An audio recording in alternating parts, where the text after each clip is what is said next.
Hello everyone, and thank you for joining me for another restful episode of true, scary stories to help you fall asleep. Today, we are going to have our October True Scary Story compilation. I hope you enjoy it. So, without further ado, lay back, relax, and enjoy these true, scary stories.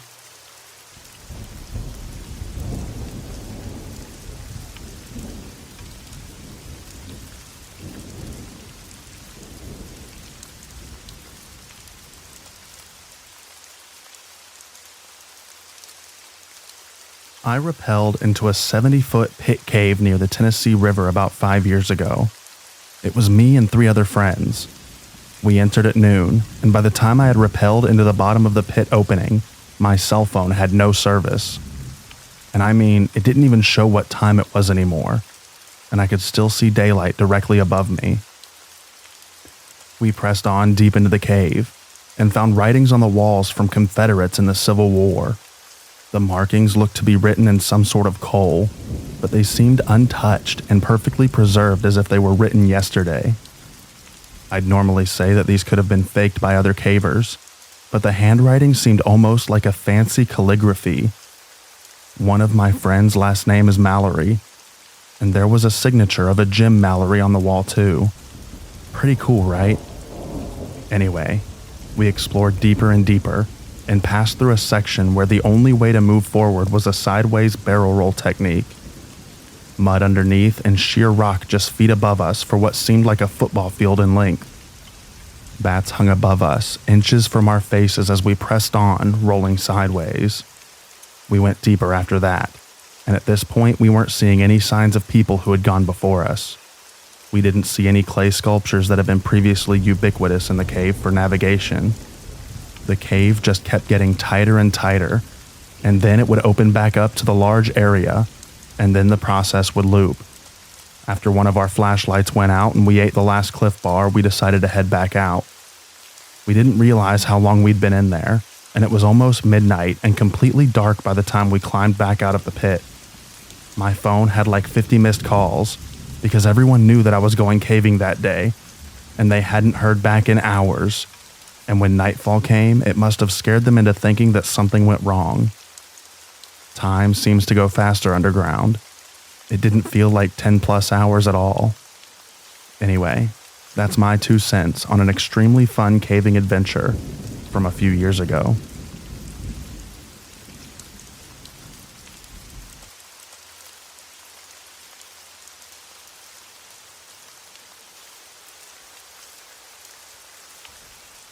One night, me and my dog were poking around inside the cave under my house.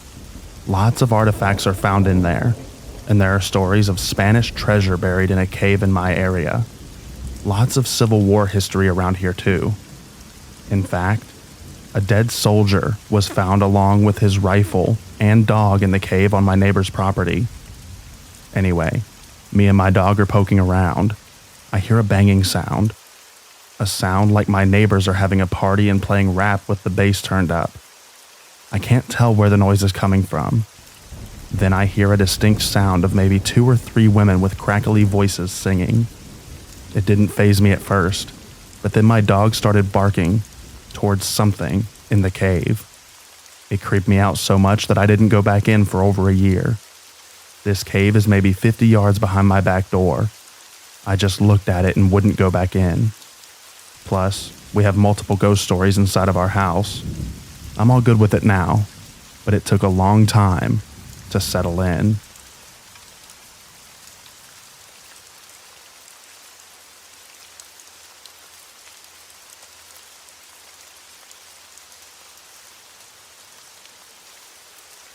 I've told this one before, but I'll add a bit more detail. I went to Maquetta Caves in Iowa with 2 friends. One particular small cave that we decided to explore started with a narrow 15-meter belly crawl. At the opening, a lot of cobwebs blocked the entrance, but they seemed to clear up after a few feet. I was the most experienced caver, so I went first and did the belly crawl pretty quickly. I came out in a small domed room about 1.5 meters tall and about 4 meters across. I had some time before my friends made it, so I was describing the room to them. I looked up at the ceiling and gasped a bit. I'm not afraid of spiders, but the sheer volume of them caught me off guard. It must have been a minimum of 1,000, probably more like 1,500, all hanging from the ceiling with egg sacs all around them. I called to my friends. Hey guys, there's a lot of spiders hanging from the ceiling. Don't stand up when you get here. My friends were a little more wary of spiders and were asking questions about them. How big are they? What color are they? Are they furry? I said they're not that big. They kind of look like black widows, but they're not. They're the wrong color. They're brown.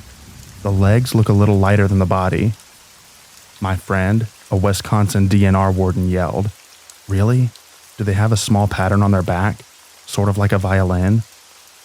Yes. By this time, my friends were about caught up with me. My friend, the DNR warden, burst into the room, looked up, shuddered a bit, and then forced himself to look at one of the spiders up close. The color in his face drained, and he screamed, "Get out. Everyone get out of the cave." He didn't say any more as he was already scrambling out of the cave as fast as he could. It took us all about 20 minutes to get into the room, and it took us about 3 minutes to get all the way out of the cave. When we finally got out, the other two of us were confused. My warden friend said, "Those were brown recluse spiders, some of the more poisonous spiders in North America. We were in their lair. When they bite you, you go through excruciating pain for a few days, skin necrosis, and then probably die." We didn't go into any more caves with cobwebs in them for the rest of that trip.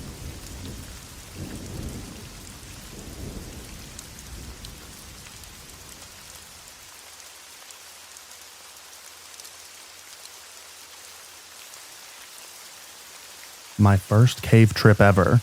I was somewhere around 10 years old. My dad decided that it was a good time to take the boys caving, and so off we went with our army flashlights in tow. At the time, we didn't have a map of the cave that we went to visit, and we ended up getting stuck in a circular room with a small, easily missed exit. After about 4 hours, all of our lights had run out, and we were left huddled together in the pitch black while my dad led, "Row, row, row your boat," in an effort to keep us calmed down. After about 3 hours of singing in the cave, my mother decided that it was time to call out for help, and eventually, I'm unsure of the time frame, someone came to find us and let us out of the cave. I've since become an experienced caver, and have been in that exact cave many, many times. It's interesting to go through that little room now, and remember how dangerous the relatively innocuous room once was. It never fails to amaze me how quickly innocent mistakes can turn into deadly errors in caves. That particular cave has been the most frequently called out rescue site in our immediate area for years, and I think I could guess where most people are found.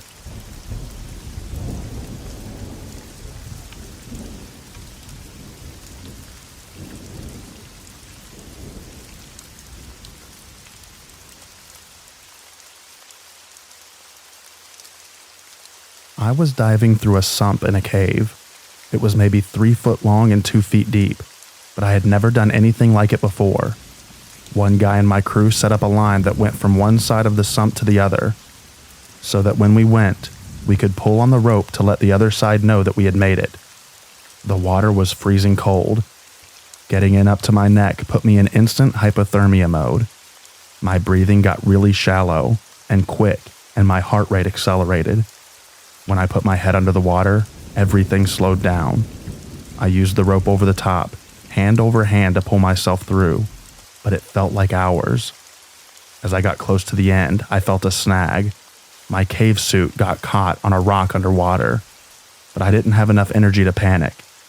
I felt a hand on my helmet, then it grabbed and pulled me out of the water, ripping the cave suit, but potentially saving my life. I have not been underwater in a cave since.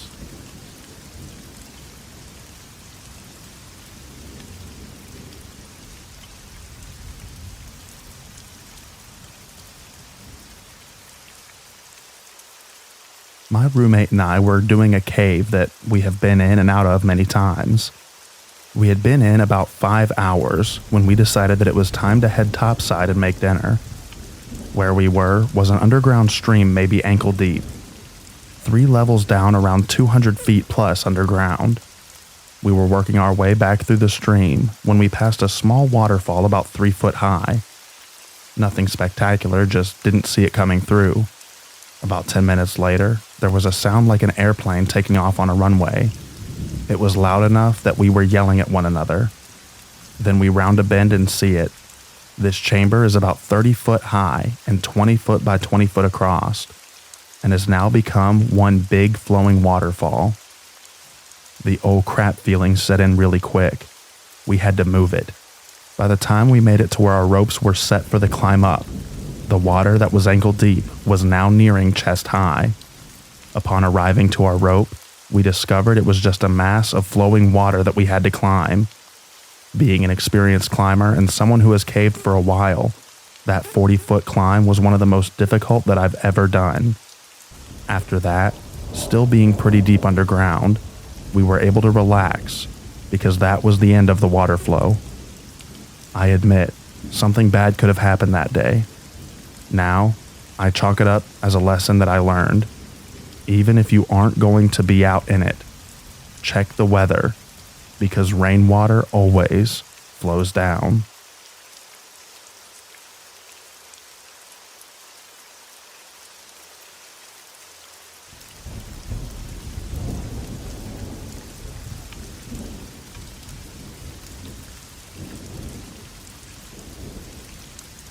Honestly, I've very rarely ever been scared in a cave. Now, it could be that I've not been scared because I've not been claustrophobic, nor am I afraid of the dark.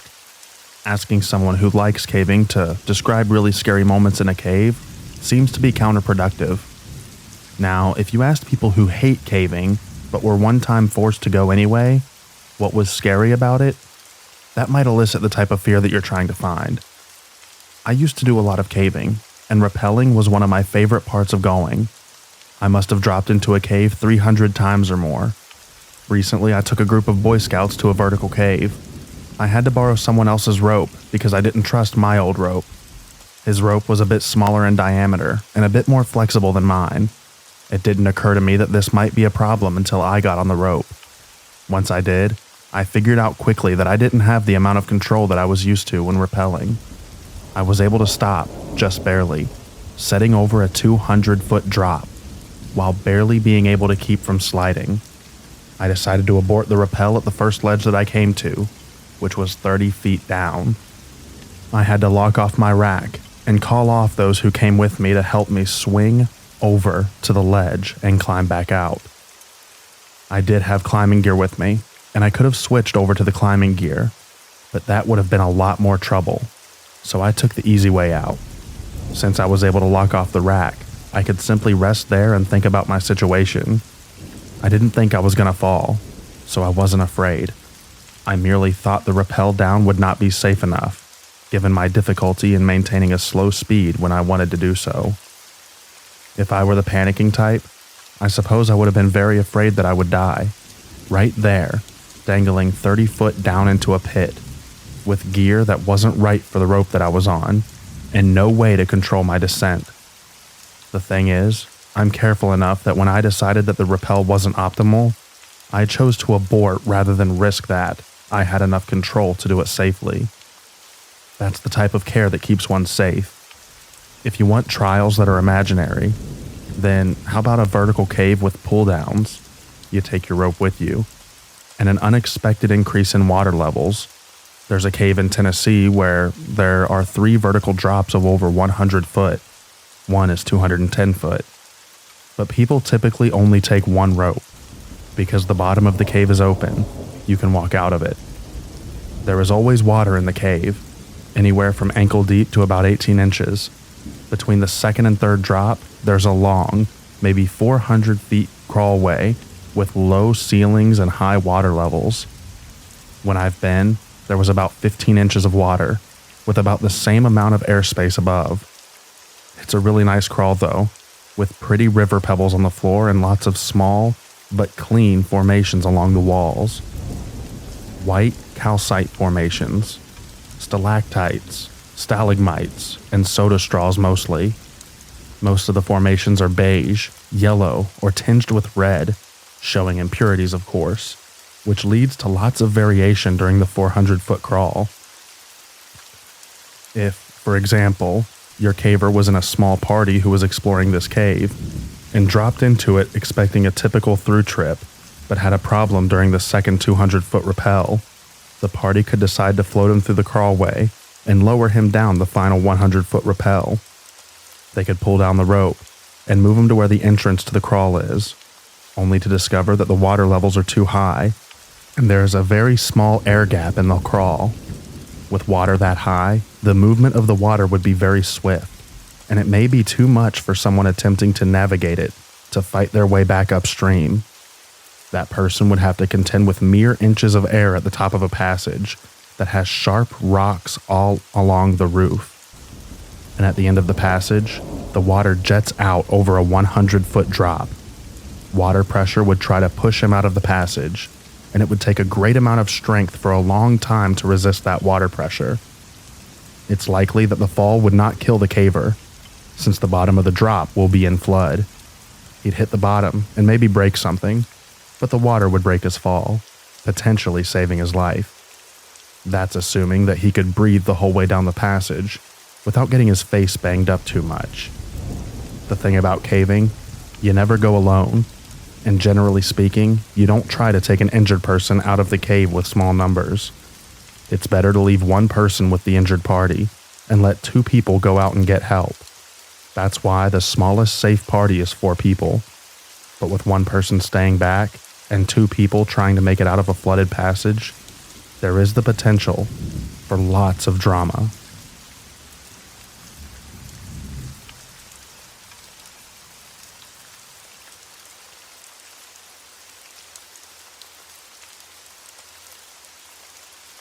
During some cave exploring, or spelunking, I don't know the difference between the two, my family and some friends were in some deep caves, and as we were heading out, we found a split about knee-high in the rock. Getting on your stomach, there was a tight squeeze that you could get into, and it led to a small crawl space in the rock, with quartz growing on the ceiling, making a beautiful crystal ceiling display. We went in one by one, and if you were claustrophobic, this place was your living nightmare. Most times you could feel the ceiling on your back and the floor on your stomach every time you took a breath. We went deep in, and it was just incredible, like a small world tucked away within a solid rock. I had made it as deep in as I could go, before the path waned to the left and covered with stalagmites and stalactites of sediment. Everyone was having a grand time when we started feeling some trickles of water on our backs.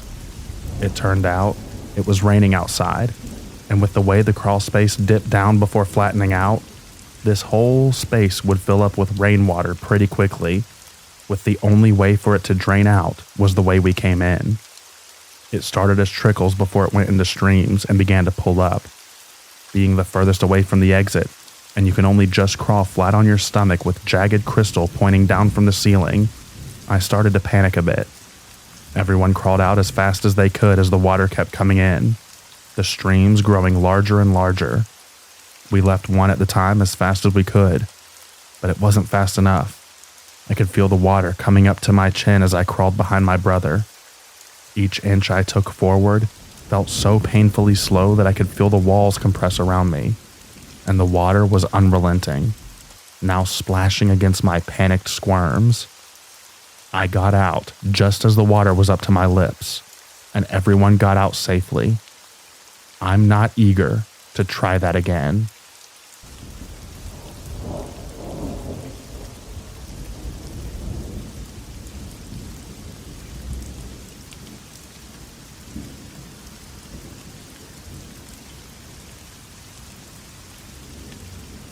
I go caving with my dad, who grew up mining uranium until his family's mine went belly up. He's pretty used to enclosed spaces and being underground, and I was raised similarly, albeit without the radon gas. I've rappelled into pits that I can't see the bottom of, bouldered my way along and over one of the largest underwater rivers in North America, nearly caught in a flash flood, and slipped into a crevice whose bottom is as of today not mapped and has never been reached or documented by anyone. It was by far the scariest thing to ever happen to me. I had to brace myself with my feet, back against one wall and legs stretched out in front of me, arms on either side. I was in a pretty good spot to be in, roughly 10 feet down, on wet, smooth rock, and my headlamp had come unplugged from its battery in my pack, meaning I only had the light from my dad looking down on me 10 feet up to see by. He had to leave to get rope, and I couldn't really go anywhere or reattach my lamp in my position, so I got to chill in that crevice for roughly an hour, but God, it felt so much longer. I thought the fall itself was scary, but it was nothing compared to that. Complete darkness, and it was so quiet. I could hear my blood rushing in my ears, could hear my knees creaking under the pressure. Every piece of gravel that came loose from the tread of my boots, hitting the sides of the crevice on the way down, just fading out. I started seeing lights and little flashes, couldn't tell if my eyes were open or closed, and I couldn't move to check, or I'd fall God knows how far. I could hear more than I ever wanted, while simultaneously experiencing the most quiet I'd ever felt. And all I could feel was the rock against my back and hands, and presumably what my feet were braced against. I started to not be able to tell up from down, started hearing footsteps and seeing movement and shapes from the corners of my eyes. It was utter hell waiting for my dad to come back with rope to help me back out. I know what I experienced was just due to lack of visual and auditory stimuli, but man, it was the scariest thing that I have ever experienced, and we always bring a good amount of rope with us now, even if we think we won't need it in a cave.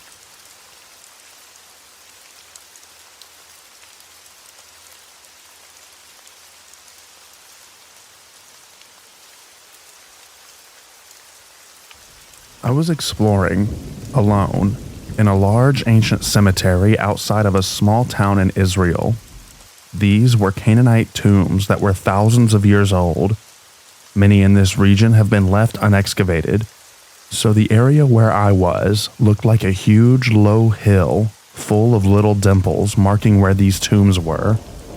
So I was wandering around these shaft tombs, which were dug deep into the ground and then branched out with different spots, carved out of rock for family members to be laying.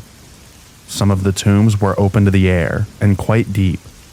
I got a little too close to the edge and fell in. I fell maybe 10 feet and was stuck down there. It was a vertical drop, and the sides were loose stone and rubble. It was the middle of the day in Israel in the summer. I had no water, and my cell service was kaput since I was below ground.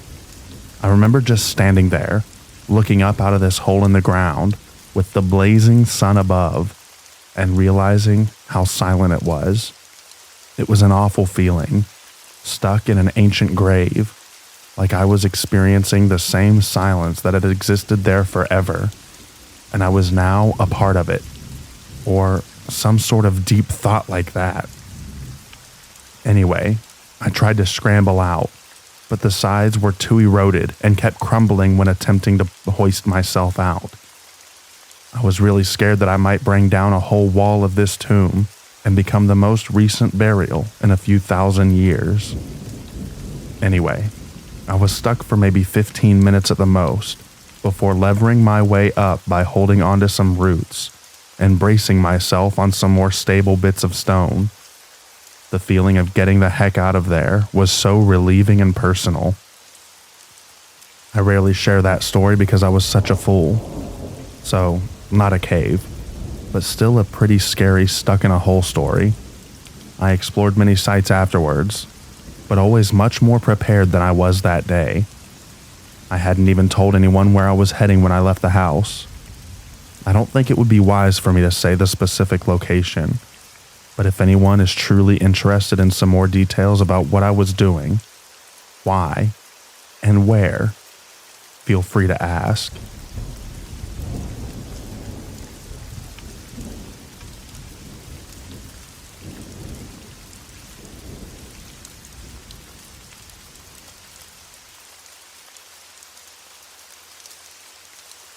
I grew up down in the desert where there was a lot of old abandoned mine shafts.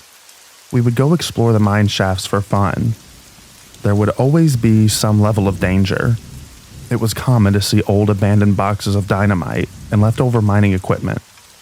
One time, we went and explored this vertical mine shaft, which had a ladder that worked its way down. The ladder had a platform about every 20 feet and a hatch that would continue to the next level. I was with about 6 people, I believe. We had gone down to the bottom of the mine shaft. I would guess it was about 700 feet down at this point, and we got to the point where the shaft was full of water. We all decided to go swimming in the water, which was creepy in its own right. But as we were climbing up, I was looking up and I could see a light moving around. I began realizing that someone else was in the mine shaft with us. I came to one of those hatches and had just poked my head out when I looked to my right and I see a flashlight moving very rapidly towards me. And then the hatch was slammed shut on me.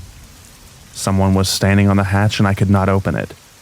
I was able to open the hatch after about 5 minutes, and it turned out to be someone that recognized our cars and was a friend of ours that was just messing with us. But it was a very terrifying feeling in the moment.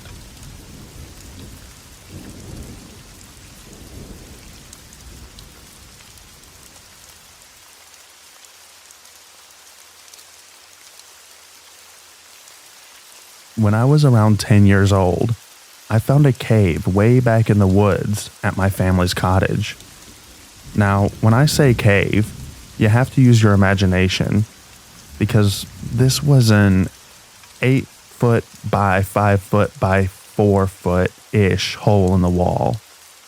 This became a project for us to find mosses and ferns to adorn our hideout, and make a door out of bark and sticks. We came back to our hideout in early spring to find the door out of place. I picked it up and moved it close to the entrance to replace the door, only to find a large furry friend squatting in our hideout. Now, normally, we don't have any of the large fauna on our side of the lake, but we had still taken wildlife safety just in case. So when I quickly backed off and mouthed bear, my 8-year-old sister did what she was taught to do and started yelling as loud as she could. She only had to pay attention to the bear aware course. Never wake a sleeping bear, and never scare a bear in a corner. Thank God that we were far enough away by the time it woke up and squeezed out that it decided to run away from us scary 8 to 13-year-olds instead of maul us.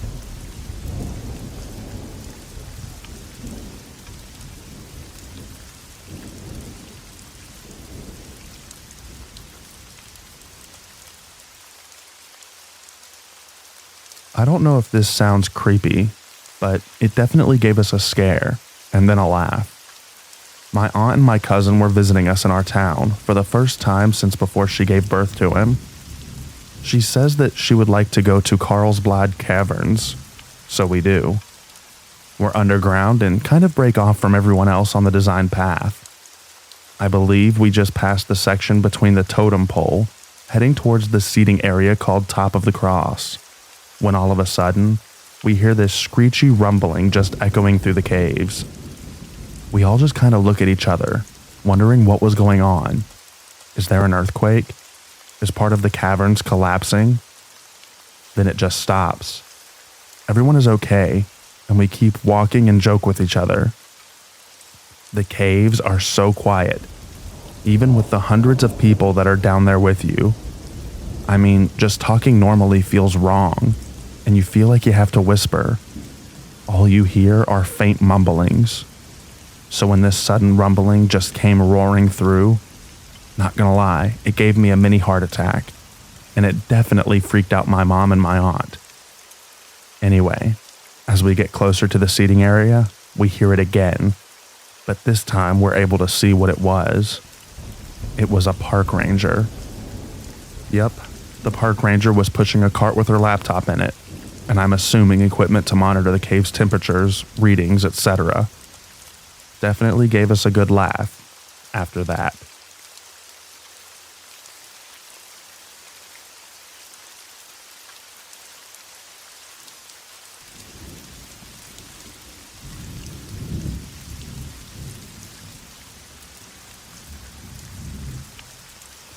Not a cave, but similar. At my old school, there were maintenance tunnels under the school. There were the new ones, and there were the old ones that the school didn't use anymore.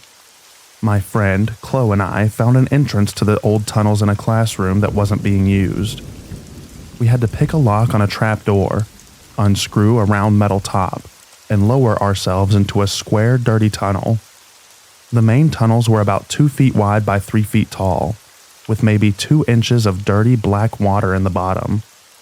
The tunnels were very dark and cold, and smelled like mold. We began exploring it a little bit every day. One time, we were in there for maybe 20 minutes, and Chloe passed out. Turns out there were some dangerous gases down there. I had to drag her out. Next time, we brought masks and flashlights, and began mapping out the system. We tracked more than 700 feet of twisting, turning tunnels. They went up, down, and turned to the sides. We used chalk to mark the walls so that we could find our way back. After a particularly long expedition, maybe 3 hours, we headed back to where we came in, only to find it locked. We pushed and turned on the metal cover. It didn't budge. We were trapped inside. We rushed through the tunnels, trying to open each of the 3 openings we had found over time. None of them would open. Any panic we had now surfaced, and to say the least, we were kind of freaking out. We ended up heading down a tunnel we hadn't been down before. After a while, I kept hearing noises behind us. I told Chloe, who was crawling in front of us. We froze, turned off our flashlight, and listened. Sure enough, a steady splashing sound was following us. We freaked out and made a run for it. Let's keep in mind we had no idea where we were going at this point. After maybe 10 minutes of a panicked dash through the tunnels, tripping over pipes and scraping our knees, we emerged into a bigger room. We realized it wasn't a room, but sort of a down section of a much bigger room. We had came out in the drainage section of the boiler room. Now, you might think our adventure stopped here, but it didn't. This was the second Friday of the month. There was someone doing maintenance down here.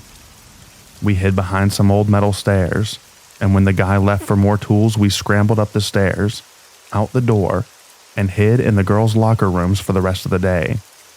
We never did find out what that splashing noise was, or who had locked us down there. The end. Sorry that it wasn't exactly a cave, but I hope you enjoyed it.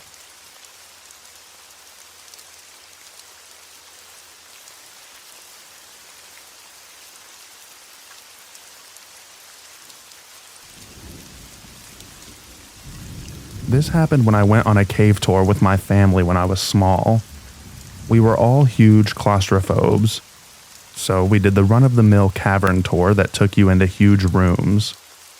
They offered a spelunking tour that was spelunking for dummies, emphasis on it being safe and fun for the whole family. Our tour is in this cavern, listening to the tour guide, when the spelunking tour guide pops out of a little hole in the wall. He tells our tour guide that the woman directly behind him got her hips stuck, and he needed to go to the other end to get everyone behind her to back out. This is like 10 or so people, so our tour for some reason followed him. We get to the other end and find out that the last guy in also got stuck in the tunnel. So there's 8 or 9 people stuck between these 2 heavier people. They were probably in there for 30 to 45 minutes. When they came out, a couple of them seemed rattled. Most were fine, which baffles me.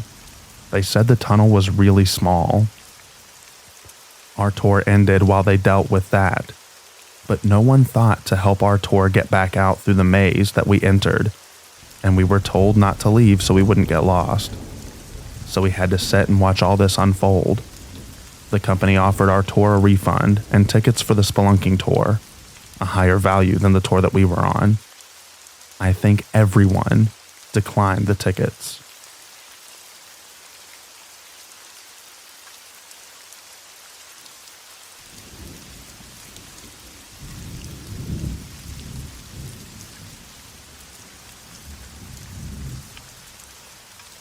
Two friends and I were caving in West Virginia.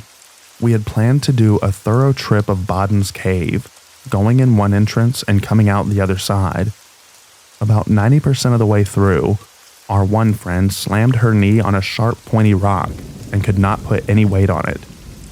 Crawling back out on the knee was out of the question, and climbing up out of the exit was tricky. Any accident in a cave is 10 times more serious than inside. But that wasn't really the scary part of the trip. We finally made it back out of the cave at about 1 a.m. We were hiking through the woods, slowly back to our car, mostly paying attention to our hurt friend. Suddenly, there was this blood-curdling, growly scream noise that came from directly ahead. We looked up to see a pair of eyes, roughly at eye level, drop to the ground and slowly move to our left. In hindsight, it was probably just a bobcat that we startled. We like to think it was a bobcat and not a mountain lion. Makes us feel better.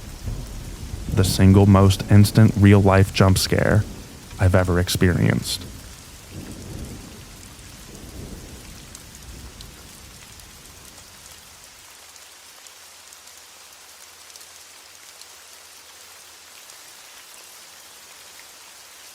I used to cave a lot. Haven't been recently, and I need to go again. One of the last times I went, we explored some caves that I'd never been in before, which led to two somewhat scary incidents for me. Cave number 1 was my type of cave.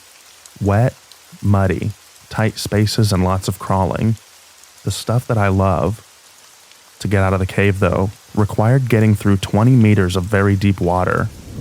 In other words, swimming. In overalls and gumboots. As you can imagine, for someone like me who is not a strong swimmer, I went under pretty quick, even with a blown-up wine bladder in my shirt for flotation. I made it out, obviously, but I swallowed a heck of a lot of water, and probably came quite close to drowning, which is why I was really angry when the guy who'd been behind me the whole time asked why I hadn't used the narrow ledge on the side to walk on, like they had done, and avoided swimming. Nice of them to tell me about it. Cave number 2 was more of a pretty cave, which is still nice, but not as fun for me. So on the way back, I decided that I'd squeeze through the little side tunnel running alongside the main path. Some of the guys had used it on our way down, so I knew it was safe. But none of us took into account that taking the tunnel down meant that I was now using it up, and with a fairly sharp bend in the middle, probably close to 90 degrees. Sure enough, when I tried to turn on my side to get around the bend, I got stuck. There's a photo of me looking at the guys out the end, and you can see that my shoulders and hips are bigger than the hole I needed to get out of. It took a lot of pushing one end and pulling the other, but I did eventually get out. Funnily enough, no one else wanted to try it after that.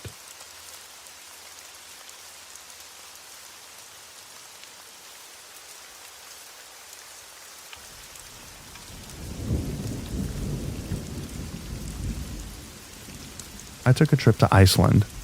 Me, my girlfriend, and my 2 friends and their significant others. We had it on our itinerary to stop and check out a lava tube, an underground tunnel that lava used to flow through. This tunnel was completely underground after the first 200 meters or so. It twisted and turned, so we lost all sight of daylight from the entrance. Pitch black, total darkness. We start our little hike. The tube is only 2 kilometers, if that, from start to end. It was July, but there was still snow in some of the tunnel that was open to the outside. Very cool.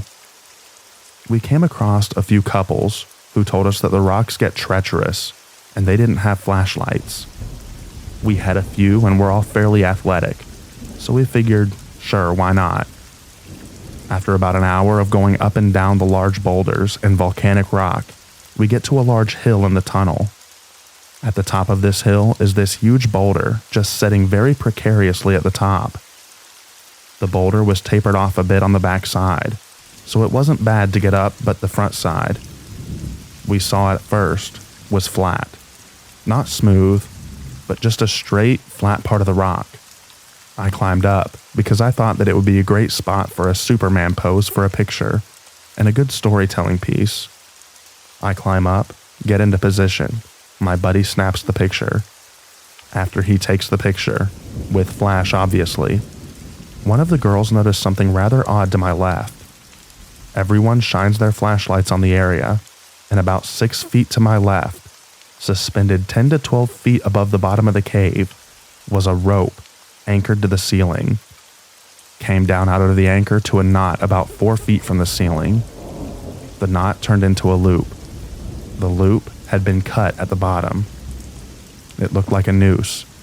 Yellow nylon rope suspended 1.75 kilometers into a lava tube, 20-ish feet above the floor of the cave. The strangest part was that there was no easy way to get to the roof to anchor it. It was a very well done anchor and had been there a while. It looked like someone was determined to come out and spend their final hours in absolute darkness. We kept going, but noped about it the entire time.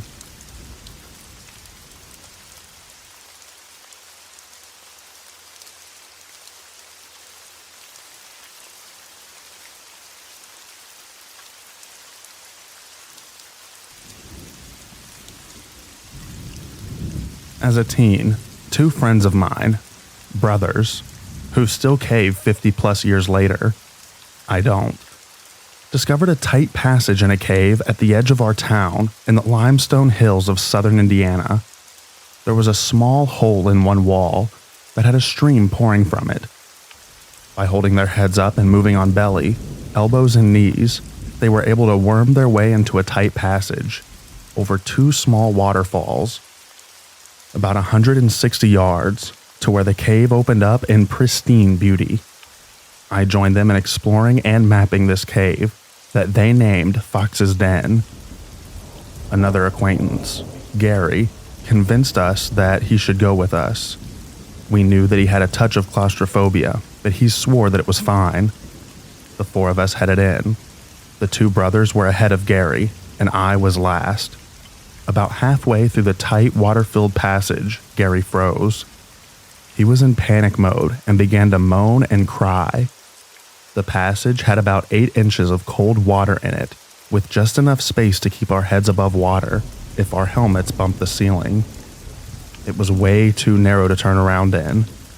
We tried to get Gary to move ahead the remaining 80 yards or so to the bigger room that we could turn around and get him out.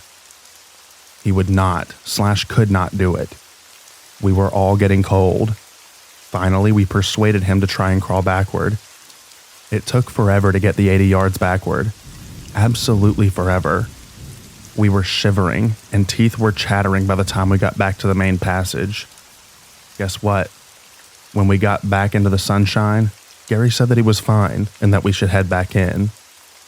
We all said no.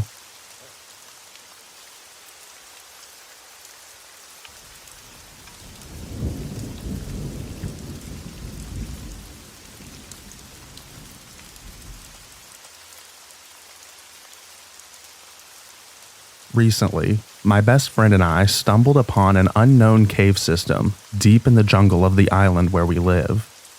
As we were making our way out, my friend kept hearing low grunts and heavy breathing following us from behind in the dark.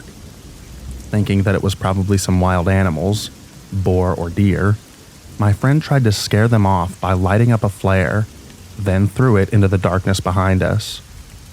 He said when the flare hit the ground, he saw something that sent chills all over his body. That's when he turned to me and said in a very low voice, "Let's get out of here." I wasn't really sure what was happening, but I followed suit, seeing how scared he really was. It was only until we reached our car that he told me what he had seen. Some long strands of black hair, fluttering back into a corner behind a deep rock in the cave.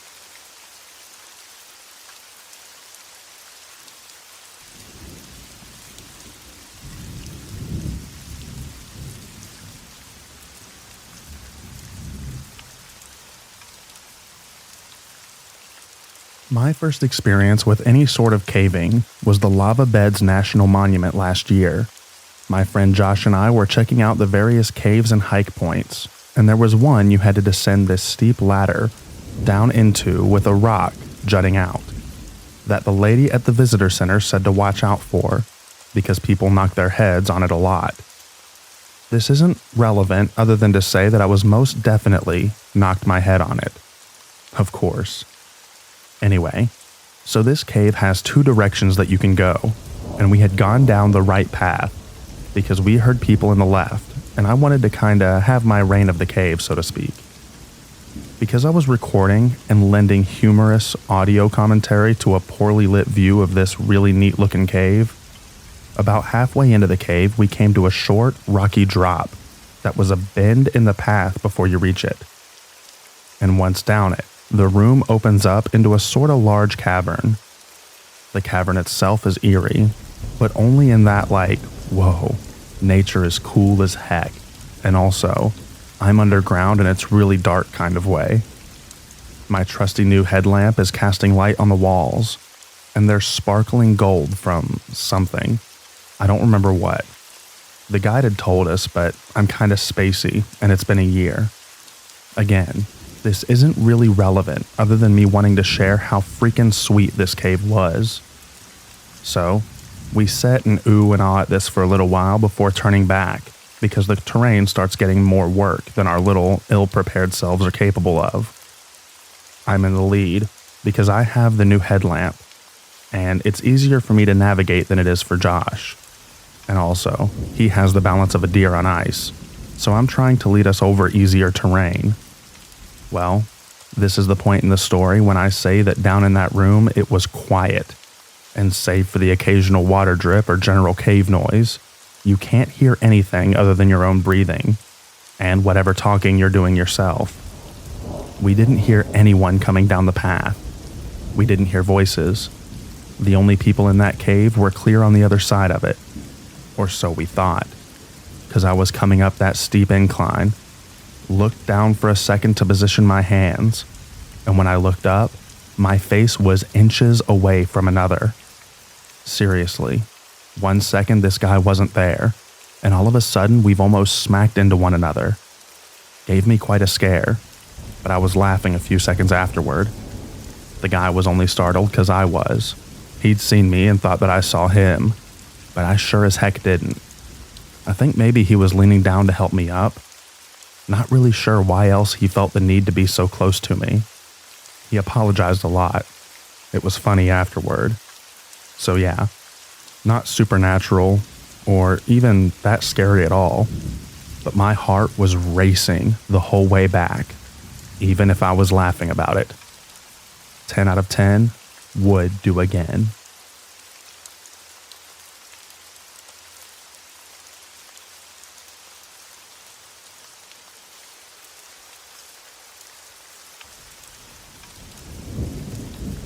Growing up in the LA suburbs, my brother and I used to explore the storm drain ditches and tunnels. The biggest one ran under several cities, starting in the hills as a 5-foot pipe and ending as 3 parallel concrete tunnels, each big enough to drive a moving truck through. Once we put our bikes down there and rode the whole length underground, emerging near the Dominguez Channel, almost at sea level. When we saw the sunlight at the end, we all started racing our bikes as fast as we could. As soon as we rode out into the sunlight, we discovered algae more slippery than ice, coating the entire width, and ended up in a huge pileup with grass-green algae ground into concrete rash. The time we could have died, the pumps were running to drain a sump, dumping probably acre-feet per hour into this 7 by 7 foot square tunnel from a 5-foot diameter pipe. This resulted in higher than knee-deep water downstream of the branch. As 14 to 15-year-olds at the peak of idiot drive for adventure, But before good risk assessment skills had developed, we seriously considered wading through anyway, expecting it to get lower where the tunnel widened a ways in. Fortunately, we decided to turn back that day. As an adult, I've explored a lot of old mine shafts in the mountains and deserts. In several, there were stopes or steep shafts going straight down 30 to 100 feet, with only a few rickety old boards across one side as a bridge. Falling down one of these is a common cause of mine explorer death.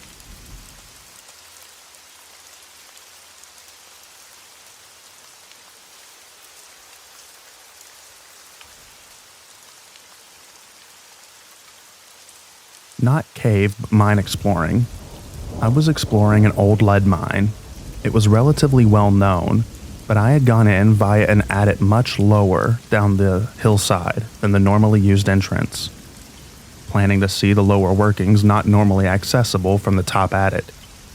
After a little way, I came to what I thought was the base of a stope, which I had seen before from the upper entrance. A stope is a vertical or near vertical working, often spanning several levels where a seam of ore has been cut out of rock. Making my way along this for a little way 20 or 30 meters, marveling at the flow stone deposits, I suddenly felt the floor of the stope spring a little. The floor was covered in centuries of mud and debris as in normal mines. I froze and scraped the mud on the floor with my boot. Wood. Old, rotten wood. It wasn't the base of the stope. I was on a wooden false floor. God knows how far down it goes. Could be 4 feet, could be 40. I've never known fear like I did then as I tried to gently retrace my steps back, putting my feet on my old boot prints until I cleared the stope. 100-plus-year-old water-soaked wood was all that was between me and what could have been a massive drop onto God knows what.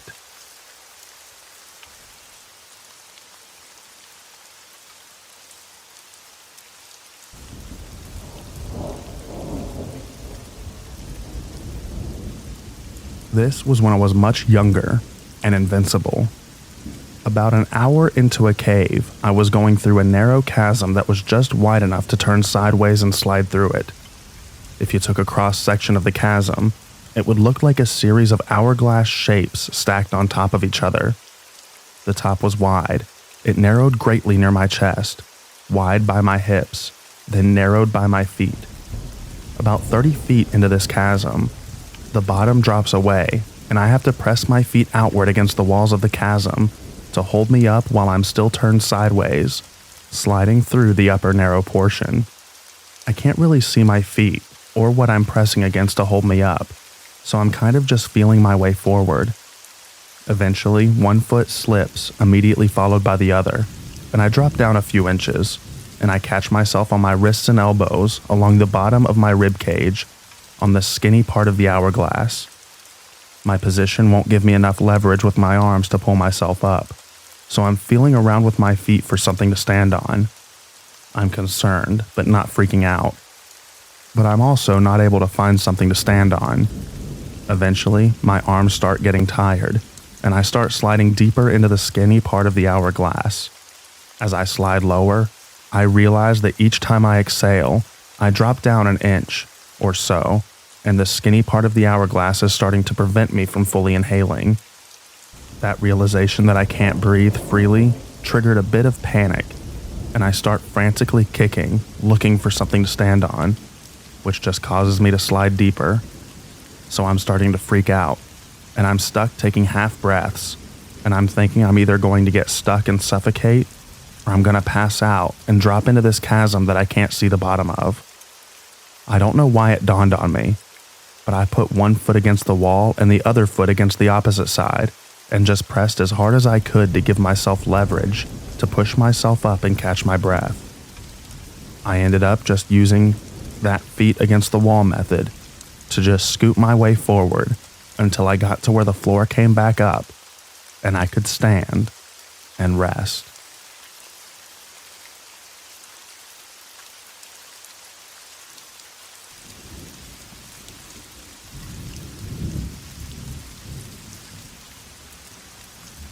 He ended up in the dryer at my apartment complex in the middle of the night, naked and crying. Yes, you read that correctly. And no, I'm not making this up. I wish that I was.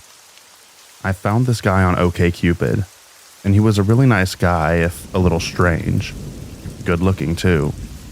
We dated for several months, during which time he slowly revealed that he was hearing things that he couldn't possibly be hearing. His upstairs neighbors or my roommate were talking stuff about him, even though I couldn't hear a thing, and he started to get paranoid. This all came to a climax one night when we were at a comedy club with some of my friends.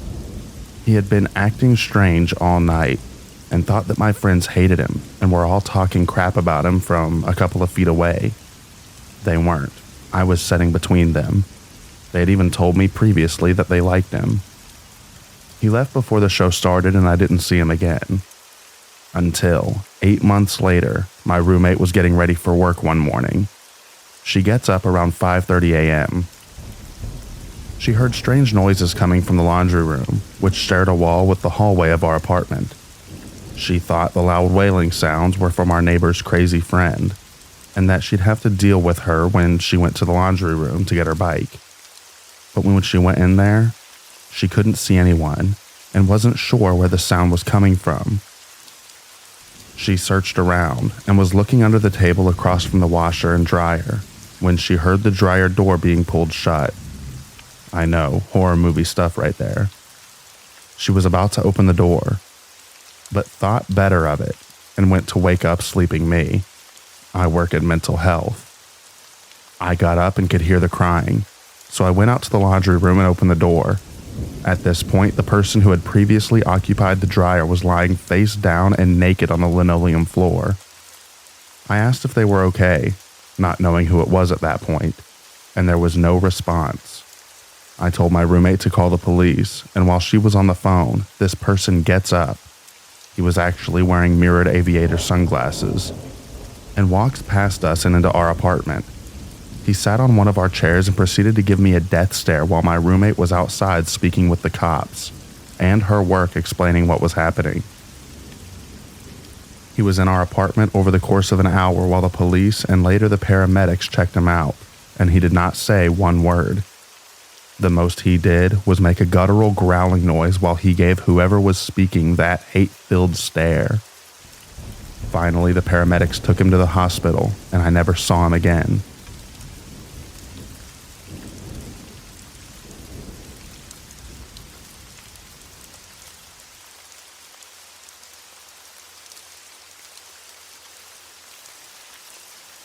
I went out of town for my best friend's wedding, in which I was a bridesmaid. I didn't take my boyfriend at the time as per request of the bride. It's her day, and considering my boyfriend and I were on the outs at the time, I was not opposed to this. He's an ADD kid, and didn't get his meds refilled before I left town for 4 days. This is his meltdown. It started off okay. We would text back and forth, but I wouldn't be able to reply as fast because, duh, I'm helping with a wedding. He overdosed on Valium and told me that he was wandering around outside, then doesn't answer his phone for 6 hours, in which I'm panicking because I'm a 6-hour drive away from my home, and I don't know if he's wandered off in his messed up state or not. I break down. My best friend's stepdad, an ex-cop, sits with me and lets me know some options on what I can do from far away. Eventually, I sent my apartment manager over to see if he had left the house or not. Apparently, he had fallen asleep because he took so many drugs. The actual day of the ceremony, he flips out again because I don't have time to talk to him at all. Tensions are high for the wedding party as we're being pushed to get this ceremony on its way. I leave my phone in my bag while I help the bride and the groom. Come back to no less than 10 voicemails and 30+ texts, half of which are just incoherent, random letter-style typing. This continues the whole weekend. I stop responding.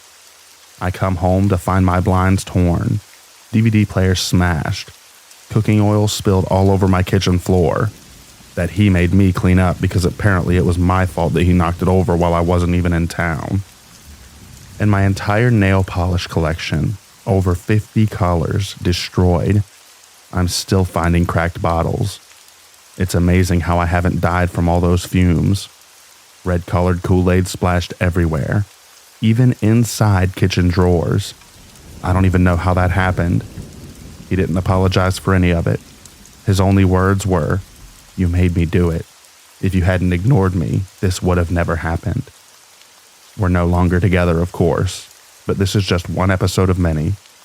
This man will be 30 next month, and I pity his next girlfriend.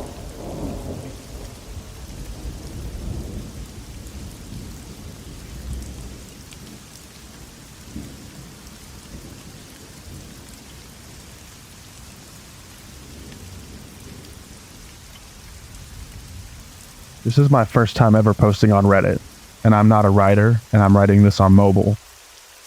This is something that happened to me a long time ago, and I am now a much older and wiser woman. I was 20, and I moved from northwestern England to live and work in London. I had no real experience of relationships. On the outside, I appeared extroverted and quite tough, but on the inside, I had no self-confidence. I looked in the mirror and all I could see was a fat, ugly, aggressive, and unlikable person. I now see that none of that was true, but it meant that I was vulnerable. I met a man, Robert. He was 27 years old. We dated, and 6 months later I moved into his flat. There were loads of red flags which I stupidly ignored until I was living in a nightmare. It started with control and emotional abuse. Now, I grew up in a very rough city in northwestern England, and I could handle myself and had a quick temper. So at the beginning, I gave as good as I got, but it escalated to him cheating on me, physically assaulting me, locking me in the flat, isolating me, mind games, and taking my money. There were too many incidents to write about here, but suffice to say, in that 12-month relationship, he terrorized me until I hardly recognized myself. I was desperate to escape, but deep down, I always knew that when I left him, I would be in danger, so I just kept putting it off. One day, he started another fight, but this time, he told me to get out. I didn't need to be told twice. I packed my stuff and was gone within 10 minutes. I had no close friends because he would be so vile that nobody stayed around for very long. I rang a girl that I used to work with and begged her to let me stay with her for the night. She gave me her address and she let me stay with her for a month in her flat, which was about a mile away from his flat in northwest London. This meant I had to use the same tube station to get to work. It started one morning when he was waiting at the tube station. He escalated it from that point onwards. He would be at the tube station waiting for me a couple times a week. He would stand behind me as I got my ticket and would verbally abuse me. He would never shout or draw attention to himself, but he would call me names and threaten me in a low tone of voice that made my stomach heave. I never reacted because I knew that's what he wanted. I foolishly hoped that he would get fed up and just leave me alone. Then, he started to show up in the neighborhood around my workplace in West London. I told my manager and colleagues, but this was before mobile phones were commonly used. Other than keeping an eye out for him, they couldn't really do much to help me. Sometimes I would see him at a distance standing in a corner, or catch a glimpse of him in a local market, and then he would vanish. I thought I was going mad or developing paranoia. I moved out of my friend's flat into a shared house about 1.5 miles away from him. I don't know any other areas of London, and I had made some friends in that area, so I didn't want to leave completely. I used the same tube station, and as I stopped seeing him there, I thought he was starting to move on. It took me a couple of weeks to notice the white van with blacked out windows that was permanently parked across the road from my flat. I thought it belonged to a neighbor. I was horrified when I realized it was him, and he would sit in that van day and night, watching me and tracking my movements. One day, soon after the van appeared, he approached one of my housemates to give me a message and asked for the telephone number. I wasn't that friendly with my housemates, so I hadn't told them what was going on. They thought that he was a friend and gave him the number. From then on, he rang every night all through the night. Eventually, I told my housemates what was happening, and they promised not to let him, and unplugged the phone that night. He started to leave gifts and cards on my doorstep. My room was on the ground floor, and a brick was thrown through my window. I'm phobic about birds and keep finding dead birds on my windowsill. I was a nervous wreck, flinching at shadows and jumping at the slightest sound. I thought about moving again, but I knew he would find me through my workplace. I went to the police, who said because he hadn't actually done anything, then there was nothing they could do. This was before stalking was a criminal offense in the UK. I would come home and find typed letters posted through the door, asking me why had I been to a certain shop or cafe or theater on a certain day or night. The letters would ask me why I had visited a certain address and who lived there. It was relentless, and I knew that he was letting me know that he was there watching all the time. I wanted to leave London and go back home, but I couldn't tell my family what was happening, as my mother was seriously ill, and I didn't want to worry my dad and my siblings, as they had enough to deal with. In desperation, I decided to pretend that I left London by packing a couple of suitcases and taking them back to my home city. I knew he would be watching me, and I hoped that he would be fooled. I totally underestimated his lunacy. I would stay at my best mate's house when I returned home. I thought I saw him once, but I thought I was just being paranoid. The night after I arrived, I went out for a couple of drinks with my best friend Diane and two other friends, Billy and John. We went to a couple of bars, listened to some music, then all ended up back at her house just drinking and chatting. Billy and John left around 3 a.m. A couple of days later, I returned to London. There was a note waiting for me on the doormat. I opened it, and to my horror, it contained details of my night out. It mentioned John. It named bars where we had drank, and even the name of the band. Then he rang the house phone, screaming and ranting words that made no sense. I saw one of his friends who told me that, unbeknownst to me, the crazy ex had drove 200 miles and gone straight to my best friend's house. He had watched me go out and waited for me to return home from the night out. Then he followed John and waited outside his house too. The following day, when John went to his local pub for a Sunday afternoon drink, my maniac ex followed John in there and made a point of chatting with him to find out his name, etc. This had gone on for about 4 months at this point. About a month later, I was on my way home from work. It was winter, around 7 p.m. and the streets were dark. He grabbed me on a side street, dragged me into the back of the van. I was petrified and crying in the dark, being thrown from side to side. All I could hear was the radio. He hadn't said a word. After about an hour, the van stopped and the back door opened, and I was in an empty car park with trees around it. He kept his hand on the back of my neck as he made me walk for about 20 minutes through what I guessed was a forest. He never said a word as I asked him where we were going, and why he was doing this. It was as though he was deaf because he didn't even acknowledge what I was saying. The night was freezing and there were no lights other than his torch. I don't know how many times I fell over and got dragged back up to my feet. Eventually we reached a sort of clearing, and he pulled me behind a tree with a stick and plastic bag tied to it. Then he showed me a shallow rectangular hole in the ground and said that that was my grave, and that he would happily go to prison knowing that I was dead because of all the pain that I had caused him. He pulled a short, thin blue rope from his pocket, and at that point he looked unrecognizable. His expression was pure darkness, and all I could see was his crazy eyes staring right through me. He had his hand on my throat and the rope in his other hand. I swear I have never been so scared in my life. I was shaking with terror. I honestly thought that forest clearing would be the last place I would ever see again in this world. Suddenly, I knew with complete certainty that I had to stay calm if I was going to get out of this alive. I told him he didn't need to do this, that I knew I was wrong to make him mad. It was all my fault and I was sorry. I told him we could get back together, and I knew now that he really loved me. In the end, God knows how, but somehow I got through to him, and his eyes cleared and he spoke to me. He agreed to let me go and get my things to move back in with him. He drove me back to my flat and I ran inside and collapsed on the floor while he waited outside. He started beeping his horn, banging on the door, and ranting and raving outside the house. My housemate rang the police, but he left as they arrived in the street. I gave him his details and told them what had happened.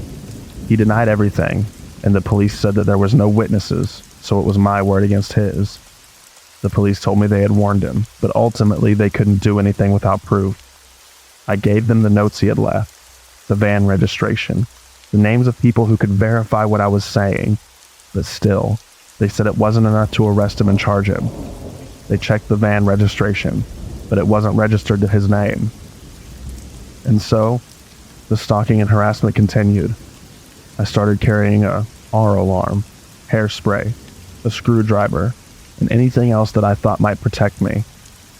I hadn't slept properly for weeks, and food stuck in my throat if I tried to eat. I was a shadow of my normal self. Friends of his came to see me, to tell me to leave London, as he was obsessed with revenge because I had been to the police. I went to a solicitor who wrote a cease and desist letter. I found parts of it ripped on my doorstep. About 6 months from the start of his terror campaign, I was asked out on a date by Gary, who was a friend of my friend's boyfriend Pete. I was trying to convince myself that I could carry on living with some semblance of normality. I agreed to go out with Gary if Pete came along too. After a few drinks, we went to the club. Pete, who wasn't drinking, said he would give us a lift home. We were in Pete's car, and he started the engine and drove for about 5 minutes. Then I heard Pete say, "There's something wrong with my brakes." Then he said, "There's a white van following us." My heart started beating 100 miles per hour, and my throat started to close as I asked him, "Does the van have the reg number 1234? To my horror, it did. It was him following us. I quickly had to explain to Pete and Gary that I had a lunatic ex-boyfriend who just happened to be stalking me right at that very moment. Pete was only driving at about 20 miles per hour. He pulled the car over, and we jumped out and ran through a housing estate of tenant flats until we lost him. We found a mini cab office, and as I was too scared to go back to my flat, I ended up sleeping on Gary's couch. Unsurprisingly, the potential new relationship ended that night. The next day, Gary rang me to say that he had been back to pick up his car, and the brake cable had been partially cut until it was nearly severed. I truly believe he tried to kill all 3 of us that night. Gary and Pete wanted me to go to the police, but I had lost all faith in them. Every time I had asked the police to help me, they had done nothing. And it just made things worse by reinforcing how powerless I was. Enough was enough. I knew that he wasn't going to stop. I didn't even know what he wanted anymore. That same week, I gave notice on my flat and handed in my notice at work. I booked a 6-month air ticket to India. In my crazy mind, I thought, well, it's one of the most populated places on the planet, so he will never find me there. And I traveled around India on my own for 6 months. I did a lot of thinking and healing and returned to my home city. I never returned to London. And thank God, I never saw him again.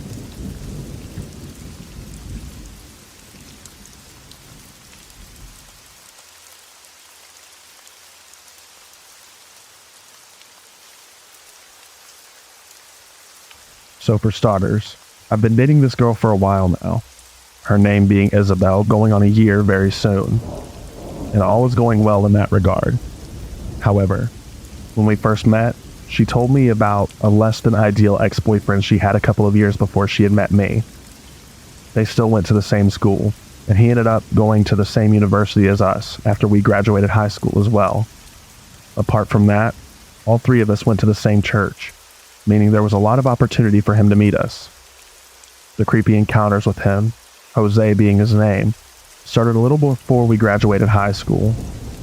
After he heard that we were dating, he was furious, even going as far as to say I was abusive on Twitter. But nobody believed him, and he was notorious for doing the same in the past in order to keep Isabel from talking to other guys when they were together. That was just the beginning, though. It started off small at first, seeing him in the mall whenever we would go out on dates, before it was illegal to go outside. After a while, it seemed like a little too much to seem like a coincidence, though. He started showing up at our church, which, although wouldn't ever really be abnormal, he all of a sudden joined the same youth ministry as well. It seemed as if he was trying to get as close to us as possible at all times. There was one instance I remember very specifically. at a graduation party everybody was invited to. Everyone was in the backyard, and I remember looking across the patio and just seeing him staring at me and Isabel from the other side. His eyes didn't move, and his breathing was very heavy, as if he was angry, anxious, or both. He didn't try anything that night though, probably because of the other people there that night. After I left the party and dropped off my girlfriend at her house for the night, I saw a black car following me for a majority of the way home, which I really didn't think much of. And not to sound like that guy or anything, but I wasn't too worried about it either. I'm fairly well built, and I've done martial arts for a little over 6 years. The next day, that same car was tailing me almost the whole day while I was running errands. Things got a little heated in the afternoon though. I was sitting in my car outside of a store, waiting for a curbside pickup, when he parked, a few spaces down from me, got out of his car, and came up to my window. He started yelling at me, saying I would never be good enough for Isabel, that she still loved him no matter what I thought, and that he was going to make sure that she and I weren't together. I just tried to ignore him. Starting anything would have probably been a bad move given that he hadn't even touched me or my car. But I was still a little heated. After heading home, it was already pretty late, so I just played video games for a while till I was tired enough to go to sleep. When I was walking back to my room, I saw him from my window, just standing there on the sidewalk looking right at me. The only reason I knew it was him was because of the light from one of the street lamps. My parents had also seen him and asked me to go check it out, since they aren't the youngest of people and wouldn't be able to do much other than yell at him to go away. But as soon as I walked out, he just got in his car and left. This happened every night for about 3 days straight. The last night I ever saw him was not unlike the others, except this time he didn't leave when I went outside. In fact, he started walking closer to me. I didn't notice until he was a lot closer, but he had something in his hand. I couldn't tell what it was, but it looked like a fairly large knife that you would use in the kitchen. Adrenaline kicked in and I ran back into my house and told my mom to call 911, after which I went back outside. He was just there in the front yard waiting. When I stepped outside, he said, "Isabel belongs to me, and I'm gonna make that happen no matter what." He ran at me with the knife, but muscle memory kicked in and I had pinned him down after that. The cops came shortly after, and I explained the situation to them, after which he was arrested with a couple of different charges that I really don't remember. One other thing I do remember, however, was what was inside of his car. When the police came, they also searched his car to see if he had anything else that I should have been worried about. They found a bunch of tape, some rope, another large knife, a handgun, and a camera. I don't know what was going on through his head, but I could at least guess from the kit he had in his back seat that he planned on hurting me in some type of way and recording it. I hate to think what would have happened if he had tried to come into the house while everyone was asleep, but I'm glad that he was arrested for what he did, or planned to do anyways.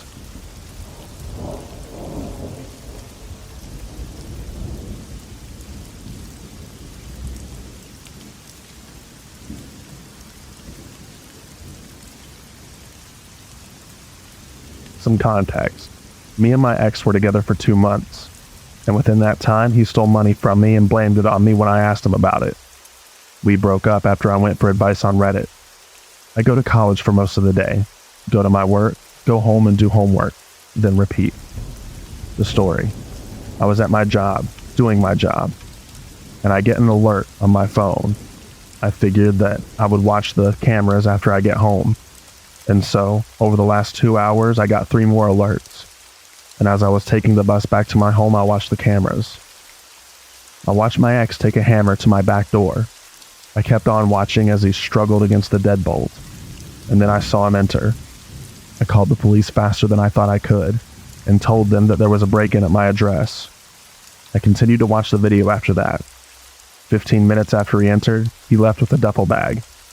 I arrived back to my house to see that police had beat me. I identified myself as the homeowner and went inside to check the damage. The place was trashed, along with my duffel bag, and some jewelry was missing.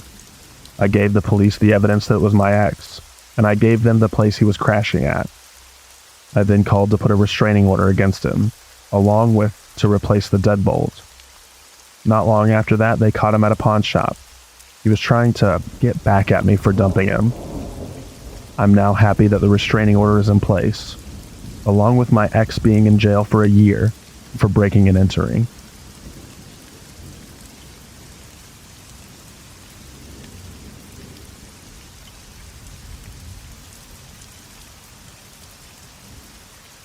Hi everyone. I'm going to start this post by saying that I haven't told anyone about the whole story, mainly because of fear, but also because the guy I'm going to talk about is the son of one of my dad's best friends, and I just know for a fact that my father will inevitably end up blaming all of this on me. Anyways, I'm currently a senior in high school, and I live in a pretty nice town in North Carolina. It all started a year ago when I was 16. At the time, I was working at Starbucks as a barista. It was Thursday, and surprisingly, the cafe was almost empty. A few minutes before the end of my shift, one of my colleagues informed me that cute guy is here to see you. I was kind of confused. I didn't have a boyfriend at the time, and I'm pretty average, so I couldn't imagine that a guy could be interested in me. As I turned around, I recognized the boy instantly. Henry, my dad's best friend's son. He's 3 years older than me, and for a reason that I wasn't aware of, he enjoyed making me feel miserable, calling me fat, ugly, and all the other sweet things that you really want to hear as an already insecure teenager. So, for obvious reasons, seeing him at my workplace didn't fill me with joy. Now, on a completely objective point of view, he's a very good-looking guy, blonde hair and blue eyes, but he knew that he was attractive, which made me want to punch the smirk right off of his handsome face. I know it sounds like some Wattpad type of story, but it really isn't. Henry was actually here to apologize for being a complete douchebag, and confess that he actually really did like me, but didn't know how to act around me because I radiate such a powerful energy. It's really destabilizing. Weird timing, but okay. Being the dumb girl that I was, I accepted his apologies, and from that moment on, we kept in touch every day. He would send me good morning and good night texts, give me cute nicknames, and whatever else couples do.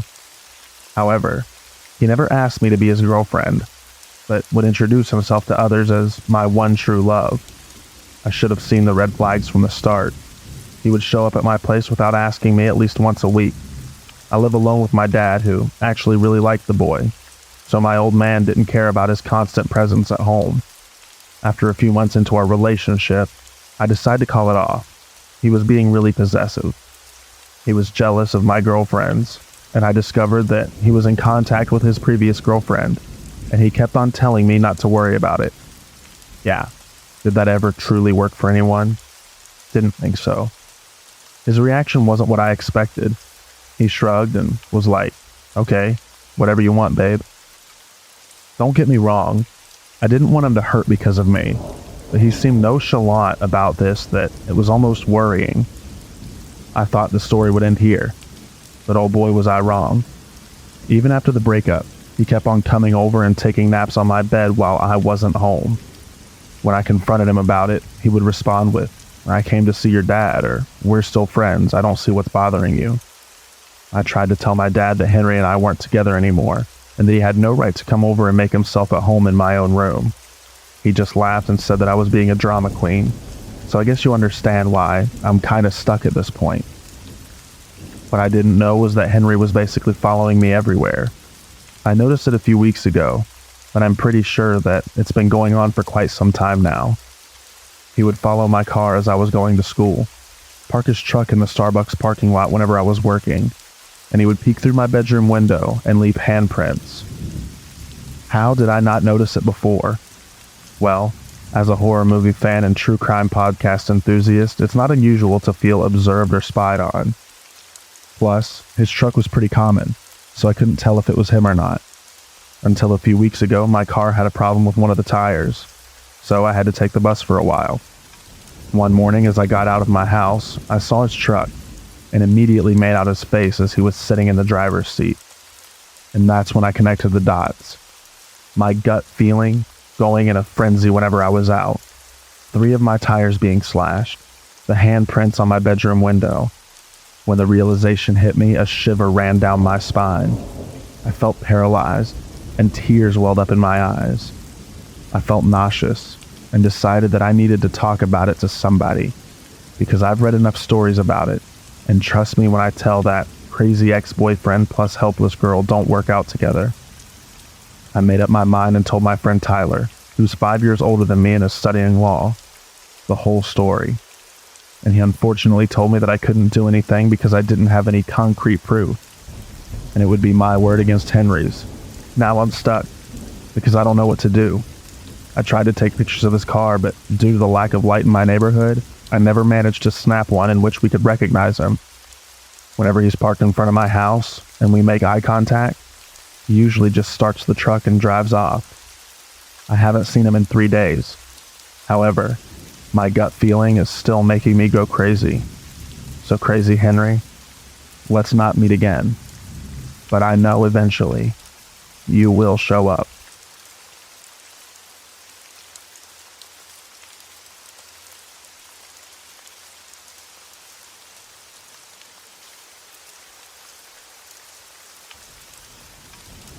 My ex JJ was a creep. I was with him for 19 months. This happened around 2 months into the relationship, just as he was starting to get controlling, and it terrified me. It was 2 a.m. and I was in bed. I have super bad insomnia, so I was just listening to YouTube and scrolling through Reddit, not expecting to sleep for at least a couple of hours, when I heard a tap, tap on my window. I assumed it was my cat, so I called her name, because she always meowed when she heard her name. It was silent, and then tap, tap, tap. I turned my YouTube down and called my cat again. I heard her meow in the bathroom and panicked. It wasn't her outside my window. Outside my window is the roof of an extension that was built. It slopes up to my window and can easily be climbed onto via my neighbor's woodshed. At that point, I knew that there was someone out there, but I was too scared to look. I sent JJ a message about it that he was asleep. So, it sent but didn't deliver. The tapping kept happening. Roughly every 20 seconds there would be a tap, tap, tap, and then silence. It continued for about 45 minutes while I lay in bed, just listening. I felt like I was stuck in bed, like if I came out from under the quilt then they would somehow get me. After an hour, I realized it had stopped completely. I pulled myself from my bed and went to my kitchen, where I could see the roof, and I saw a pair of legs dangling over the edge, illuminated by a torch. I decided to give up with my room and slept on the sofa with my cat that night. At least, whoever's it was wouldn't know where I was. Next thing I know, I'm waking up to my alarm. I go to turn it off and notice that I have Snapchats from JJ, which is odd but not unheard of. They're from around 3:30 a.m., so probably just after I fell asleep. I opened the snaps and my stomach dropped. It was a photo of my bedroom window from the outside. Then, a photo of legs dangling into my garden. And then, a photo of me, sleeping on the sofa, taken through the kitchen window. I messaged him asking what the hell he was doing. I got a reply saying he'd come to check on me, and chased a guy off from my house. At that point, he had me convinced that he could do no wrong, and if I opposed him, I was scared about what might happen, so I just left it at that. From then on, it happened a couple more times, and every time I just tried to ignore it. But with the joy of hindsight, I know that I shouldn't have. I should have told someone or broken up with him, but I was too scared of what he might do. I have a lot of stories about JJ. I might write some more. I've been considering putting it in a book somewhere, but I'm not sure. I hope if anyone reads this, then they enjoy it.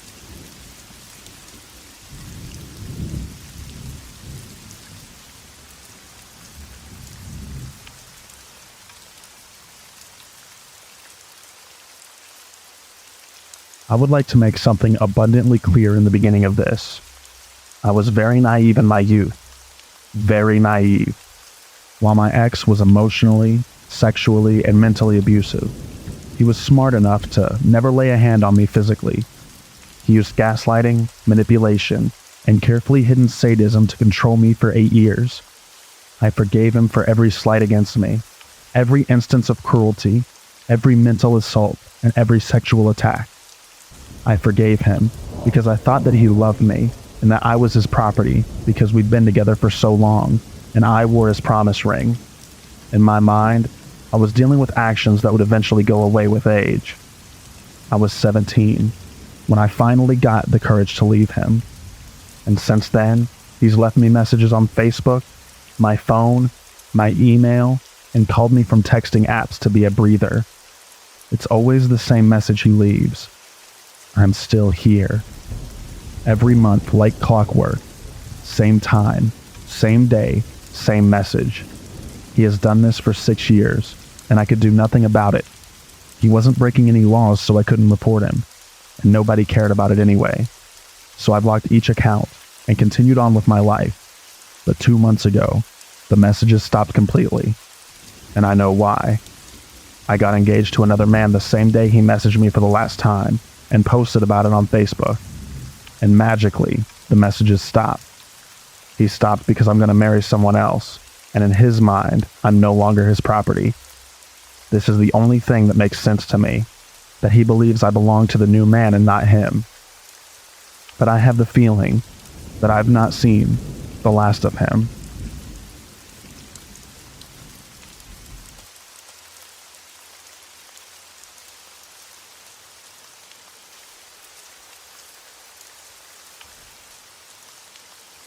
We all have that one ex that just grinds our gears, but mine is fairly more creepy than the average drunk texting asshole.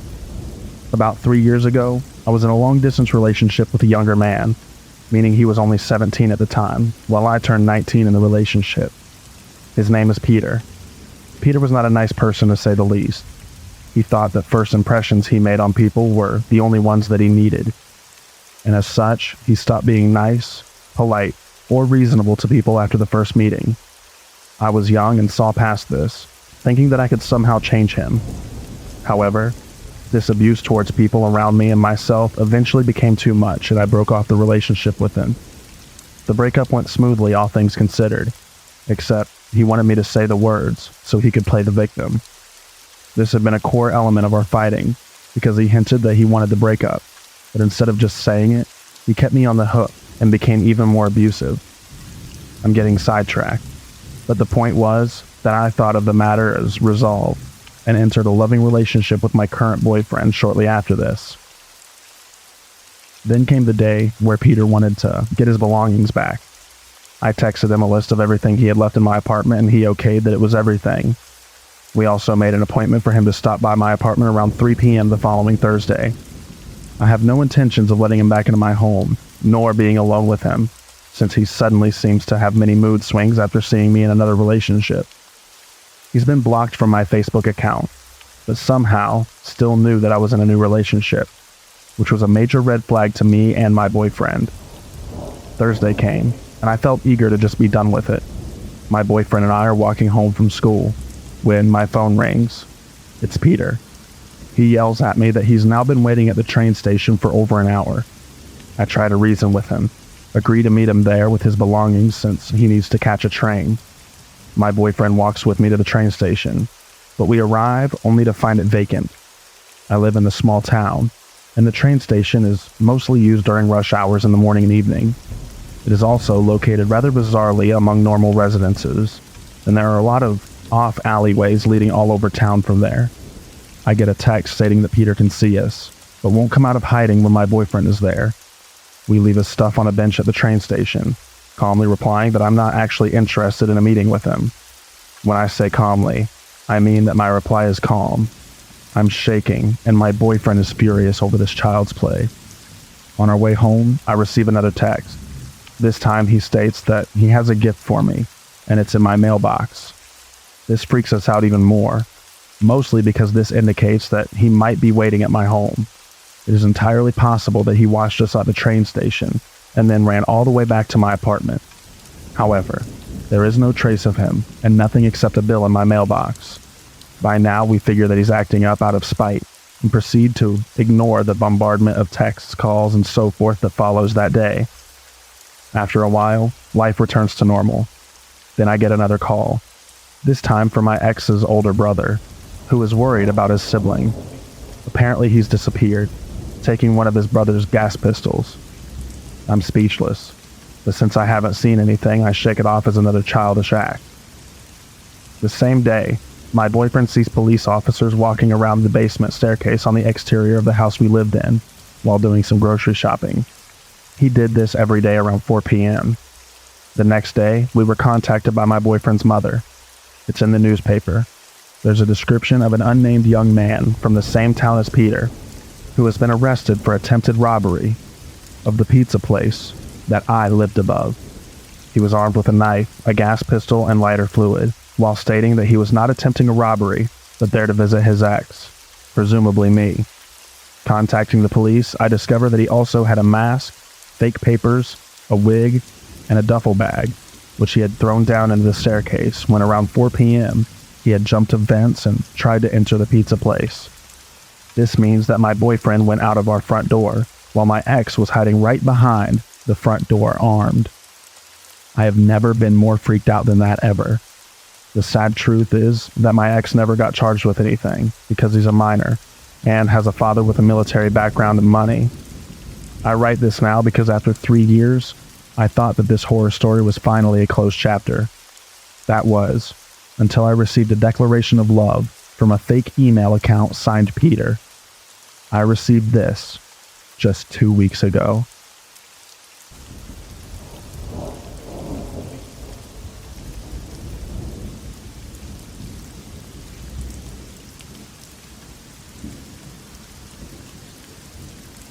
This happened yesterday, after I finished the night shift at around 3 a.m. I work at a store of a big fast food chain to pay for my university.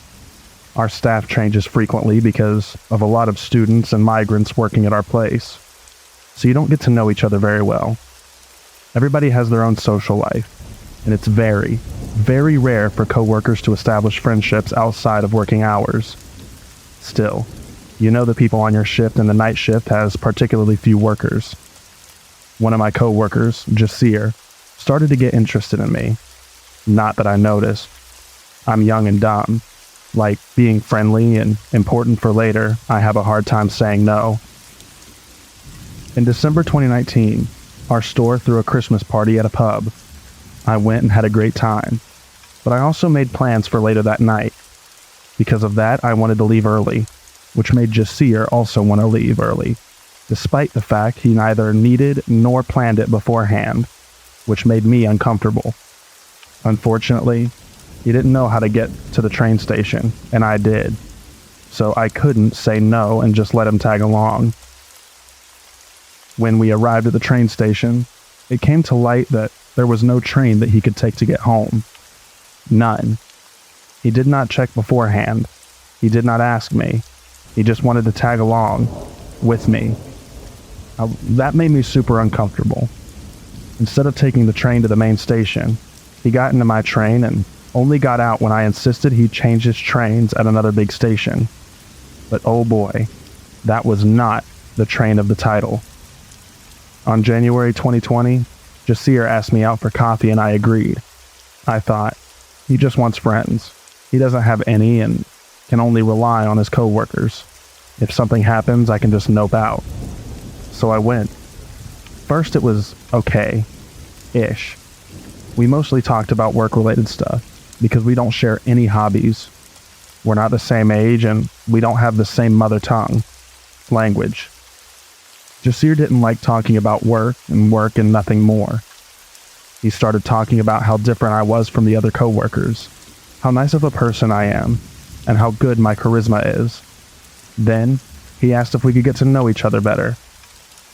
I genuinely didn't want to, and still don't. Jasir is not my type, neither as a person, nor from his looks, especially his looks. Even if I sound superficial, while I'm in my early 20s, Jasir is at least in his early 30s. I have no problem with age gaps, a story for another subreddit, but I am not attracted to men that dress like teenagers. Instead of telling Jasir a straight no, I told him that I was not interested in having a boyfriend. He didn't take that seriously and told me that I would change my mind. I told him I wouldn't. He, again, was not really on board with that opinion. so I elaborated my opinion 3 times in German and 1 time in English to get it very clear. He always changes to English if he does not get something, or thinks he's misunderstood. Even if he heard it clearly and just does not like it. I mean, obviously my opinion is going to change if I explain it in English other than German. We left the conversation with him still not convinced, and me being really not interested in a second meeting. He quit soon after, and I foolishly assumed I was free. But whenever he came to my workplace to place an order, he would ask me out to eat something, and every time I would postpone whatever I said the last time. Because of finals, because of travel, because of anything I could get my hands on. Then came COVID-19 that hit Germany in March, and I didn't see him anymore. I blocked him on social media in April, and hoped that that was the last thing to happen. But oh boy, that was not the case. Today, I finished my shift at 3 a.m. and left with my female and very Asian coworker, Wei, to catch the next train. We take different trains, so we decided to wait in the main lobby until I needed to go to my platform. In that time, Jasir appeared. He just finished his shift and was on his way home. Wei asked him which train he needed to get, and he said that he was walking home. While the conversation went on, I got closer to Wei to get some space between me and Jasir. Wei did not grasp how uncomfortable I was in this situation, and she just walked away. What did Jasir do? He placed himself between me and Wei, right in my vision line. Every fiber in my body felt how he barged into my personal space. I decided I could not take a private conversation with him and said, "Oh look, I need to go to get to my platform." But Jasir followed me, through the main lobby, through the train station, into the elevator, and into the train. I was internally screaming, and walked through the train until I saw another passenger. I sat down in the row of seats next to me and Jasir followed. As if every bit of luck had just left me, the other passenger moved seats and went away, so I was back alone. Jasir talked and talked, and I showed clear signs of not wanting to continue the conversation. I hoped he would leave before the train departed, but he didn't. Mind you, the train goes in the opposite direction of his house, and is 1 hour walking distance to my workplace. There is no way in hell this man could get anything out of taking that train, except for following me and continuing the conversation. I was freaked out, and told him in English that he was acting very weird. Maybe I should have used a different word, but English is not my first language, and at that point, I only thought about escaping. I could not let him see my station, or he could easily follow me home. I don't live rural, but at 3 a.m., there's nobody on the streets. So him following me home was terrifying. I thought about getting off a station earlier, but then I would need to get a cab, for which I did not have cash on me. Or I needed to walk and he could still follow. I decided to get up at the next station, let him get out of the train first, and then just stay inside while the doors closed. It fortunately worked, but only after telling him that this was not my station. I would not get out, and he would not get back in. I even held my hand out to stop him from coming back. He stayed outside after the conductor shouted at us to let the door close. So let's rewind. He's way older than me, but does not get the concept of me not wanting to be in a relationship with him. Whenever he does not like an answer, he switches to English, because it just might be a misunderstanding. He followed me 2 times into my train and almost home, without even thinking about how creepy that behavior is. So Jasir, my ex-coworker, let's not meet again.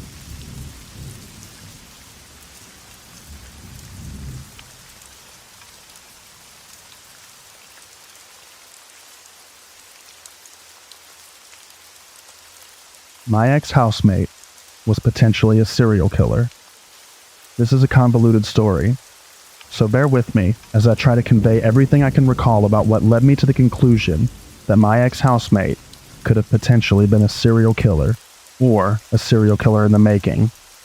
It was the summer of 2015 when I moved in, and at first appearances, my housemate/landlord Mike was somewhat normal, if not a bit socially awkward and dysfunctional.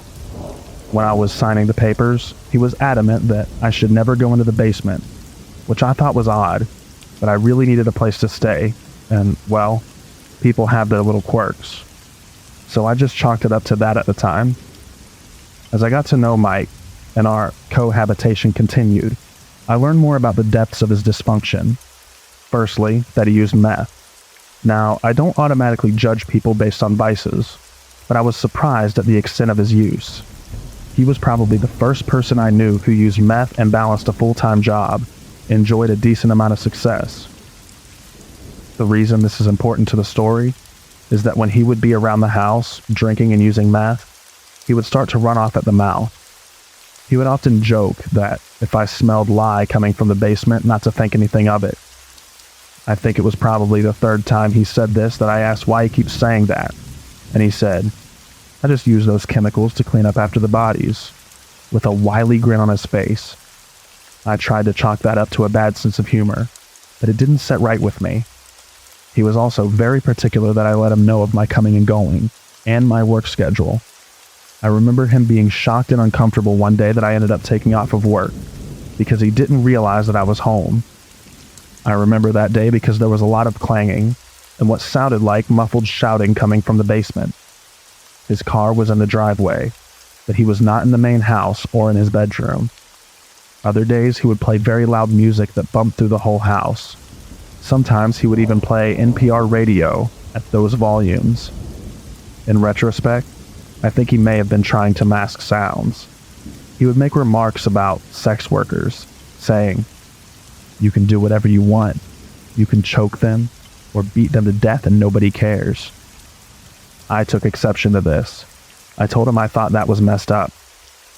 But when he would get tweaking, he'd always come back around to alluding to the same kind of violence, talking about how he was a normal white guy who owned a house and had a good career, so the police would never suspect him.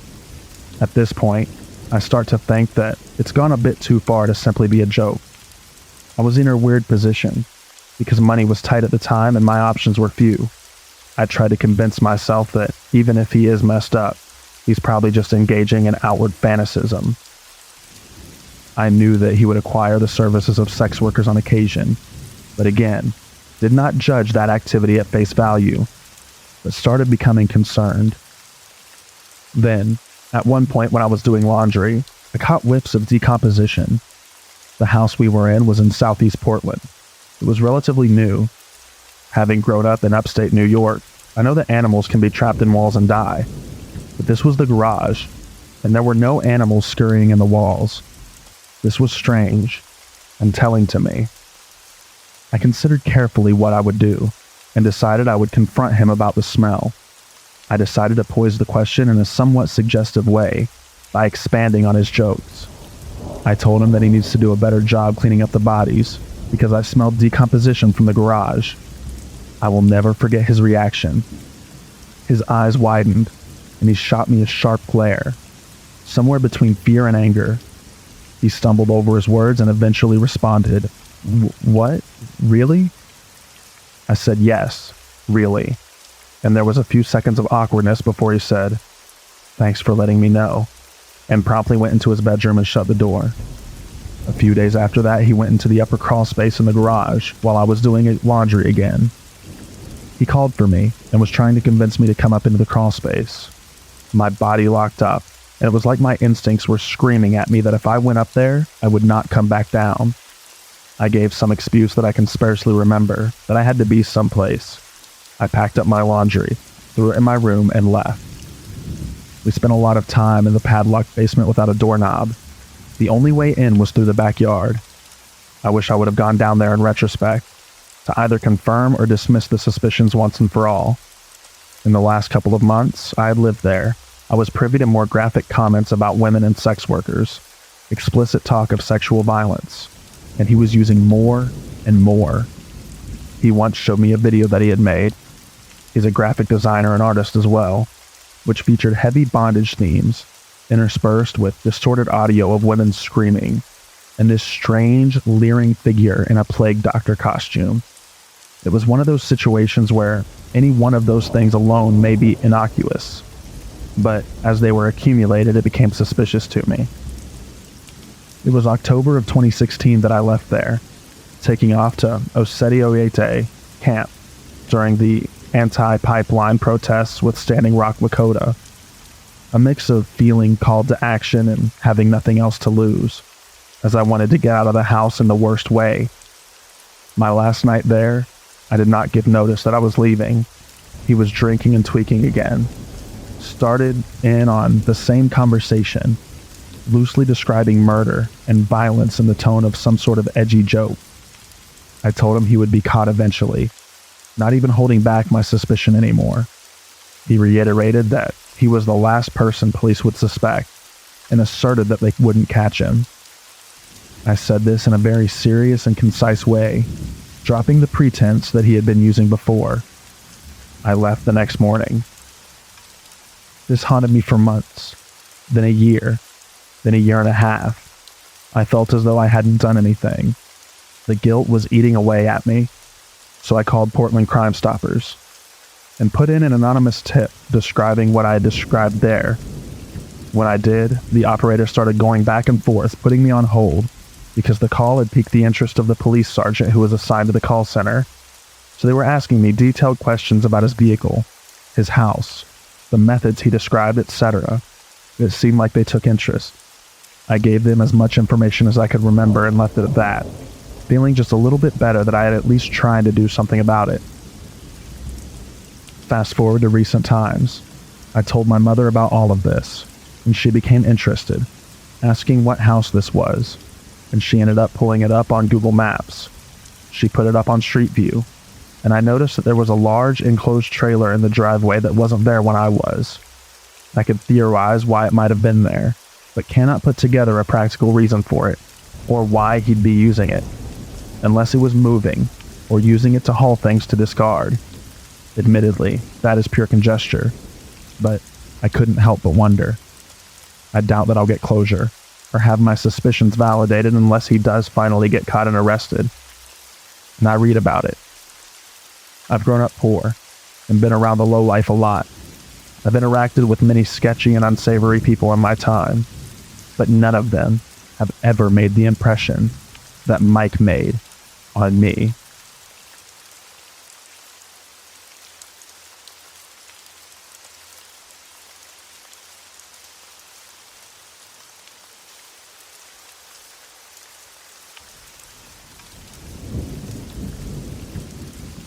To keep a long story short, my ex-best friend Alyssa and I were friends for almost 7 years.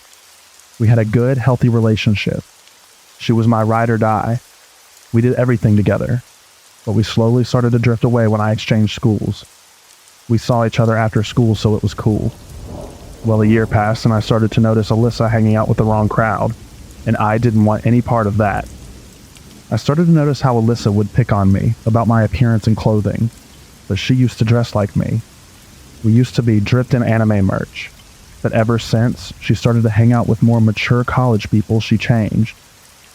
She would constantly tell me that I'm fat, ugly, or nobody loves me at all. That type of stuff. And my last straw was when she called my family poor. I lost it because my family has helped her with financial problems and even gotten them out of debt. So I stopped being friends with her, and I started to hang out with new people and get to know myself more. I've made a new best friend and everything was great, but I couldn't shake the feeling of being watched from every corner. I always felt like someone was there, but I ignored it. Months passed by and I still can't shake the feeling of being watched. And that's when stuff started to happen. My car would end up getting keyed. My tires were popped. And weird letters I had to decipher started to show up on my front porch. But I'm dumb and just decided to ignore the problems. A year later, I decided to hang out with some old friends from the group. And that's when I found out everything. Alyssa was the one doing those things to me, and every letter she sent was a death threat. My friend Tori, the one who witnessed everything, told me how Alyssa would stalk me and get mad that I replaced her with a guy. That's not what creeped me out. Turns out, Alyssa copied everything. I got a 2018 Nissan Sentra, and she got the same car. Inside my dashboard on my car, I have My Hero Academia figures and South Park figures, and she went as far as to get the same type of figures online and put them on her dashboard. She would wake up at 6 a.m., drive to my house, and wait for me to wake up and get out of the house so she could follow me. She tried adding my friends on social media and tried to convince them to leave me for her because she's a better friend than me. She even got the same clothes as I did. According to Tori, when she would visit Alyssa at her house, Alyssa would have the same anime posters. I didn't believe her at first until she showed me pictures. Everything was the same, as if Tori was seeing double of everything. Lucky for me, Alyssa was forced to move up north with her father. Her grandma kicked her out of her house, and everything went back to normal. For now, I'm just scared when she comes over for holidays and starts to stalk me again.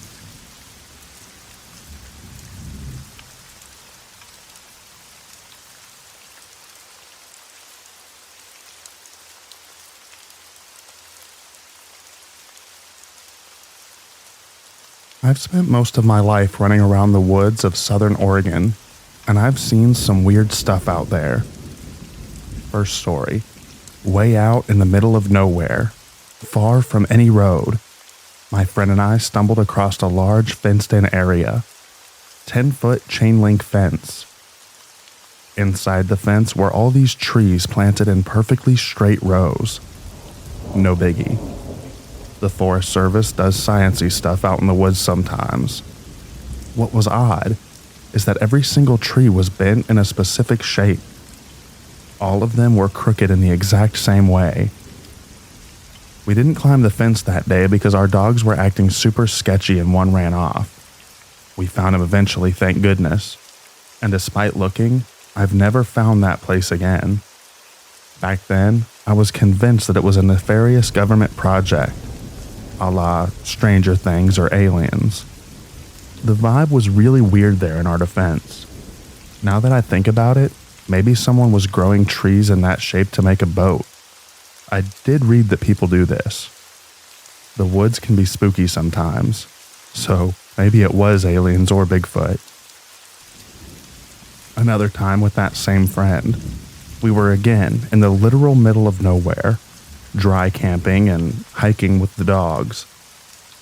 We found a small clearing that had a twin-sized, rusty old iron bed frame, a small rusted-out cook stove, and some other rusty buckets and stuff. The odd part is that it was so far from anything, even old logging spur roads. Whoever lived out there really didn't want to be found or bothered. Can't blame them, really.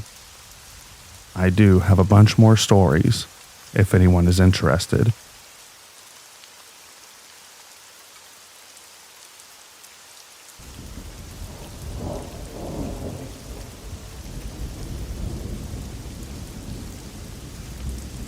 When I was 14, I found a body floating in the Flint River near Bainbridge.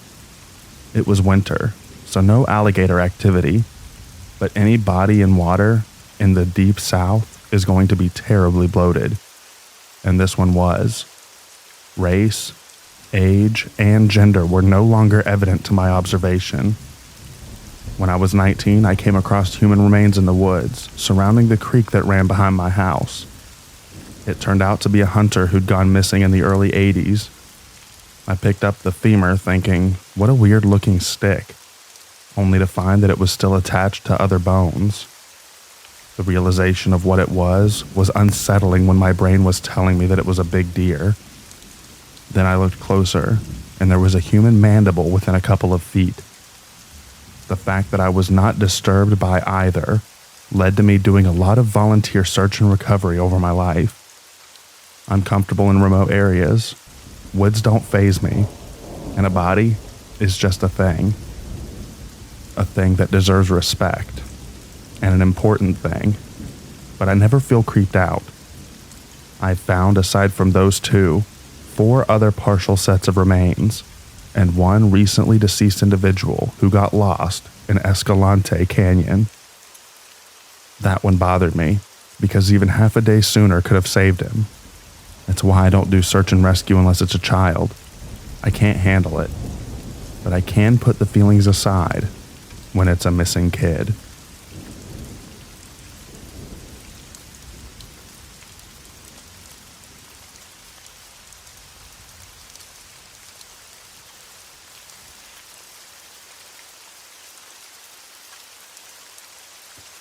My buddy, my wife, and her friend hiked to a remote cabin. The cabin's previous tenants had to be medevaced, so my buddy and I decided to hike their belongings back down the mountain, 3 miles each way, so we could get it back to them. My wife and her friend went on a hike while we were gone. On their way back, they found a decorative flamingo in the middle of the trail. No clue who put it there, as they didn't see another soul. A couple of times I've had people appear in places that no one should have been. One was an old man at 2 a.m. in St. Mary's Wilderness. He said he had gotten turned around and asked if I could use my Jeep to take him to where he wanted to camp. The road is very rough and was just a series of mud pits. I ended up agreeing, no idea why, and drove him about an hour to where he just said, "Okay, this is fine." I dropped him off, took his picture, and left. At camp, I noticed that he wasn't in the picture, just kind of a blur. The next morning, I went to where I dropped him off and I couldn't find him or any tracks. No clue if he was real or if I was just imagining it all. I've also seen markers from where Civil War soldiers had died. And how. Example, Jack Smith gunshot, carved into stones. Not headstones, just the rocks by where they died. I also sat and watched an orb/will-o-wisp with 2 friends for about 30 minutes before it finally went away.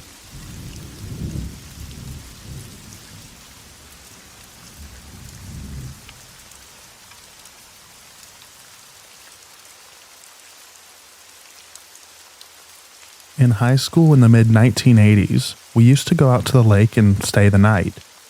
We would build a campfire, and then we would just get tired and sleep in our cars. It must have been around 11 p.m. when we decided to go for a hike into the thick wooded area. There was a trail. There were 4 of us, 3 girls and 1 guy. We had flashlights, but we didn't really need them because the moon was bright. Then I heard something that sounded like faint music. I asked the others if they heard it, and they said that they did. It was like music from a jewelry box. You know, that type that has the little ballerina that spins around. We keep walking. Then, right in the middle of the trail, there it was. A white jewelry box with the ballerina. It was just in the middle of the trail playing music. We turned around and started to run. Then we stopped and decided to go back to where it was. It was gone. It wasn't more than a minute and it was gone. We ran back, put the fire out, and we went home.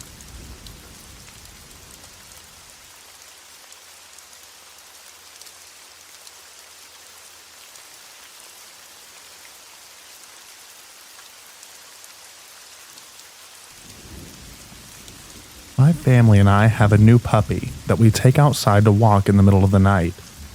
This was around 4 in the morning, and she let me know that she had to go out. She's always been very intimidated about going out in the middle of the night, but we never thought anything of it. Just as I was about to bring her inside, I hear this howl, human-sounding screech that sounded like it was right behind me. The puppy and I ran so fast in the house. The scream that came out of my body was so bizarre. I just froze in fear as soon as I got inside. My husband was very concerned and immediately locked the doors and brought all of our kids into bed with us. We were trying to chalk it up to maybe a fox. I would normally talk myself into it just being an animal, but the weird vibe that I got, I can't even describe it. The howl/scream sounded like it was right in my ear. I will never be going outside alone again.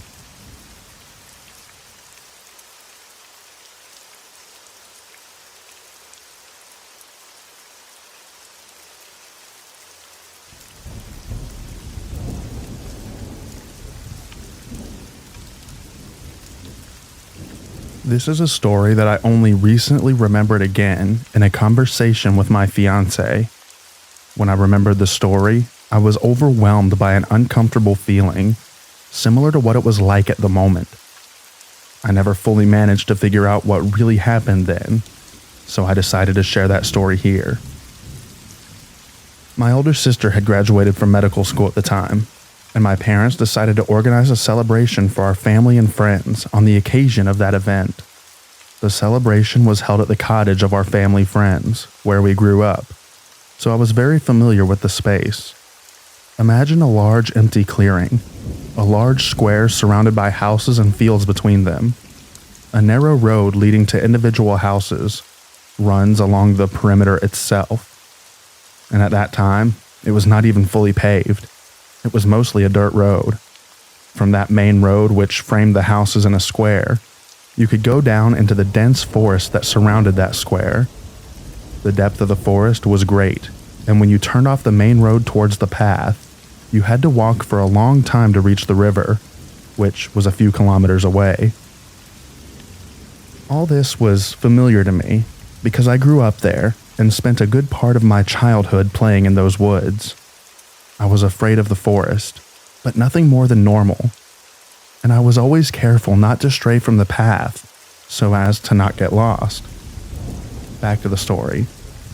My parents organized a celebration and invited a large number of people, including my cousin, P. She and I were close in age, and we got along well. As the number of people became tiring for us, we decided to take a walk so we could catch up on life, just the two of us. We were both about 20 years old, and I led her down the road because I knew the path I wanted us to take, down the perimeter, alongside the forest, next to all the other houses so as to not be alone. Everything was normal until we reached one of the turns for the forest that I mentioned. Somehow we both stopped without saying a word and looked in silence at the path that stretched deep into the forest. "Let's go inside." I was the first to speak after some time, even if this is something that's not typical for me. As I mentioned earlier, I was always a little afraid of the forest, especially after I got lost in it once. That was when I was still a child, but they managed to find me quickly after my screams that rang throughout the area. For this reason, I never left the road without my older friend, A, who carried a stick with him, and his hunting dog, May. But now, something was different. "Let's go in there. It won't hurt us," I said to my cousin and stepped inside. "I don't want to. I'm scared," answered my cousin, but I persistently assured her that everything was fine. In the end, she still followed me because I was already 30 steps ahead of her. "Elle, this is not a good idea. Let's go back." P tried to convince me once again, but I walked forward as if in a trance. "Everything's fine," I repeated to her.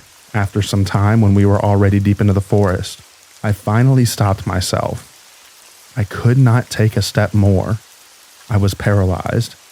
It was as if some part of me tried to break away from whatever was pulling me inside. I was overcome with fear.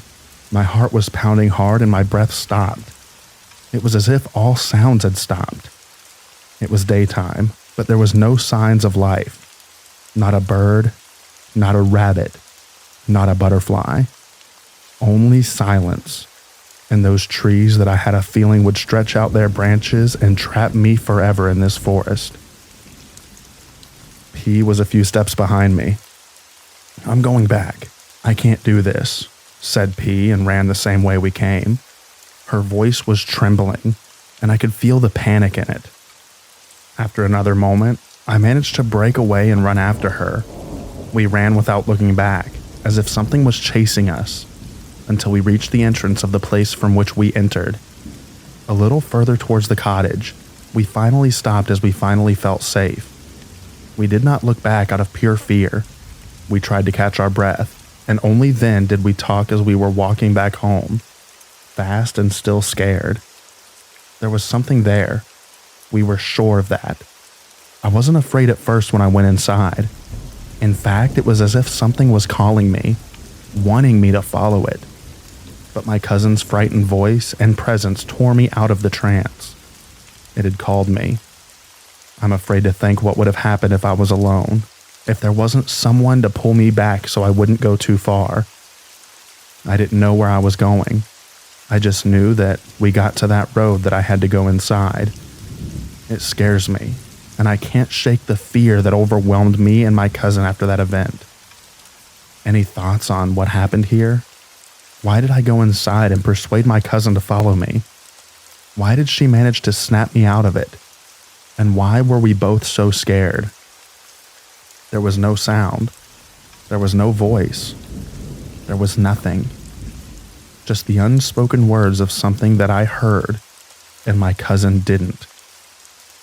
I'm from Croatia, so Europe, a bit more eastern, not too far from the Serbian border.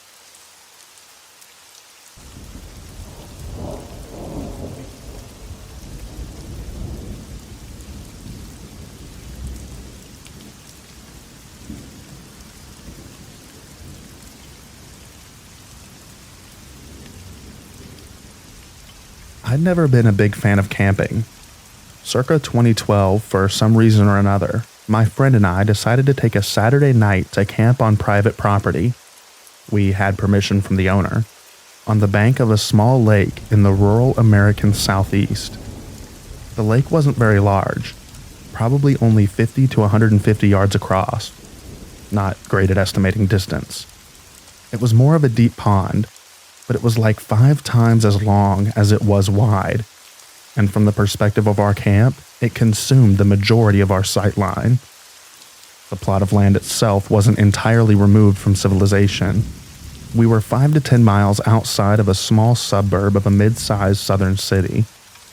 It definitely was not easy to access, however, and the only way in was a gated narrow dirt road across a levee which spanned one side of the lake. This road was gated and locked. The owner gave us his code. We pulled the car through and locked the gate behind us. If you've ever been down south, you know how quickly it gets isolated outside of cities. Our cities are small, and the rural people around often live rough and wild. We have dense woods, so thick that they're not worth building in unless you have some connection or attachment to the area. I've heard it was not profitable to cut roads through a lot of it when they were building highways in the 50s, so not much development has happened in the last 100 years, and in some places, since the Civil War. It's not uncommon to go for a 30-minute drive straight out of town and come upon cabins that are obviously off the grid. My friend and I were used to living in the suburbs, so we were just happy to see stars and hear the sounds of nature. We were at our utilitarian camp, small, Coleman 2-person tent and a blanket, simply looking around and enjoying the night, when suddenly my buddy sat up real straight. He said something like, "Do you see that guy over there?" He pointed to the other side of the small lake. I didn't see anything. I sat up slightly and said, "Nah, it's just the dark playing tricks on you." He seemed actually shaken. "No, look, there's a bunch of faces behind the trees now." That got my attention, and I sat up fully, rubbing my eyes to try and gain full focus. And then I saw them. Small, round, white faces staring back at me from across the lake, maybe 15 to 20 of them. All were positioned in such a way that their bodies were behind the trees and only their heads were visible. The best way that I can describe the faces is very pale, somehow internally illuminated children. I should mention that neither of us were drinking or high. We were too young for that, not for at least a few more years. We had eaten dinner at home, and were just planning on going to sleep after chilling out for a while. The faces weren't moving. I was kind of sitting there in shock, thinking that my eyes would adjust, and I would see that they were a reflection, bugs or owls or something. But I would never come to that realization. I stared right back at them for what felt like 5 minutes, looked back at my friend, and they were gone. Bodies of water carry sound extremely well, and we heard extensive shuffling from the other side of the lake, and a couple of small branches snapping. It's incredible what your ears pick up on during an otherwise silent night. My buddy was tearing up a little when he said, "What the heck were those?" And I didn't have a good answer. Neither of us slept particularly well. I definitely felt validated in my feelings of disliking camping. But what were we going to do? I tried to do some research on the internet, but never found a phenomenon that could explain that.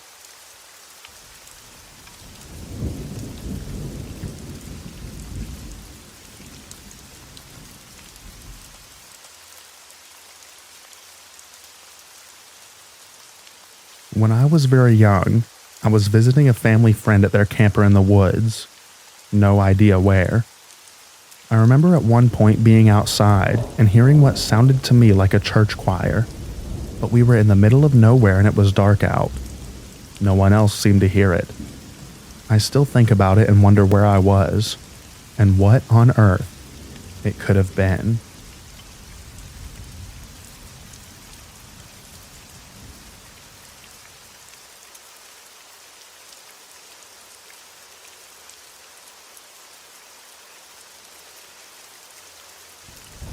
I've just stumbled upon this subreddit, and I've thoroughly enjoyed all the experiences and stories shared by others.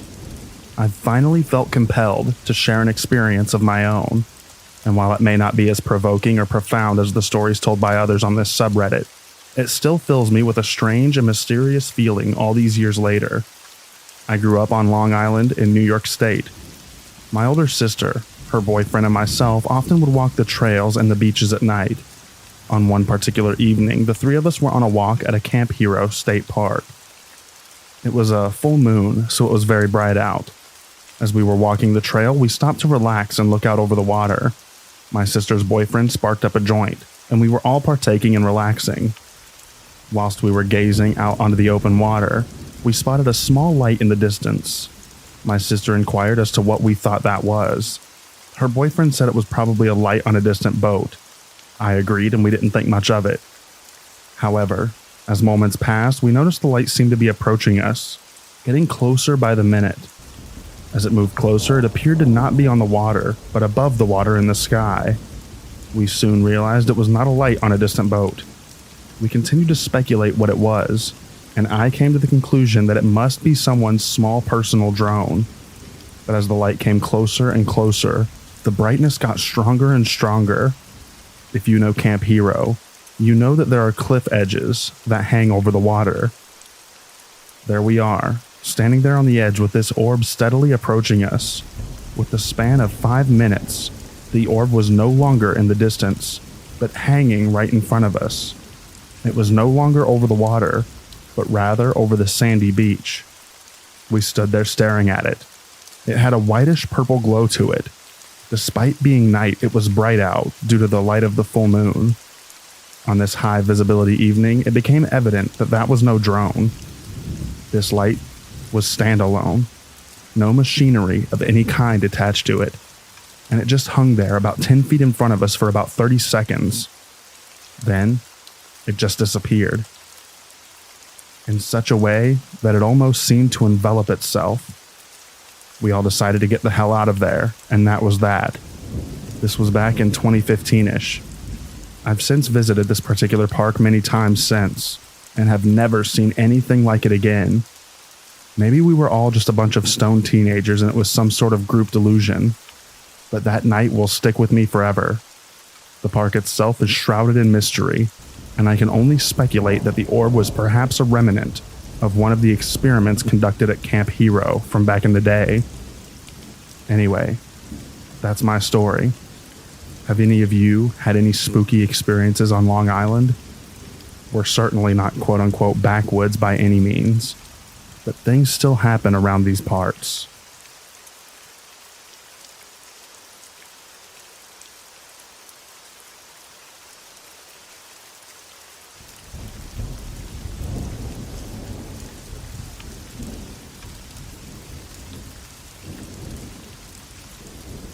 So this is a story my dad recently told me about my grandpa and my great-grandpa.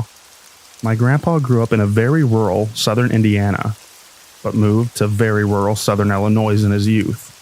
So this takes place in Illinois. One night, Grandpa and his dad were hanging out at his uncle's, who lived a couple of miles away. Keep in mind, this is the 40s out in the country, so all roads are just dirt, basically. Anyways, it was pretty late, so they decided to head home, and hopped into their old car, going probably about 15 miles per hour through these woods roads. At some point, as they're just driving and talking, they pass something along the edge of the road, standing upright. They both hunted and were very familiar with any animals or other local people that may be around. Neither one of them really said anything for a minute, and then they both looked at each other and said, "What the hell was that?" My grandpa asked his dad, "Do you want to turn around?"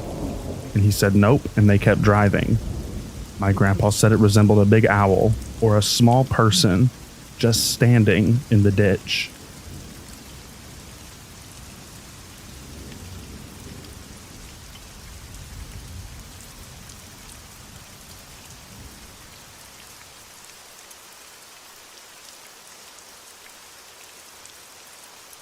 First time posting here or anywhere. Wanted to recount a bizarre series of events from my childhood and figured that this was the best place to do it, particularly because I have very little karma and cannot post much anywhere else. When I was a kid, I lived in Clinton, Tennessee. Both parents worked full-time, so I was often sent over to stay with my grandparents who had a plot of land in the vicinity of, but not right in, Mosheim near Greenville. Both of them had been in East Tennessee for their whole lives, in that area for a good many of years. They had been established at their home for some decades before this story and remained there a good time after. Recently, I had reason to return to that area in Tennessee after having spent the majority of my adult life in Minnesota. Being in and around the area, driving the same roads made me reminiscent about my lazy summer days tucked away at my grandparents' house. Learning to shoot on the same .22 with which Grandpa had taught Mom. Feeding fish at a neighbor's stocked pond, or spotting deer and bear with binoculars from the back porch. When I relayed this to my mom, she in turn told me a story about a time I scared my grandpa half to death, then lied about hanging out with Bigfoot. At first I had no idea what she was going on about. Then I remembered exactly what happened with startling clarity. New context given by the experience adulthood provides. And no, this was not about Bigfoot or a cryptid. Before we start, some information about my grandparents' land. Their house was on a small hill surrounded by a grass lawn. The lawn gave away to a smallish hayfield, then a wood line. Those woods lasted for a good half mile to either side of the home, and a good several miles to the back. I hated the hayfield because it was too pokey to play in, but liked to hang out in a creek that ran behind it. To get there, I would like to walk to the edge of the property just in the wood line to avoid the hay. While at my grandparents', the only rules were that I stay where I could see the house, so the house could see me. I was to take a whistle with me anywhere I went. I didn't take the whistle, seeing it as a badge of my regrettably young age, and the best part of the creek was outside of the house. That was the only stretch where it got deeper than my knees, and thus the only part where I could swim. Naturally, I spent much of my time in the water splashing around, skipping stones and being a kid. One day I was playing in the creek when I noticed someone. It was a man, a stranger on the bank watching me. He had long hair, a beard, and pale skin so dirty that it was stained. I could not tell his age, and simply thought of him as old. I have no better guess now, as he clearly went through long years of hard living. He wore no shirt, no pants, only a wrap of dirty cloth around his waist that I thought was a Moses dress, thanks to some illustrated Bible stories. Around his neck, there were multiple necklaces made from knotted tatters of cloth, fiber, and string. In those knots were various pieces of detritus, mostly bones, but some flowers and bits of dark glass. When I first saw him there by the creek, I was terrified. Frozen still. The man, however, was smiling. He gestured from his squat with an outstretched arm, fingers down, in a kind of "don't stop for me" wave. I didn't react, startled and reeling. Then he splashed at me, still smiling. He did it again. I splashed back, and soon we were playing. We both threw water at each other. He jumped into the creek and stomped around with me, laughing all the while. He threw rocks in the water, and so did I. I pushed him. He pushed me back. We carried on for some minutes until my grandma called for me. With her voice, a switch had turned off. The man stopped in his tracks, gaze fixed back towards the house. Then, as my grandma kept on hollering, he looked to me. He crept back to his side of the creek, barely disturbing the water, then slid into the brush, completely silent the whole way, holding my gaze. Once he was out of sight, I waited in the water until my grandma found me. She wanted to know if I was alone. I said no. She became very tense, asking who was with me while looking around. I didn't answer. I didn't know how. Seeing no one, she pulled me back to the house without any more words, gripped like iron the whole time. At the house, the real inquisition began. I didn't really have new words, the event and this reaction overwhelming my ability to explain. Such silence further irked my grandma, and I was swiftly placed in a corner, held without bail, awaiting patriarchal judgment. Around an hour later, my grandpa came back from work. He was told about my churlishness and was ready to set into me again when I started talking. I told him about the man, hairy and old, dressed like Moses, about how we played, and then he disappeared. I remember they digested this for a few minutes before sending me to my room. I was happy to go, and happier still, Grandpa did not yell like he usually did when we misbehaved. Later, I was brought out for dinner. I ate in the kitchen with Grandma, but Grandpa called me to the back porch. He was on the swinging bench, looking out over the hayfield, turned red by the setting sun. He had kicked off his boots and put them next to his shotgun. I knew that was odd for the gun to be out of the closet. Previously, we had used it to shoot bottles. Sometimes I would throw them into the air like they were clay pigeons. These escapades were accompanied with speeches about how the gun was dangerous and only for adults to use. He went through my story again, his tone deadly serious. Eventually, he asked me how Harry was the man, really. I told him very, thinking it was the right answer. He asked where. I told him everywhere like a bear. He ruminated on this and grew more nervous, worried I was in trouble or causing trouble, just wanting the trouble wherever it lay to end. So, when he finally asked me to swear in the name of Christ and on my mother that I was telling the truth about everyone, I said I had been joking. He finally yelled then and sent me back to my room. The family memory became that I had hid by the creek and made up a tale about Bigfoot. At the time, everyone was very upset with me, and I was forbidden from going back to the creek or anywhere out of sight. The enforcement of this rule, like the others, was lackluster.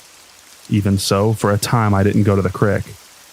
In my memory, I stayed away for a very long time, but I am sure it was only a few days, that hiatus feeling interminable to my elementary age self.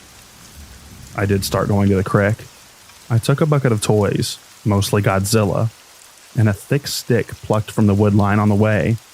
I think I was conflicted about what to do if the man came back, imagining either impressing him with my toy collection or clubbing him, or both in turn. When he did show back up, he appeared next to me as I dozed under a tree on my side of the creek. I was once again gripped with terror. He was not smiling, his face expressionless as he lurked beside me, having watched for who knows how long before I smelled him. I scrambled away, leaving behind my stick and toys, coming to my feet a yard out. I stood in the sun while the man watched me from the shade. Eventually, he crouched and started to look through my bucket. I remember becoming indignant as he examined my toys one by one, only to toss them into the dirt. It became too much and I started to lecture the man, telling him about how he got me in trouble, how he was a weirdo, how he stank. At some point, he stopped looking around my things and calmly watched my tirade. Face still neutral, eyes analytic. Once I had concluded my lecture, I sat back under the tree to pout, having become hot in the sun. I remember the man made a noise, a grinding kind of snort, and when I looked over at him, he was chuckling while he inspected the last few figures in my bucket. I wanted to laugh too, but was more determined to stay sullen. Once everything was out of the bucket, he put one figure, Ghidorah, back into the bucket.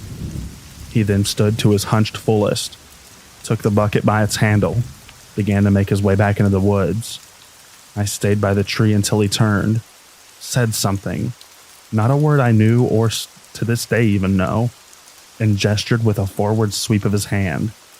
At first I didn't comply despite knowing he wanted me to follow. After a few moments he yipped, clicked his teeth, and gestured again more emphatically. With this further prompt, I did get up and come along. the man making approving noises and putting on his smile again. We went into the woods. The man led, but he was naturally quicker and quieter, making it hard to keep up. Eventually, he would stop when he lost me, knocking on trees with sticks and whistling arrhythmically so I may find him in the vegetation. He never came back for me, opting instead to guide me forward with the noises. I became lost, having only a vague sense of my grandparents' place being behind me. After some time, maybe 15 minutes, we came to a bald. The man had me wait there, indicated by patting the ground before going into the tree line alone. He returned from a different direction, pulling a sled. It was made from a half of a discarded plastic drum and lined with small pelts and smooth bark.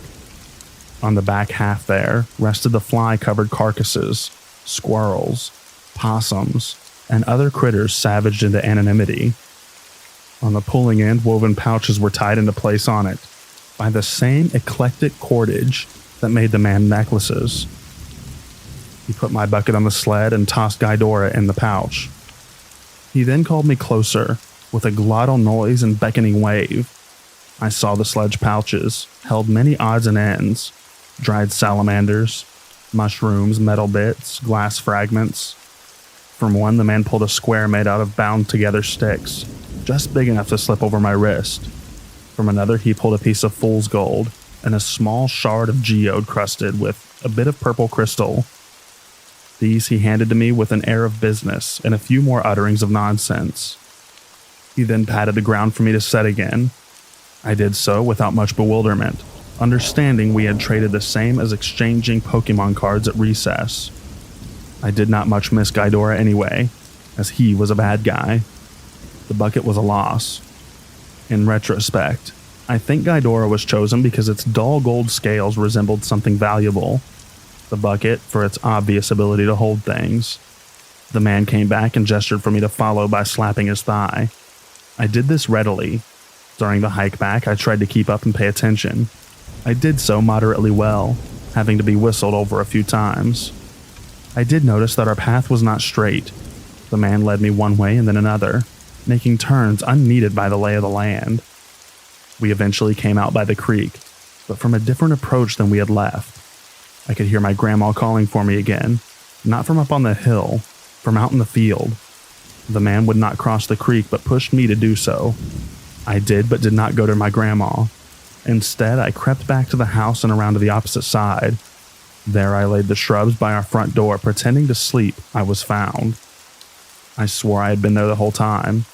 When I was sent back to my room, I placed my fool's gold crystal and charm in my bedside table for safekeeping. The next day, I went back to the creek to pick up my toys. The man was not there. However, throughout that summer, he did visit me again, to sit under the tree or throw rocks at the water, or yammer softly to himself. I would bring snacks and candy to share, and he would likewise give me stringy dried meat, which I ought not to evade, or honeysuckle blossoms, which I still would eat. Taken from my old bucket, he seldom visited long, and never splashed and whooped like he did on a first meeting. At this point, you may be wondering why I've posted on Backwoods Creepy and not Backwoods Weird but Wholesome, I guess. There were two more occasions I want to account. One gruesome, one awful. The eventful one occurred near the 4th of July. I had brought 2 boxes of bang snaps to the creek. The man was initially wary of the little fireworks, but quickly came to appreciate their miniature pyrotechnics. He took the box I gave him gratefully, even taking the empty box, likely for the wood shavings, which are excellent tinder. During the use of the bang snaps, I had scared a turtle into the water and to the opposite bank. It sat there watching us from the far shore. The man, after stowing the bang snaps in the bucket, noticed the turtle. With little thought, he scooped up a smooth stone and threw it with force and accuracy to the turtle. He then waded over to retrieve the slider, which struggled meekly in his grasp. One leg knocked clean off. On my side of the river, he took from the bucket a new piece of stone. One side was rounded and fit in his hand. The other came to a flinty cutting edge. Working with deft experience, the man began chopping the live turtle above its neck, pulling up on the shell top. The thing struggled and bled as it was dissected. the dome eventually coming free. The turtle dropped to mingle its viscera with dirt and sand. The man rinsed the shell in the river, then offered it to me. In wordless horror, I ran. That evening, I came back to shuffle the dead turtle into the flowing waters of the creek. The shell itself was nowhere to be found. This experience did not deter me from going to the creek, or the man from visiting me again. However, sometimes he would try to call me away from the creek with thumps and whistles. I would tell him I heard him and refused to move. On some occasions, he would join me. On others, he would leave. The last time, we were sitting under the tree sharing cowtails. From the woods, there came whistling and the staccato knocking of a woodpecker. The man looked up and whistled back. There were a few more exchanges before he stood, collected his bucket, and beckoned for me to follow. I was curious and felt comfortable with the man as a guide, so I did as asked. He took me back to the bald, a direct path this time, periodically stopping to call or respond to the other in the wood. Waiting for us at the bald was a woman and a child. The woman was dressed the same as the man, topless, wrapped at the waist. She was dirty with long hair and a wiry frame. The child was in a similar state, wearing a sack that went to their knees. The man sat on the ground and the woman joined him, sitting in his lap, but leaning forward so that her elbows rested on her crossed knees. She had dark brown eyes that were fixed to me. The other child would not look up. I didn't know what to do and didn't speak. The other kid lifted their sack to wipe at their nose, and I learned under all that dirt they were a her. The man made a noise and drummed on the woman's bare back. The kid looked at them, still hanging her head, hair covering her face. The woman yammered and swatted at the girl lazily, the man echoing her noises, slapping skin to skin once more. At this bizarre scene, the girl stumbled towards me, stopping close enough that I could smell her and hear her wheezing breath.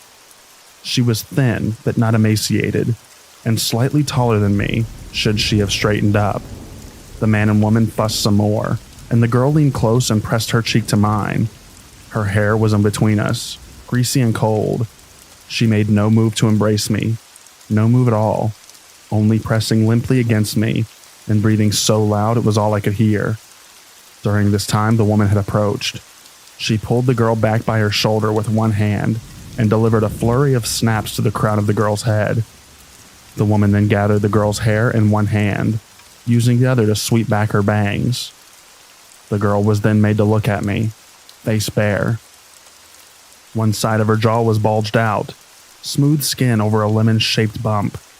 Her mouth was twisted by this deformity. Her nose faced to one side as if affixed sideways and leaked a trail of clear snot. One eye was bulged and roomy. The other, startlingly regular. It looked at me, blank and dark brown. The woman gave the girl's head a little shake, spat off to the side, then cooed like a dove as she smiled at me. I fled. There was commotion behind me. I think the girl was pushed to the ground. I did not look back, and they did not pursue. My flight ended at my grandparents' house, my absence unnoticed. I chose not to tell anyone what had happened, wanting to forget, not wanting to get in trouble, not thinking about the girl, the couple, what was intended for me. I spent that August inside whenever I visited my grandparents. I begged not to be taken, claiming it was boring and lonely. Sometimes when I sat on the porch or went from the car to the house, I'd catch a snippet of bird call in the wind, or the distant tapping of wood and hurry inside. My grandma could tell something was wrong and made an effort to entertain me in town. My grandpa cared in his own way, involving me in his errands, as he never had before. Eventually school started. Classes and friends eased me away from thoughts of the dirty man or the people in the clearing. Time did the rest. I think now that of all the people in the clearing were of a family, but their features, white skin, brown eyes, brown hair are common enough that they could have been unrelated. I am sure they lived together. They knew each other's signs and signals. They used their own words. I know that the Smokies are full of tales of feral people, wild men, and superstition. I also know that they are full of people living in unlikely ways in unlikely places. and that those real people call others kin, and that through the chain of human connection, even a recluse living in a run-down shack is someone's somebody. I guess I'm asking if the people in my story are somebody's someone, or if they are known, or if their behavior rings any bells. The lies, any known intention. I figured here, where the tale would not be discounted out of hand, might be the right place to ask.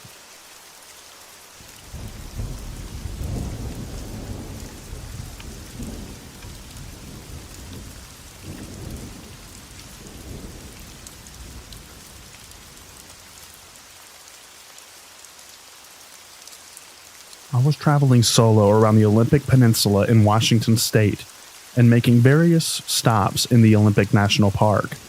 I decided to stop in Quinault for the first time and took a random road that dead-ended at a beautiful spot at the edge of Quinault River.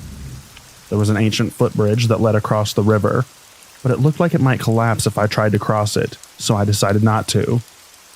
It was off-season, and I was not in a tourist area. I was the only one there. It was so unusually hot outside that I decided I needed to get in that water. I backed my car all the way to the edge of the dead-end road, faced it out in the direction I would need to leave, and started hiking through thick brush down an embankment to the edge of the water. There was no path. It was a pretty rugged area. It was mid-fall, and I didn't have a suit since I didn't plan on swimming, so I took my clothes off and got in the water in my bra and underwear. I had a nice swim, but I could not shake the feeling that I was being watched, even though I was in the middle of nowhere. After about 5 minutes, the creepy feeling was enough for me to want to head back, so I started to climb out, turned my back to the other side of the river, and walked towards my clothes and shoes that I had left behind. When I turned around, there was a big, small man standing in plain view, just across from me on the other side of the river, but higher up on his embankment than I was on mine. He was wearing a poncho made of animal pelts, had long hair full of sticks and twigs, and looked like he had been living out in the wild for a very long time. We stood and stared at each other, me in frozen terror, for what felt like forever, when all of a sudden he frantically took off in the direction of the footbridge leading across the water. I grabbed my car key, tried to grab my clothes and shoes, but they tangled up in some blackberry vines, so I left everything and went running for my life, through the thick brush and blackberries, barefoot in my underwear, trying to make it to the car before he made it across the river. There was no doubt in my mind that he was trying to harm me. When I made it out of the blackberries, I could see that he was crossing the bridge towards me rapidly. I got to my car and flung my door open just as he arrived. I locked the doors while he pounded on the hood of my car, just screaming and grunting non-verbally. The moment he went for my driver's side door, I hit the gas and took off as fast as I could. I looked back and he was chasing after me. He must have run after my car for at least a mile until he faded from view. I was bleeding everywhere from running nearly naked through blackberries. I was wet, unclothed, shaking and crying. Had I hesitated for literally 10 seconds longer, I don't think I would have made it out alive. Even typing this story out again all these years later, I am starting to shake. I felt like I was being hunted. That is the only way that I can describe it. I will never go back to that area. Since that moment, I always bring a hiking buddy with me when I venture out into the forest. That day is going to haunt me for life. I've had many years of therapy, and that experience is still as vivid as the day it happened.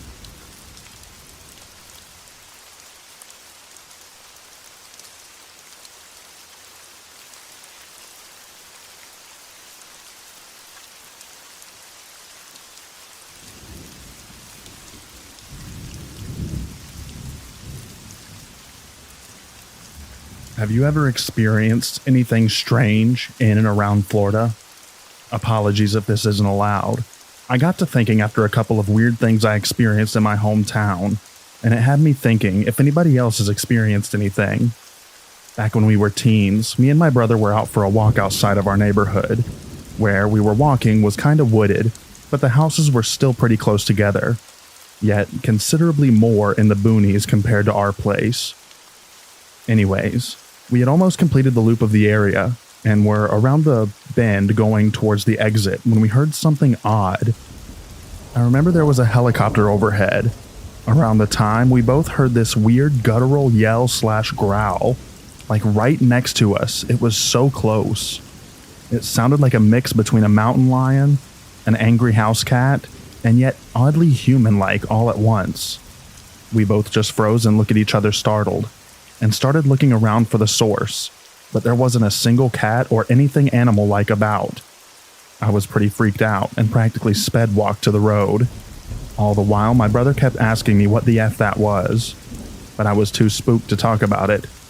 It was like a primal type fear. In an instant we heard it, and I just kept looking over my shoulder the whole way back. Anyways, pretty benign compared to the other stories I've read on here, and I'm sure there's an explanation to the sound, but it did have me wondering, has anyone else experienced weird stuff in Florida?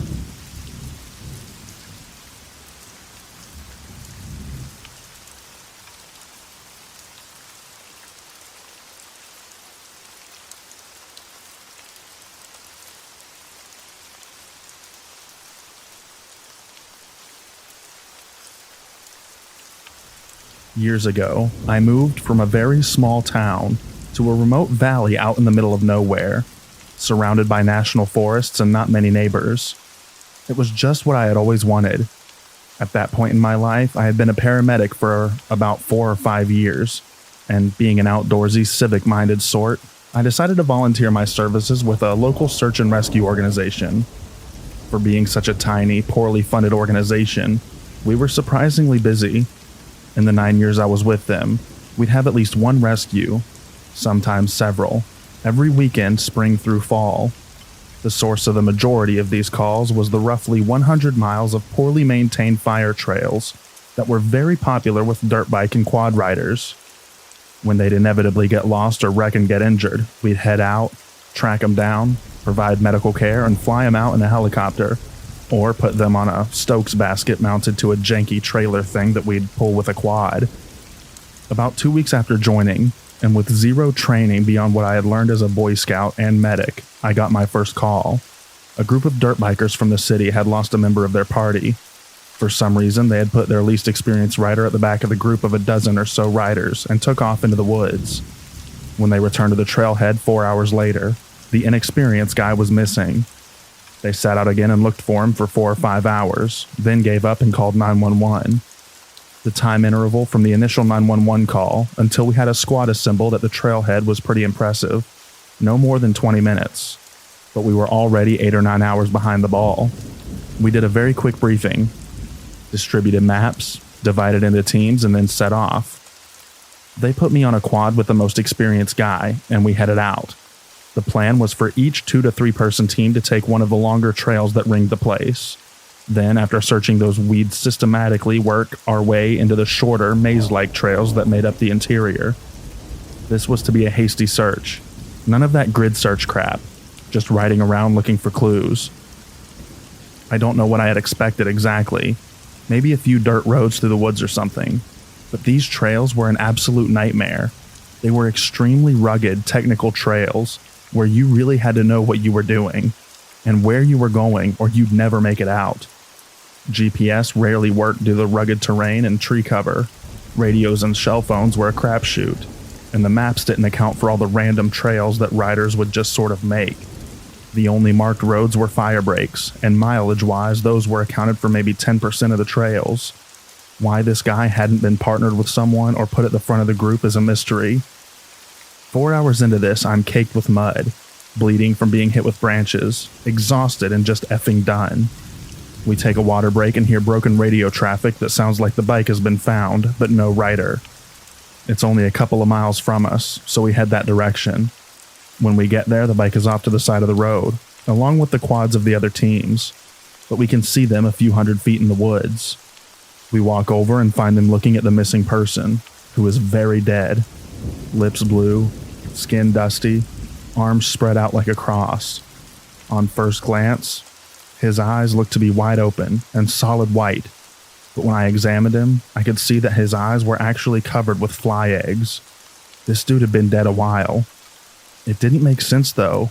His bike still had gas in it. He had water and food, and he was a healthy guy in his late 20s. Why was he dead? It looked like he had simply laid his bike down, then ran into the woods to die. Mission accomplished, I guess. We wrapped him in blankets, then put him on the Stokes and took him to the trailhead where the coroner was waiting. About a week later, I ran into the coroner and asked what the cause of death had been. The pathologist's determination was cardiac dysrhythmia, secondary to extreme anxiety. The guy literally died of fright, which up to that point, I had always assumed was just Hollywood BS. I've always wondered what was going through his head. Was he just afraid of the woods, or of being lost? If so, why did he run blindly into the woods instead of continuing to follow the trail? There's a part of me that thinks he may have seen something out there. I've heard a lot of stories about weird stuff in these woods, and I've seen a few strange things myself, so it wouldn't surprise me.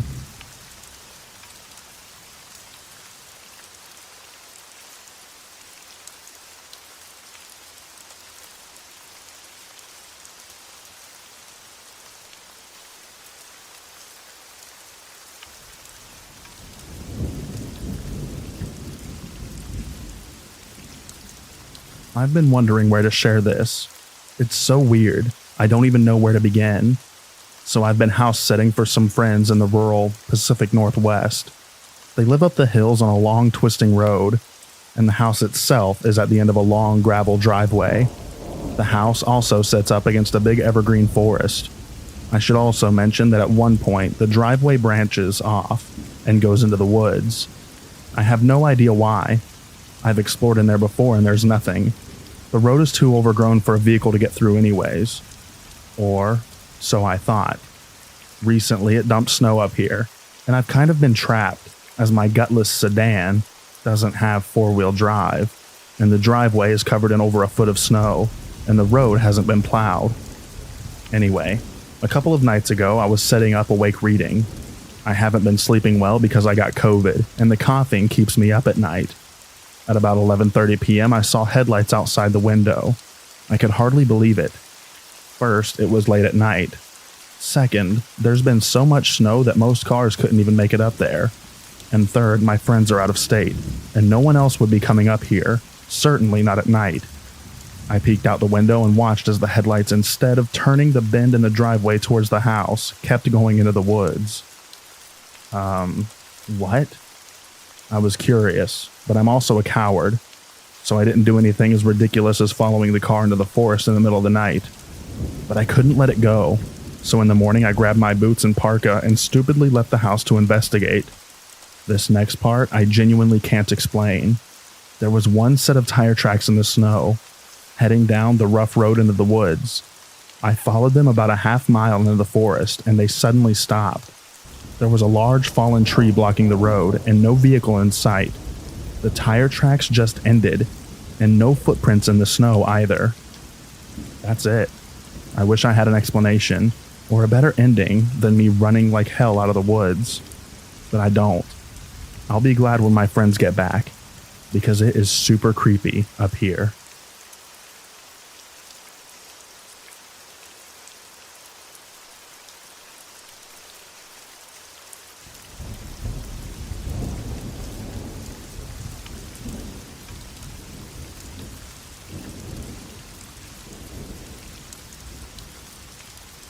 My husband and I were on the way back home from Navarre Beach, heading towards the Alabama line. It was storming really bad that night. As soon as we were passing Blackwater Forest, it slacked up a bit. We both saw Bigfoot walking across the road. By the time we were coming up on it, was almost to the other side. He looked so shocked, like a deer in headlights. I asked my husband if he saw the same thing that I did, and he agreed. I couldn't believe that we had seen it.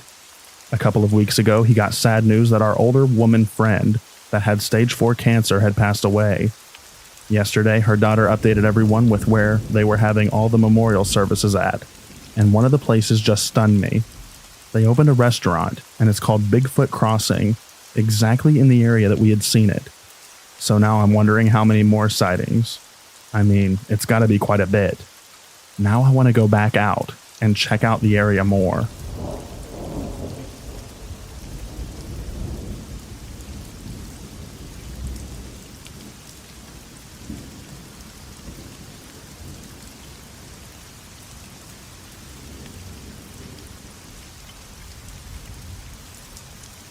I was stationed in the panhandle of Florida near Pensacola.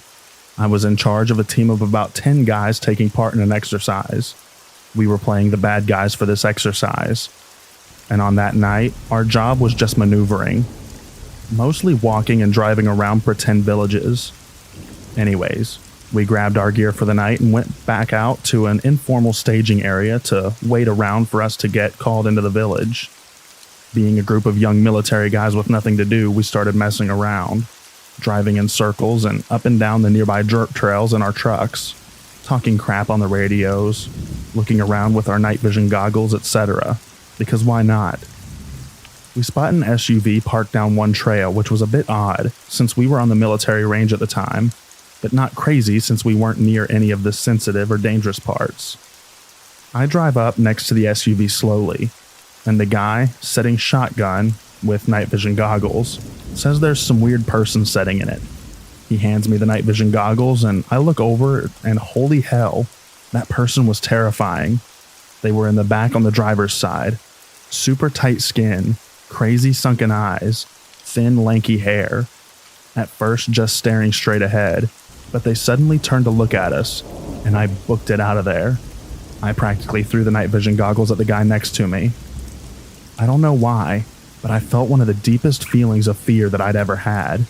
Literally, the only times that were worse were times where I genuinely thought that I was about to die. We drive back to where the other guys were, and I tell them about it.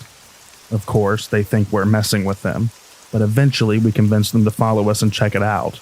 So now there's a convoy of 3 trucks holding 10 guys. We roll past to let truck 2 get next to the SUV, and only a few seconds go by and the radio goes wild with them yelling, "Go, go, go." We haul crap out of there, and all agree to find a new informal staging point to park at. The rest of the night, we'd mess with each other about the decent woman watching us or waiting for one of us to walk off alone, and just generally joking around. But I did notice that no one wanted to go pee by themselves. Anytime someone had to go, suddenly a few others chimed in too. The rational explanation is that it was some drifter in the SUV crashing for the night, probably at least a little high, tired, and confused as crap about the trucks creeping up on them, then driving off real fast.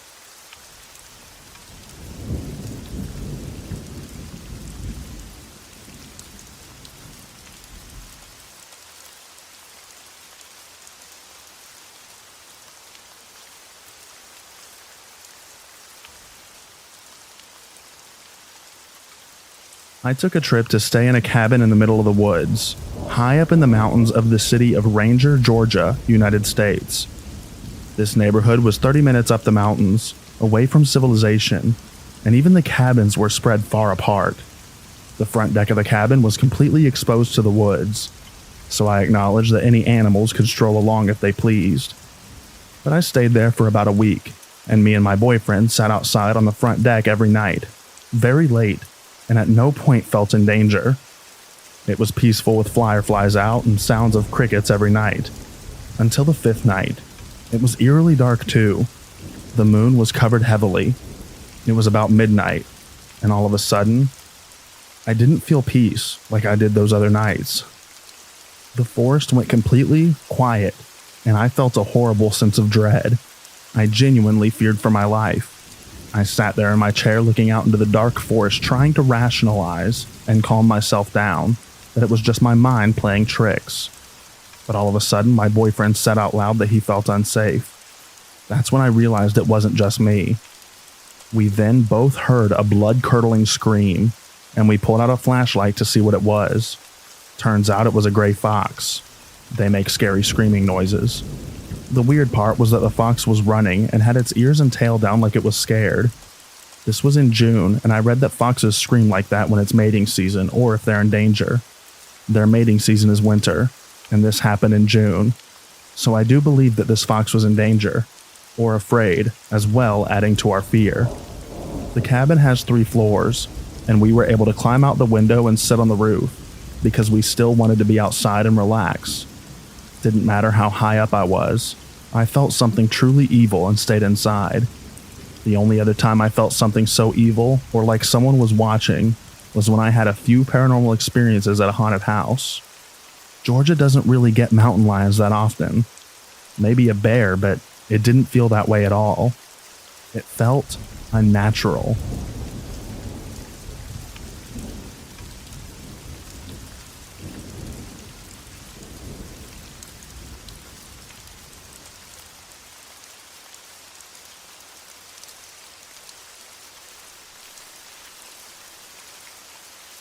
I've lived in the backwoods of Northern California most of my life, hours north of the Bay Area. So with that being said, I have a million weird or creepy stories, most of which can probably be blamed on wildlife, but not all of them. This would have been about 2 years back now. I was living in an isolated neighborhood with my parents right at the edge of a thin, dry national forest. Anyway, one night I woke up at about 5 a.m. to the loud sound and purple light of the garbage truck speeding by. After that, I couldn't get to sleep. A few minutes after, I get up and start walking down to the kitchen for a midnight, or I guess early morning, snack. Out of boredom and insomnia, I decide to go into the backyard. It was an unusually warm, dry night for the season, and it felt nice to get outside, but something caught on in the corner of my eye. I looked up to see this huge ball of light in the sky, completely still, just a little bit above the neighbor's roof.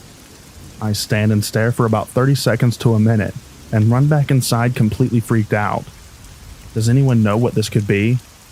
It was completely clear and in Northern California, not a place for weather. So I've ruled out ball lightning, and I'm kind of stumped.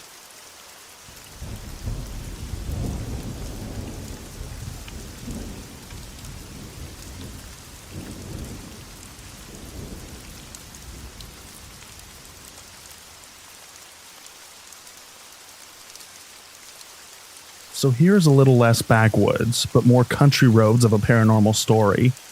Every summer, my family and some close friends would all travel up from Southern California to the eastern Sierra Nevada mountains along the California-Nevada border to the town of Bridgeport. If you've ever been, it's a super cool area. Big biker route to Reno Tahoe. Excellent outdoor camping and hiking into Yosemite high country, rich in wildlife. Crazy old history with native tribes and the gold rush of the West. Has Bodie Ghost Town nearby, and my favorite is the world-class trout fishing. Mark Twain even once stayed in the town way back in the day, which I thought was cool. The town is small and has your typical 20-building Main Street USA to match the field, all surrounded by rivers, lush meadows with cattle and horse ranches, and absolutely gorgeous wooded snow-capped mountains. We would often camp up near Twin Lakes, just outside of town about 10 miles, but always made a point to get to town for dinner at this bar, Reno's, for pizza and beer, at least once during the trip. So one night we do this, and afterwards we're on our way back to camp at twilight, just light enough to make out the peaks on the horizon, but still densely dark with billions of stars out in force. Now this road back to the camping area would zigzag through the square-cut properties of ranch land. It's a narrow 2 lanes edged by barbed wire and an irrigation canal, and minimal streetlights, if any at all. Literally can only think of one installed by the Dude Ranch out here. So, we drive back to camp, having to use our brights due to the dark, and making sure to keep an eye out for deer. And when we finally pull into camp, my mom immediately asks, "Did you see that kid in the swimsuit on the side of the road?" Perplexed and a little amused by the idea, I say no. Where was this? On the side of the road near the cows. He was shirtless walking along the road. I had been driving behind her and my dad. There is no way I could have missed this had someone been there. Nobody in our car saw him, and my dad said that he didn't either when she initially saw him. Not shocking for my dad, though. However, also not shocking would be my mom seeing something paranormal. It always seemed to follow her, and she was dead, excuse the pun, serious. Even described the color of the shorts, his hairstyle. Said he was walking the same direction we were traveling, so she couldn't see his face and had to be in his 20s. So we half-jokingly jumped to that conclusion that maybe it was in fact a ghost. After all, it was dark and late. Nobody else had seen him. And even in the summer, the Sierras are high enough in elevation and have crazy enough weather to easily kill someone who wasn't prepared for the cold night. Especially shirtless in swim trunks. On a clear night in August, I've woken up to the teens for temperature. And where she was describing was in the literal middle of nowhere in these fields. It takes us about 20 minutes just to drive it at a good speed, let alone walk to camp in the dark. But I guess anything is possible. The next morning, we get up to learn my idiot friend, same one who got scratched in a previous post I wrote, left the cooler out after the rest of us went to bed, and a bear got a buffet out of us. So we decided that we'll make the most of it and go back to town for supplies, some further fishing spots, and get in dinner again. This time, on the way back to camp, I'm driving in front of my parents, zigging and zagging through the fields, when all of a sudden there was a bright set of headlights right on my butt. Looking back, I could tell this had to be some sort of lifted truck, maybe a Bronco or similar rearing up on my SUV. So close at times, I thought we were going to get rammed. I started speeding up a little at first, but this car stays right on me. I'm starting to get annoyed and concerned. After all, this was a 2-lane road at night that anyone wanting to pass could very easily and safely do so, and there isn't any area you could really pull over without risking pulling into a ditch and getting stuck. So I continue speeding up, but I'm getting concerned because I know the hills are coming up, and there are deer by the thousands in this area. But this car's lights keep pressing. My wife, then girlfriend and friends start getting a little freaked out as well, thinking about the backwoods BS butthole of a human being that is pulling this. And this continues through the fields until I get to the final turn before it goes from meadows to woods, and I get a really heavy gut feeling, almost like a scream in my head saying slow the F down. So do or die, I start pressing the brakes, hard, fully expecting this truck to ram us. As I do this, we're coming around the corner, and sure enough, there's a pack of 6 or so deer in the middle of the road. I was immediately a little shaken up. It's always a little startling when you see animals out of the dark while driving, especially big ones. And then it dawns on me that I'm not being blinded anymore, and we definitely didn't get hit. I look back in the mirror and the lights are gone. Just gone. No dust in the rear brake lights from a vehicle pulling off the road, nothing screaming by us in the other lane, and no road for them to even have turned off on. Headlights lighting up the tree or area. And then I see my folks coming, driving up right behind us. All of us are dumbfounded trying to figure out where this person went. The deer clear the road, and we make the rest of the drive to camp, and adrenaline immediately gets me a bit irritated. So I start ranting off about how stupid this guy was and how we could have died. Blah, blah, blah, really making everyone feel good. When we get out of the cars, my mom immediately starts giving me the typical parent talk. But I get even more angry when she calls me an idiot for taking off like that on such a dangerous road in the dark, and how lucky I am to have not killed us all with those deer, and how I needed to be more careful, etc. Well, if that butthole hadn't been riding my butt, it wouldn't have been such an issue, I say. What are you talking about? She responds. There wasn't anyone behind you. Oh, how the tables had turned. Luckily, my wife and friends had experienced everything with me, and they start chiming in about the truck, and I start talking about how I finally had enough and listened to my gut and reason, deciding to slow down just as we come to find the deer, and how the truck was just gone. It gave my mom chills, and she apologized but told me to be careful next time, but then started laughing and saying how weird the trip had been. I'll give this to my mom. She never did call us crazy for what we experienced in life, which is something I think a lot of parents neglect to do for their kids. It's funny, because I always heard similar experiences from country towns back east, or folklore of ghost trucks, and thought how stupid it sounded. But now, after experiencing it, holy crap, is it dangerous. Plain dangerous. I'd never wish that on anyone.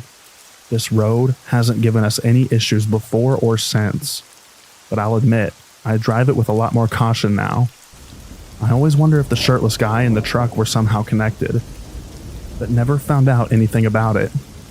Only God knows, I guess.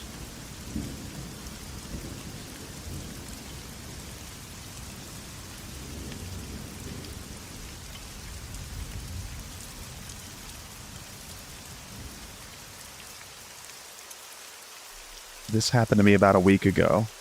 I found a summer job at our local supermarket, and about 2 weeks in, I got asked to work the late shift. 11 p.m. to 5 a.m. I accepted since I was in need of money, and I never sleep early anyways. Everything was fine and dandy until about 3 a.m., when a shirtless, scarred-up guy came in the store. After lingering around the store for a while, he quickly came up to the counter, making intense eye contact with me. As I was about to ask him if he needed any help, he whispered, "Don't you dare move." I didn't hear him at first, so I asked him if he could repeat that. At that point, he got agitated and yelled, "Make another sound and I'll cut you up." In a swift motion, he vaulted over the counter, going to the alcohol section, trying to grab a bottle of whiskey. Thankfully, the owner has hid a baseball bat under the counter. The moment he turned his back to me, I took the bat and swung full force at his knee. He winced in pain and tried to get up. I winded my bat again, acting like I was going to hit him again, just to see him pull out a homemade shiv of some sort. I let him get up, and the moment he got up, he swung his shiv at me, lightly lacerating my wrist. I pushed him back with the bat, and he ran for the door and got out. The day after, I called the cops and showed them the security camera footage, but they haven't contacted me since. I think it's safe to say I won't be working the late shift again for a very long time.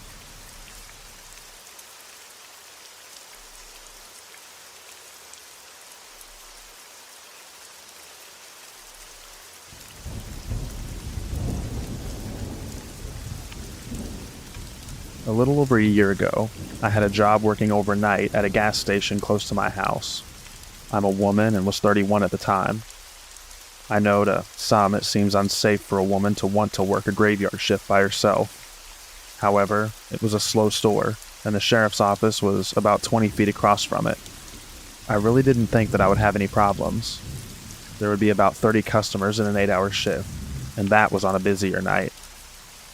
It was about 3:30 in the morning. I went outside to sweep the parking lot and last minute check in the trash.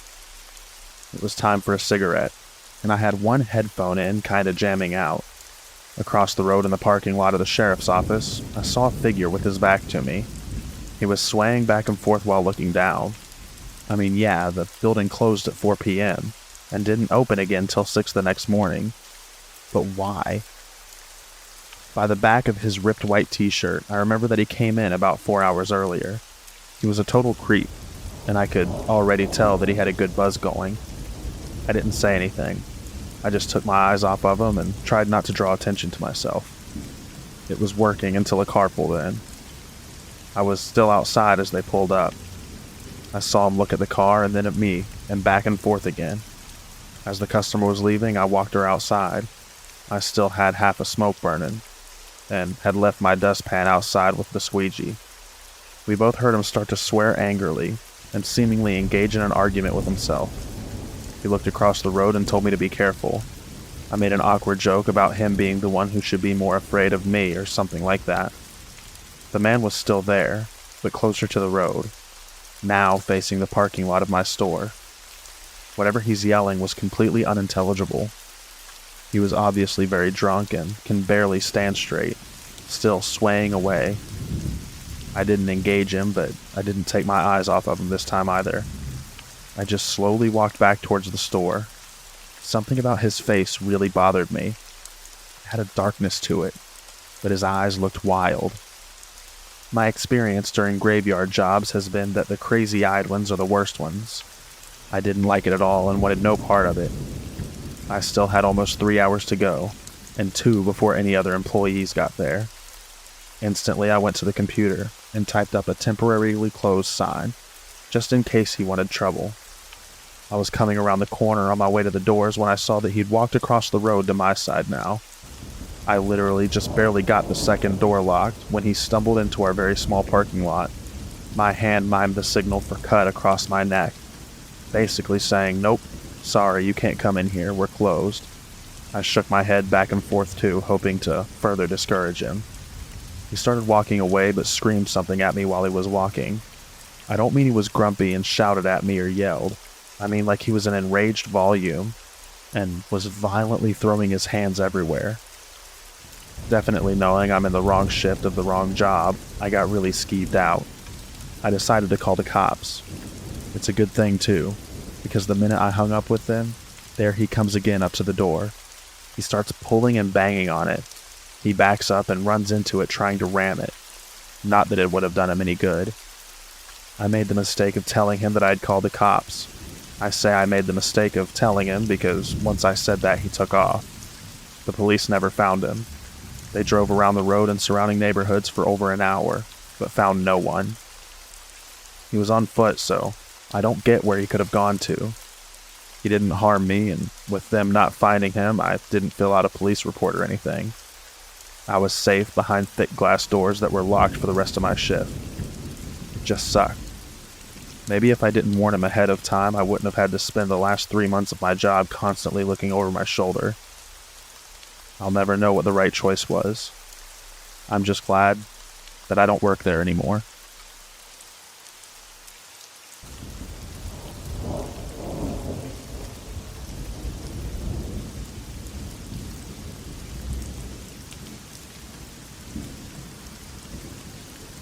So this happened a little over 2 years ago now, and I wanted to post it somewhere just to look back on it one day and never forget the lesson that I learned. It was 2016, and I had just started a new job at a motel. It was low pay, but I needed an office job. One of my friends, Michael, got me this job. For a few days, I did training with the owner in the mornings. For 2 nights, Michael trained me. Our job was the 11 p.m. to 11 a.m. shift. Nothing exciting. Checking guests in and doing paperwork. My boss went away with his wife on vacation for a week, which is attributed to the swift training that I had to endure. So it was my first night alone on the night shift. There was a monitor with security cameras around the motel's property, and large glass windows all around the office building with a glass door. There was a no-night window like most motels have. It was fairly early in the night at about 1 a.m. I was just doing my normal check-in paperwork when a man walks in and asks if we have any rooms available. Usually if someone is sketchy, my boss has me lie and say no, but he seemed normal at the moment. Without hesitation, I said, "Yes, of course, just for one?" And he replies, "Yes." So I begin creating the reservation on the computer, when I notice that he starts swatting the air and making spitting noises, as if he's being surrounded by flies. I try to ignore it. As far as I was concerned, it wasn't my business. So I try to check him into the room quickly as possible.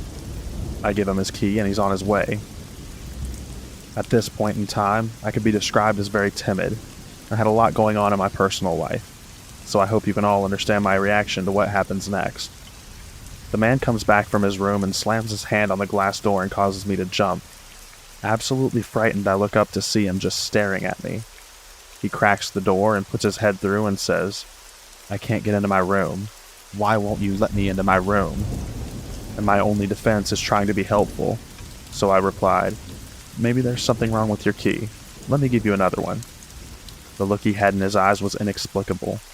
I felt like I was in absolute danger. I handed him his new key and he went back to his room. I tried texting Michael because he is the one who trained me, though it was in the middle of the night and he was asleep. I needed some guidance. With no reply from Michael, I noticed the man trudging down the stairs to come back. I go into absolute panic mode. I run into the back office and lock the door, and I pull out my pocket knife. It's important to keep protection when working at night. I hear the man in my office yelling, "Hello? Hello? Why won't you let me into my room? Why do you not like me?" Me being an absolute idiot, not standing my ground and calling the police when I'm feeling scared, I decided to take this situation on alone. I reply, "I'm just on the phone. I'll be right out." I then start calling Michael over and over for help. No answer. I decided to take a few deep breaths and then step out of the office. The man was not there. He was in the bathroom. I start hearing him talking to himself, angrily saying, "Kill her. Kill her." My heart sank. Still being an idiot and not calling the police. He comes out and I say, "Your key was broken. I'm sorry. Let me escort you to your room." Thankfully, he agrees. I was wearing a long-sleeve sweater, so my arms down, I was able to hide my knife in my hand while holding it. I began to walk outside and he seemed insistent to walk behind me. We began making our way to the staircase and up towards his room. I was sweating from how nervous I was, continuously looking behind me to make sure that he wasn't going to make a move. He stops at a room, and I stop at his room a few doors down. I smile and say, "Oh, that's the wrong room. This is your room," as it clearly said on the door. The whole time he was going to someone else's room and trying to open the door. I felt bad for them. I quickly ran back to the office and locked the door. The next guest I checked in was a police officer from a few towns away. I felt bad for confiding in them about the guy, but they seemed willing to keep an eye out and ear out. The next night, the man came back, but I had the doors locked, and told him that we were all booked up. I explained to my boss what happened when he got back from vacation. However, he didn't take me seriously. I continued to work there on the night shift for the next year, where many other strange encounters happened. However, from that encounter, I learned that if you ever feel uncomfortable, always call the police.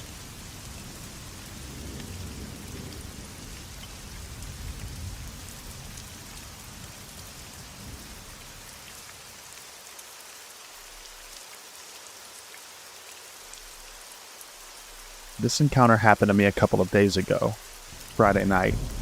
I was so shocked by it I forgot to post it to the subreddit after it happened. It was a normal Friday night just like any other, watching some late night TV. We've all been there. But when I went to go get some snacks for my viewing, I noticed my cupboard was bare. So I decided to make a quick run to the local gas station to pick up a cheap midnight snack. It was late, and it was the only place within walking distance that was open. But when I got to the gas station, there was this man there, disheveled hair, and he was young looking, but his skin was oddly weather-beaten for someone so young looking, and his eyeballs had these yellow spots on them. Unnerving to say the least, but he was the cashier, so I didn't have much reason to be afraid of him yet. I grabbed some stuff, laid it out on the counter, and started fishing around for my debit card. The cashier smiles. "You like those Gatorades?" His teeth. I'll never forget those teeth. The only way I could describe them was pure evil, almost like they didn't fit in his head. I nod politely, praying silently that that would be the end of it. He rings up my groceries and I scan my card, and then he says, "Hold on, I need to replace the printer paper." And he walks back somewhere that I can't see, but I look at the card scanner. There's no printer feed on it at all. Okay, fair enough. Maybe I don't understand how the receipt scanners work. Maybe I don't know where to look for the receipt to come out. But then I see this other guy at the door. He's trying to lock it. My red flags go off like crazy. I grab my card and leave my groceries there, rushing to the door. I'm pounding on it like crazy, and the other guy's trying to stop me. I hear the cashier coming back, so I panic and push the other guy into one of the aisles, giving me the opportunity to unlock the door and rush out. I haven't been back to that gas station since. Now, I go to buy my groceries ahead of time. But if I'm at some other store, I hope that I don't meet that creepy gas station guy.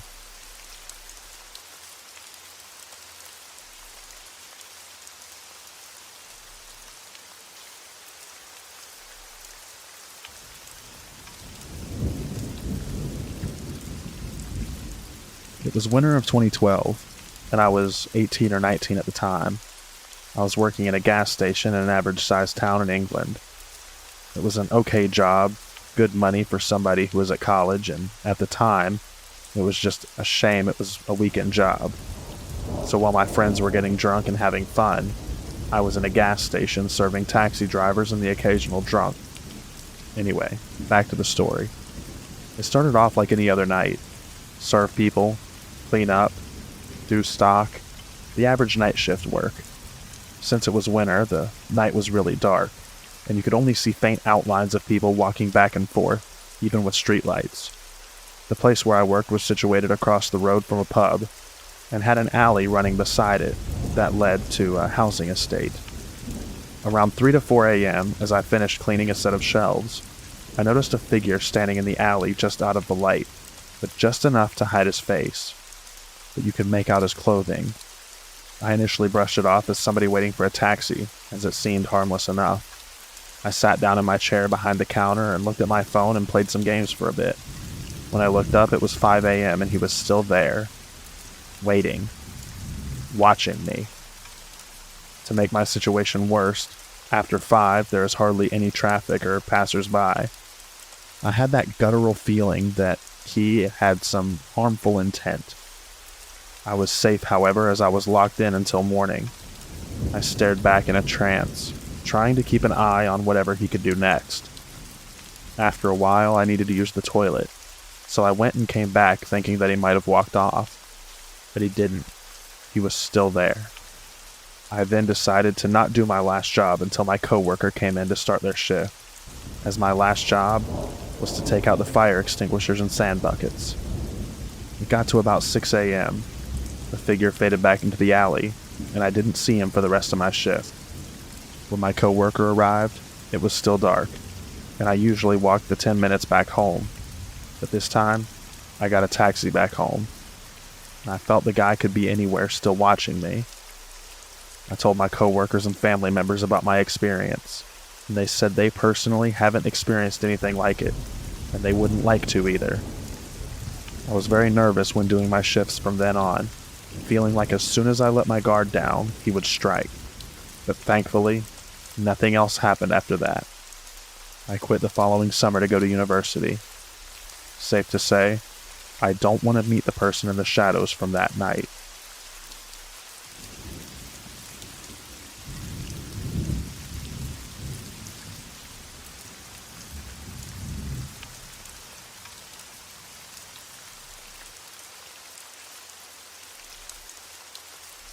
I work in a fairly busy hospital downtown in the NICU.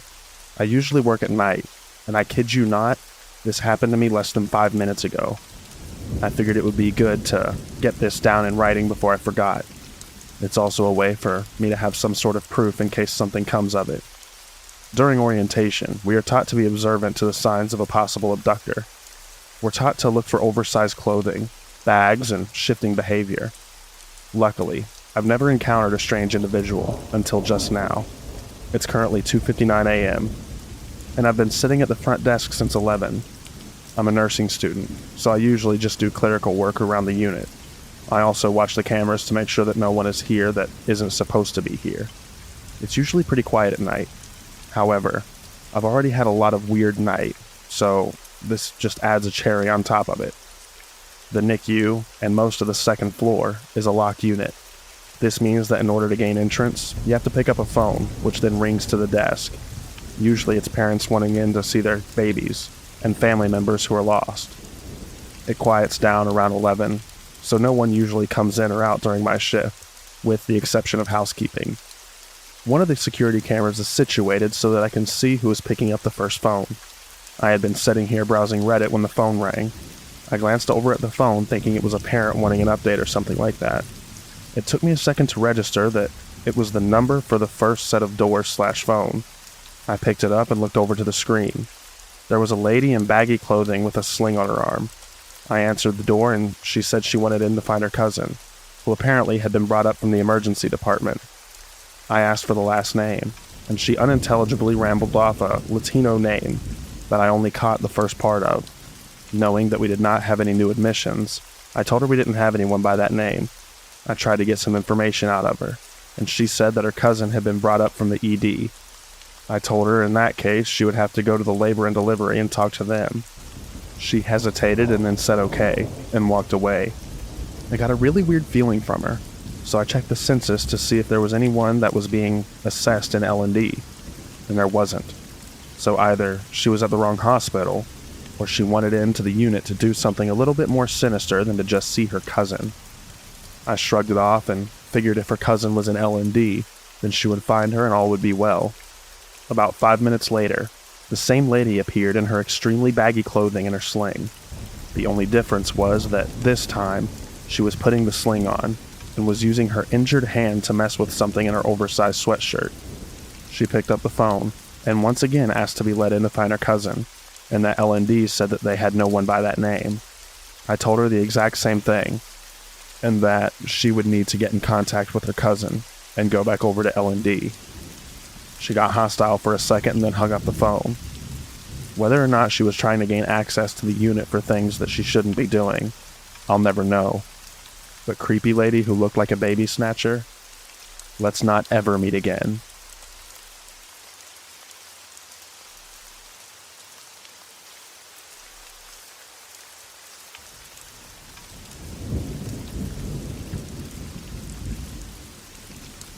I was inspired by someone's story of an event while being an EMT, and it made me flash back to some of the weird things that occurred on night shift in a highly populated SoCal city. So here's one of my creepy EMT encounters. I worked on an ambulance that does both 911 and generic transport. So for this call, my partner and I, both females, took a lady back home from the ER. Now, this neighborhood is kind of sketch, and we drive down a block away from the known hooker/pimp street so we can finish our paperwork and clean equipment. We're parked opposing traffic on a curb in the ghetto suburbs at 1 a.m. I had just finished cleaning, and I'm standing at the passenger side with the door open, while my partner is sitting in the passenger seat still finishing her report. All of a sudden, we hear a girl's voice a few doors behind us screaming, "No, no, let me go," while a guy yells, "You can't take her." Partner and I look at each other, and then down the road, because now we hear some ricer revving like an angry lawnmower. All I see is headlights coming my way. I take a flying leap into the cab across my partner's lap as she slams the door behind me.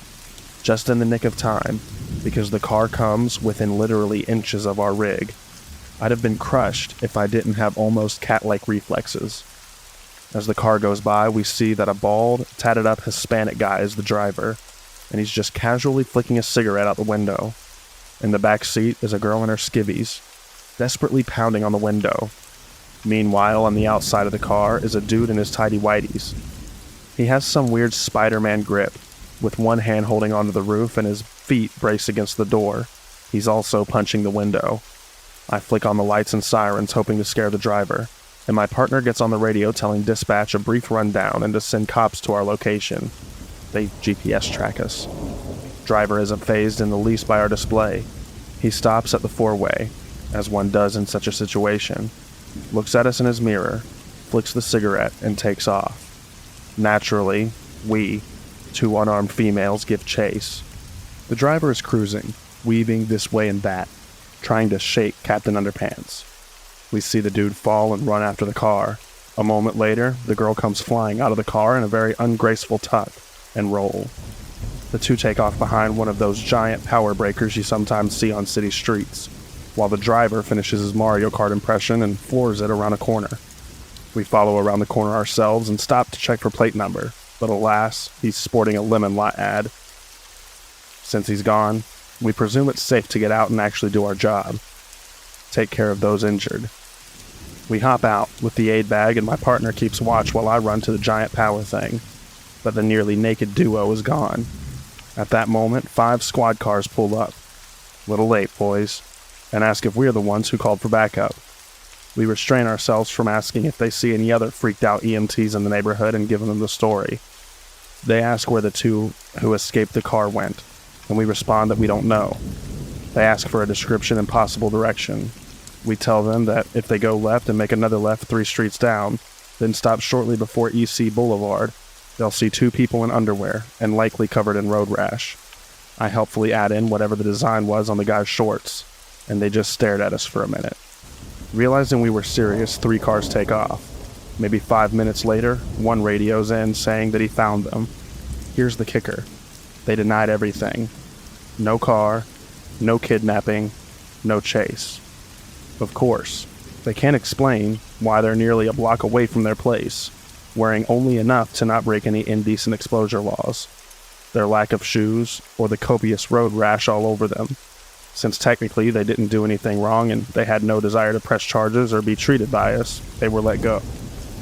And that, people of Reddit, is only my second creepiest night in EMS.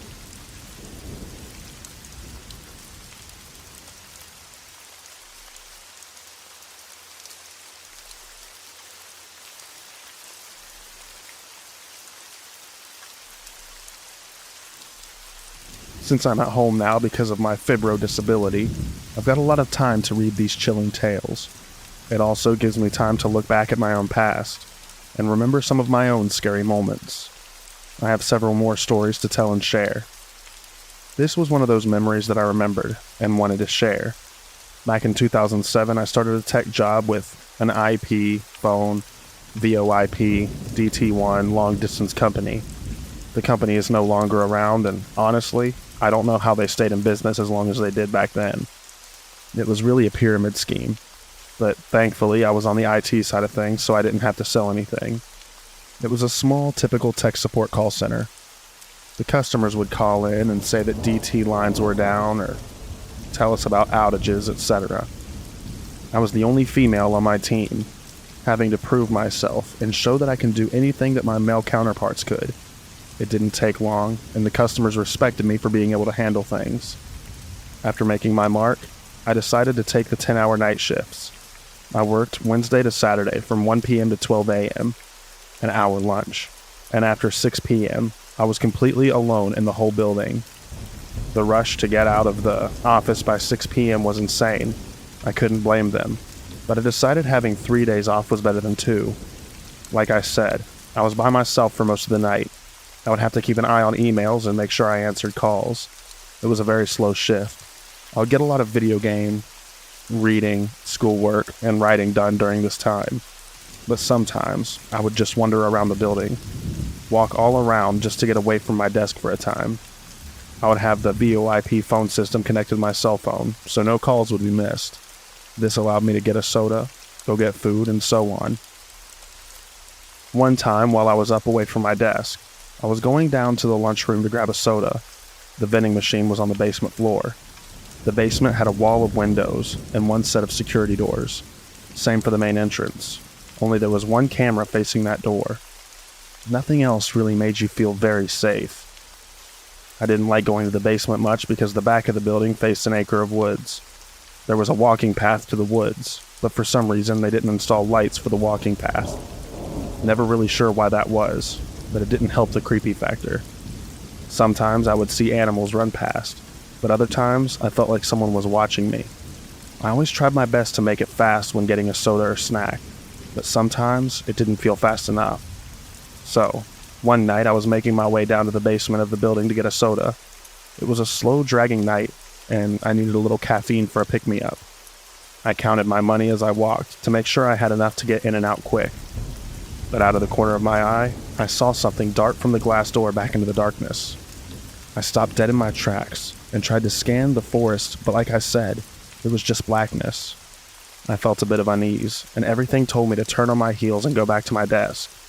But it was 9 p.m., and I had a fair bit of time left on my shift before I could blow this pop stand. I tried shaking the feelings off and briskly walked over to the soda machine and made my selection. The soda dropped, and as I bent down to get it, I heard a loud ping noise. It was as if someone had hit the glass with something. I stood straight up and felt the hair on the back of my neck stand up. I slowly turned around and was scared to see someone out there. As I made the full turn, I saw once again nothing but darkness. I thought this was a good time to book it back up to the main floor. I didn't bother with the elevator. I went up to the stairs and ran up them. My heart was already racing from having to go down there in the first place. Then the loud bang and now running up 2 flights of stairs. Once I was back at my desk, I sunk down in my chair and tried to calm down. It was just one noise.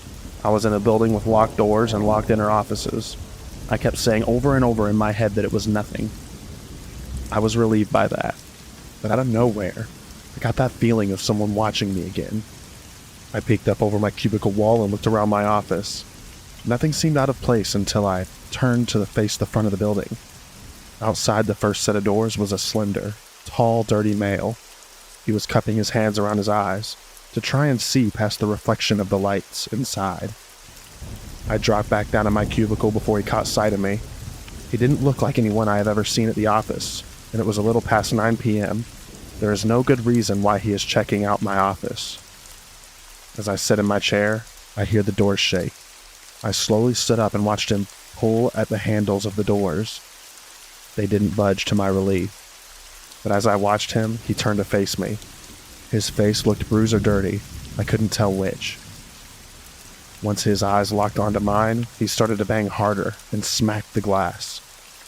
I was so scared. It was the middle of the night. I was by myself and out in the middle of this office building complex. I grabbed my headset and dialed 911. While getting the operator on the line, the guy was walking back and forth from one side of the glass doors to the next. 911, what's your emergency? The lady's voice was direct. Yes, my name is Blank. I work at Blank. I need someone to come out. There's a guy trying to break into my office building. While speaking with her, the guy disappeared from view. I tried to look in all directions, but I didn't see him. I knew that he wouldn't just walk off. Not with how hard he was banging. Out of nowhere, a good-sized rock came out of nowhere and smashed against the door. I screamed and went under my desk. The operator asked what just happened, and I explained that a rock smashed against the glass door. She asked me if the glass was broken enough to let him in. I didn't want to stand up and look, but she told me to look in order to know where he was now. I crawled out from under my desk and just peeked over my wall and saw a huge crack down the first part of the door. I sank back down and told her to please have the police hurry. She said they were on their way. I've read many of these stories on this subreddit, and when people say that the cops can't get there fast enough, they aren't kidding. It feels like time is standing still, and you can do nothing. Another smash against the door, but along with that glass-breaking sound, sirens could be heard coming towards my building. It was music to my ears. I told the operator that the police had arrived and thanked her for all of her support. I stood back up and looked over the cubicle wall, and the red-blue lights were flashing wildly. But the thing I didn't see was the man. The top part of the door was completely smashed, and the rock was lying on the inside of the entryway.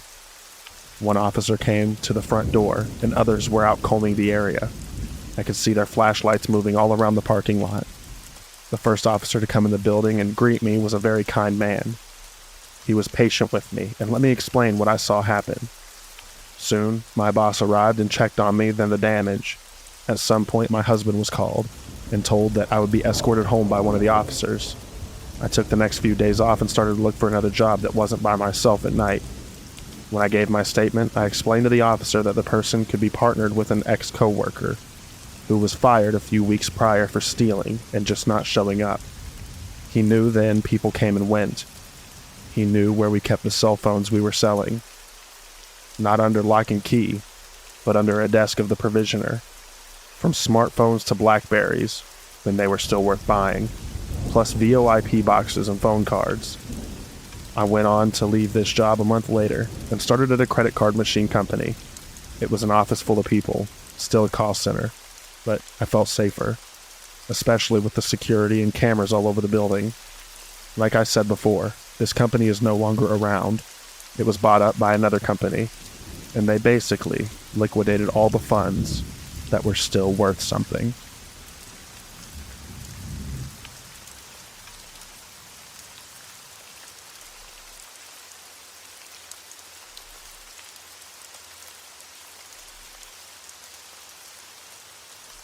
My story is definitely not poop your pants scary or anything like that, but it's left me shaken and very uneasy about working late shifts.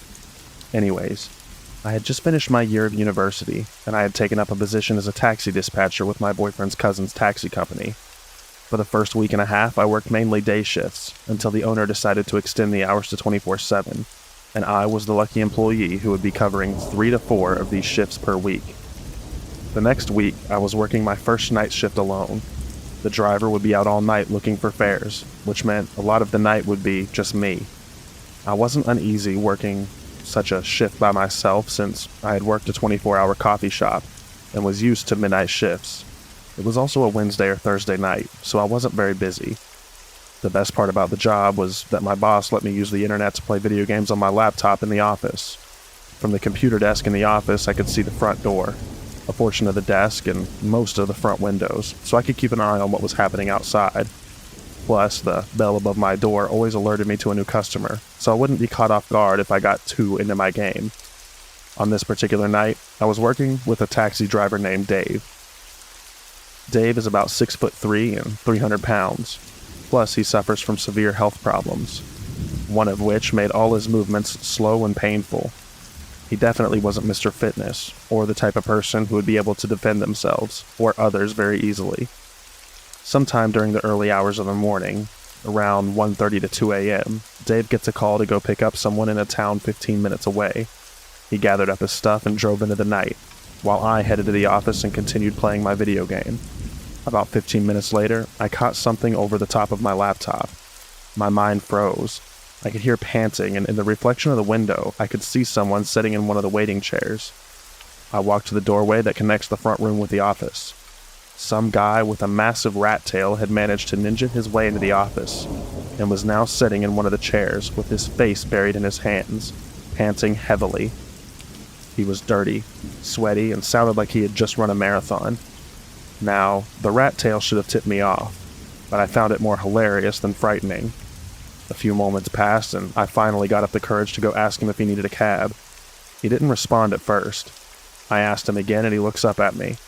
I took a step back into the office. His face was scratched and covered in blood from a wound on the top of his head. I was shocked and immediately offered assistance to him. He replies with, "I'm fine. I don't need no help. I just want to go home." I asked him if he needed a cab, and if so, where was he going? He told me he lives about 20 minutes away and wants Dave to take him home.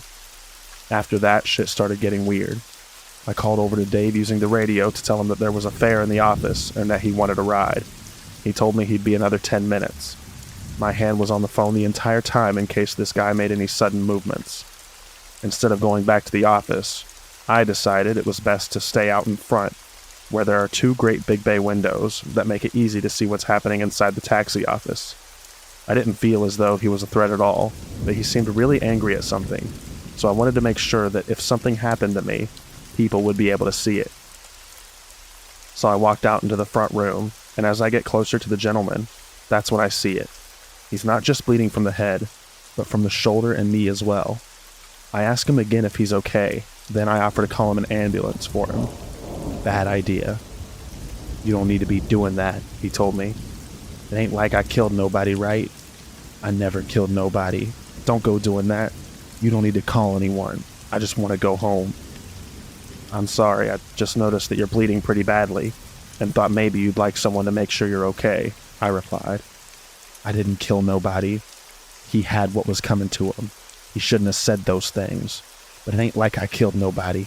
You don't need to call nobody. I just want to go home." "Okay," I tell him, "but you're bleeding." "It ain't like I killed nobody," he replied. "I swear I didn't kill nobody. Please don't call the cops. I don't need the cops. I just need to go home. I didn't kill anyone." Silence for a few minutes. He notices the phone clutched in my hand. "I fell down," he blurted. "Pardon?" "I fell," he repeated. "That's why I'm bleeding. I fell. It ain't like I killed nobody." He got up and started pacing. Blood was now on the chair and floor. I had the phone in my hand, and every once in a while he broke the silence with another string of incoherent babbling about how he had done nothing wrong because he hadn't killed anyone, and that I didn't need to call the cops because he was a good guy. Eventually, Dave radios over that he's about 2 minutes away, and I breathed a sigh of relief. He pulled up out front. The man gets into the car and they drive off. Now I'm worried for Dave, so I called the cops. I reported what happened, and they followed the taxi cab to this guy's house where they arrested him. Turns out, the guy had run away from a nearby bar after he had physically assaulted a fellow patron. To what extent, I never found out. Injured him with a sharp object, I assume a pocket knife or needle. Took off running, fell, and managed to find his way to the taxi office. During his time in the cab office, the police had been searching for him, so technically no, he didn't kill anyone, but he did assault and attempt to kill someone. I also found out that one of the other drivers, Steven, knew the guy from a high school a few years ago. His name is Duke, explains the rat tail, and he has a history of violence. He also has a history of coming home drunk and cracking his wife's skull open from time to time. Whether he had planned to that night, I couldn't say, but I'm just glad that the guy ended up in the drunk tank for the night. His wife was unharmed, and the guy who got stabbed didn't die. At least, I assume he didn't, since I still see Duke every now and then, walking the streets with his glorious rat tail, which means he didn't get arrested. But in all seriousness, I wish you guys could have seen this rat tail. That thing was impressive.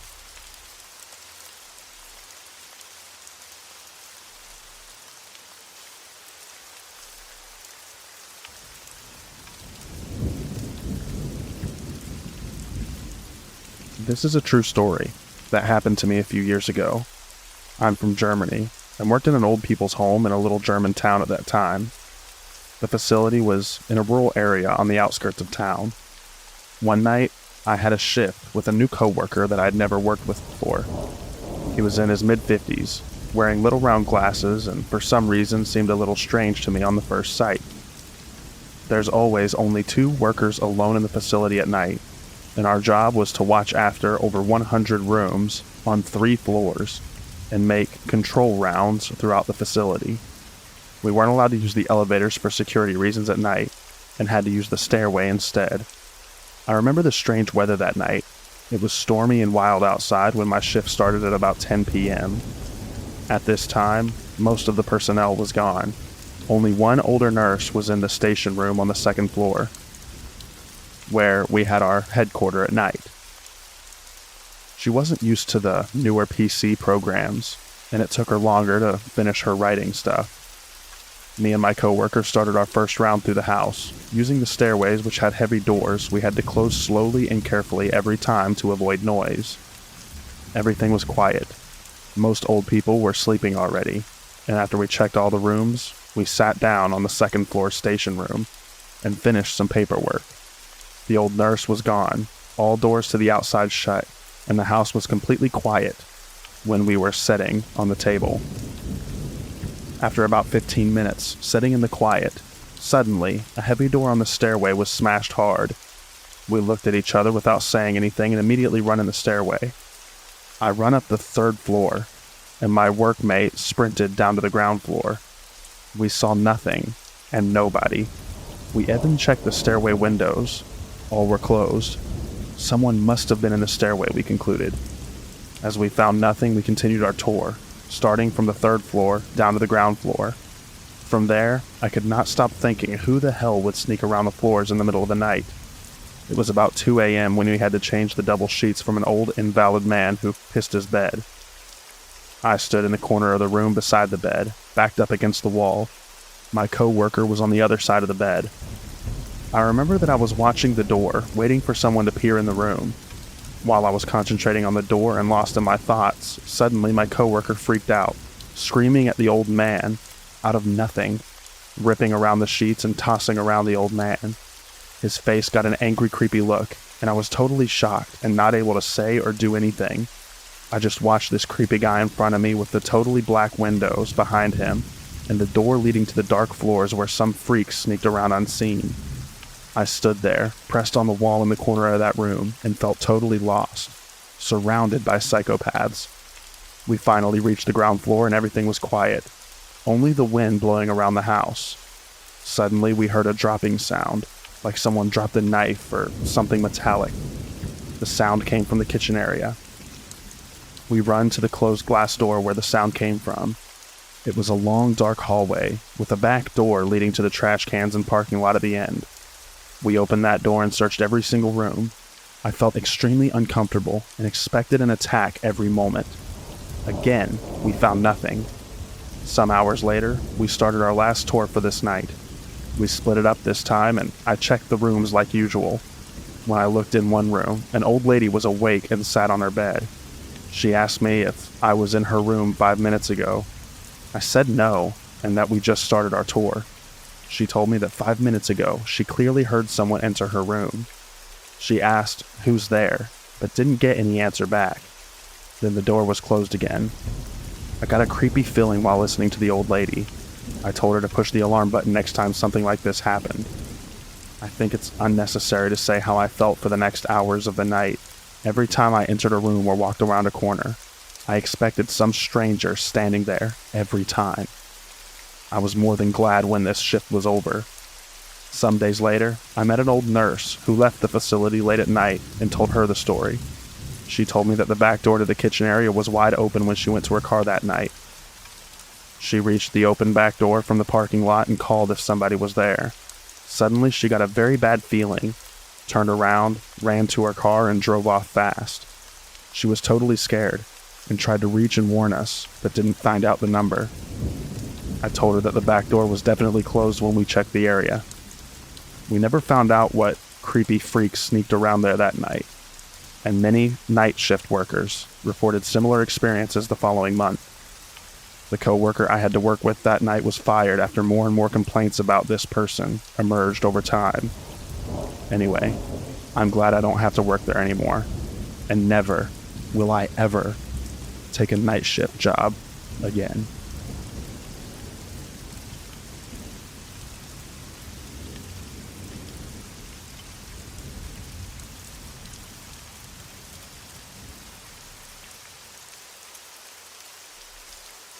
One night, I was working a night shift in a refinery. I was working a hold watch for my shift, which means I basically sit in an entrance and document anyone that goes in and out. Well, a guy showed up. I got his name and he gave me the company he worked for, so I logged him in. Everything checked out, so I'm waiting at the entrance for a few hours for the guy to come out. Now that's nothing unusual because most people that go in will stay there for 2 to 6 hours at a time, and every hour or two I yell up to make sure they're okay. I would yell, and usually the guys would whistle back or make a noise to let me know that everything is okay, and every time I check, I thought I heard a response. Later, a few more guys came up to go in. I logged them in and let them know there's another guy up there doing inspections. They go in and radio back, "Hey, there's no one in here." Immediately I had a weird feeling, because I was at the only exit/entrance, and there's no possible way to get out the container without me knowing.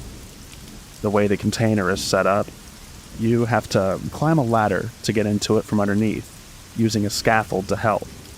I was sitting in the scaffold far back enough to where, if anyone came out, they would drop down right in front of me, and the only way off of it was through the gate that I was guarding. So I radio my foreman and explained to him what happened. He got in contact with the company, and they had no one by that name, and no one scheduled to check that particular container. I was completely baffled at this point. Here I am, adamant as ever that someone went up in the container. I thought I was going crazy, and I was also a little weirded out.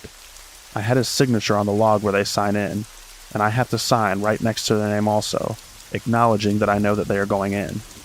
For about 20 minutes, I'm in full panic mode, and freaking out because I don't have an explanation as to what happened, or where he went, or who he was. And on top of that, I could have easily lost my job because of it.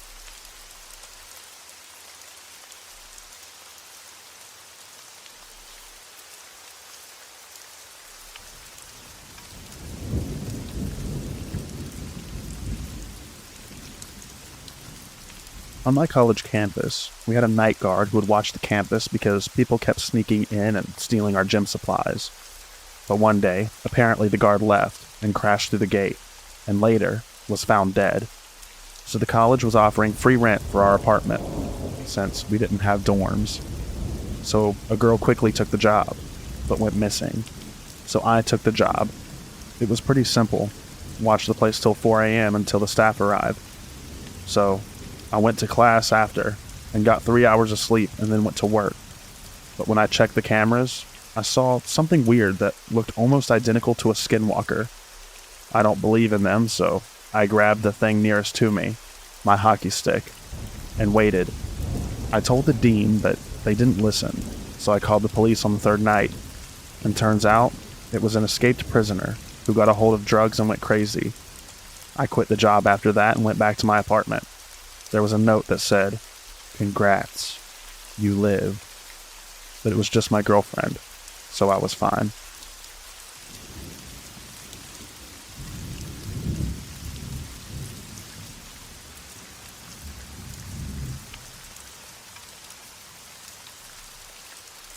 Okay, so to begin this, I wasn't actually put in any danger, but this story creeped me out a lot, and I still can't stop thinking about it. I work the night shifts at my job, which is just a little smoothie shop. So basically, every day I work, I do night shifts. Well, today was a normal day with no real issues besides a few rude customers, which seemed more often today than normal. Anyway, at about 8:30 tonight, we get a call, which is normal, so my crew member answers the phone. Eventually, I hear her say something, asking about a physical description for one of us employees. So the conversation went like this. Do you know her name? What does she look like? What is her race? Well, the guy on the phone couldn't say the name or looks, but the girl was white. Tonight, there was only me and another crew member who were white, working, so it was one of us. Crew member says, okay, that narrows it down. What color was her hair? He didn't know, so she handed the phone to me, because the other girl has bright red noticeable and unforgettable hair. So I answer, feeling nervous. I'm gonna get yelled at. And he starts talking to me and saying, hello, I just remember the girl had brown hair with light blonde in it, and she looked about my age. So I say, yeah, that's me. What can I help you with? Then he answered, I just remembered something about her. She had kinda hairy arms.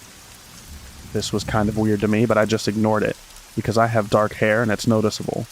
So I just say, okay, what did you want to speak to me about? And he keeps talking about the hair on my arms, and asks me to describe the hair on my arms. He's asking, what color?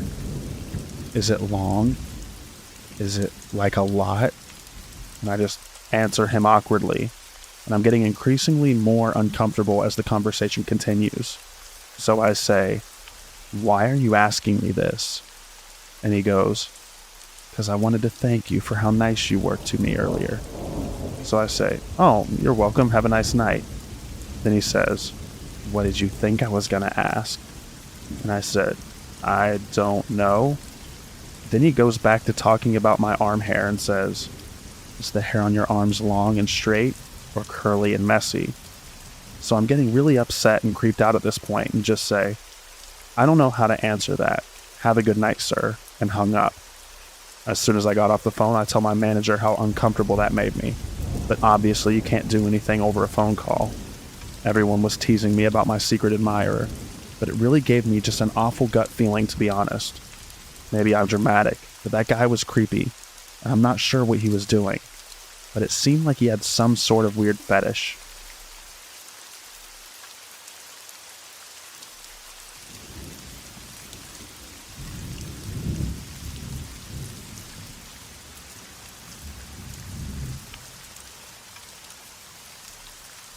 This happened an hour ago. I work in an upscale hotel in one of my state's most affluent suburbs. Like most hotels, we're struggling during the virus. Our rates have been slashed in half to get guests through the door, and our clientele has shifted from upper crusty business people to a mixed bag of multiple different characters. It's mostly been fine, with a couple of notable exceptions earlier on in the pandemic. Cut to tonight. I'm working overnight alone, 7 p.m. to 7 a.m. About 3 hours into my shift, I get a call from room 235. He has a strange voice. It's quiet, raspy, and maybe has an accent. He tells me that he can't figure out how to work his remote to his TV. I assume maybe the batteries have died, but he insists that the remote works fine. He just doesn't understand how to operate the volume button. I find this strange. I've worked in hotels for 5 years, and I've not once encountered someone who didn't understand the TV remote. I give him the benefit of the doubt. The volume button is like a Guitar Hero strum switch. You have to press a single switch up or down to navigate. Also, working in customer service, you come to realize that people are much, much dumber than what you believe they are. Since I'm alone at the hotel and not technically supposed to leave the front desk, I tell him that if he needs to come down to the lobby, I will gladly show him how it works. This upsets him. He grunts and starts complaining that our customer service is terrible, and what kind of hotel wouldn't have an attendant come to the room for something like this? I give in. He's only 1 floor up, and I can't possibly take long to show someone how to change the volume on a remote. Everyone is checked in. It's not worth the argument or the bad review later. I tell him I'll be up in just a moment. I knock on his door and do the customary call out. Guest services. I can faintly hear him talking to someone, but it's muttered, and I can't pick up any distinguishable words. At first, it felt like he was instructing someone else to get the door, and I anticipated it opening shortly thereafter. The talking went on for so long that I wondered if maybe the people in the room hadn't heard me. I was debating knocking again when the deadbolt slowly unlatched.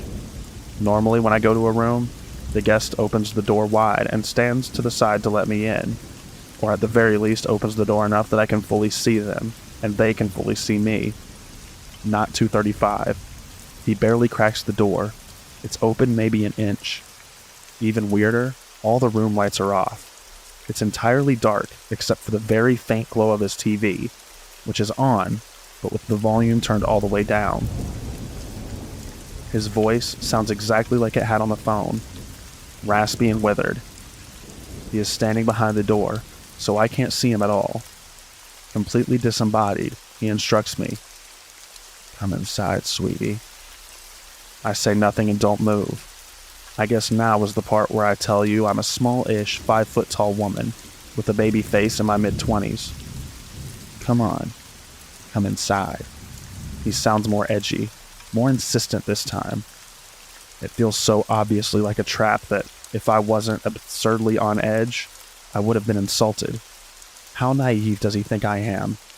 I push the door open but remain as much in the hallway as possible. I also take the opportunity to reach for the light switch just inside the door. The room lights up and I finally get a look at him. He's at least 60, white-haired and slim, but with a little gut. He is shirtless. He is wearing pants, but his belt is undone and the ends are flopping down. I'm not entirely sure because I try not to look, but I believe his pants were also unzipped. He appears to be completely alone in the room. The only piece of luggage is a small black duffel bag. I try to quickly explain the volume switch from where I'm standing, awkwardly in the doorway, but he isn't comprehending it, or at least, he's acting like he isn't. I ask him to give the remote to me so I could show him, but he backs further into the room. "You know, it'll be easier for both of us if you could just come inside," he tells me gruffly. For a brief moment, I think I see his eyes glimmer. Update. Made it through the night. My boss was very concerned and felt badly. He apologized if he had ever made me feel like I had to go to guest rooms while alone at the property, and made it clear that he wants us to not do that anymore. For the record, no one has made me feel like I have to do that. All of the front desk staff do it from time to time. I usually don't unless it's one of our regulars who just needs a new roll of toilet paper or something. I did in this instance, because it seemed like it would be quick, and while he sounded weird on the phone and I hated his voice, I didn't expect it to go as it did. You encounter a lot of weird people working in lodging. Usually I feel like I can tell the benign from the malignant. Obviously it was a bad call on my part and I was wrong in this case. I've learned my lesson. As for not calling the police or my boss right then and there, I felt like I was potentially going to be in harm's way while I was standing in the doorway, and he was actively being a creep. But when I got downstairs to my lockable office with my security cameras, which would have allowed me to see him coming, I was just really anxious and on high alert. I had decided if he called again, I obviously wasn't going up, and if he came to the desk, I would have 911 punched in on my cell just in case. We're 2 minutes from the police station, and there's usually a patrol car hanging out in our shopping center. They show up quickly any time I have had to call. Also, I like to think critically before I call the police for any reason. I've called them on someone for being similarly as weird, but in a slightly different way, and was told that unfortunately he hadn't technically done anything, and to call back if he does. I don't believe it would have gotten me anywhere. I didn't call my GM because he lives 45 minutes away, and I'm not sure what he would have done. Even if he'd offered to wake up and drive the 45 minutes to the hotel to replace me on shift, I would have refused because I needed the money. Anyway, thanks everyone for the concern, and for checking in on me throughout the shift. I wrote the post because I couldn't believe what just happened and needed to share it with someone, even anonymous people who don't know my location, to feel less alone and to process it a little. I also eventually got in touch with my girlfriend, so I had a real person with my real address keeping tabs on me as well.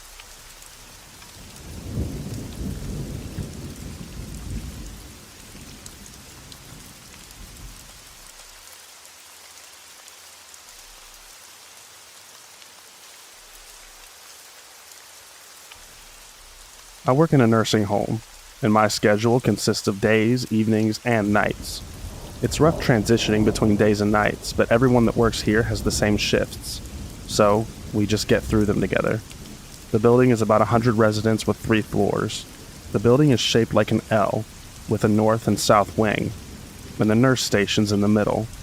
The floor currently only has a few residents living there due to construction, with one of the wings completely shut down because they're ripping out the walls. Due to only a few residents being on that floor, only one nurse is required to be on duty on that floor. I've worked the night shift alone on that floor many times, and never really experienced anything scary or weird. Sure, it's creepy and dark at night, but that was it. I've never believed in the paranormal, at all. I had the mindset that I had to see it to believe it.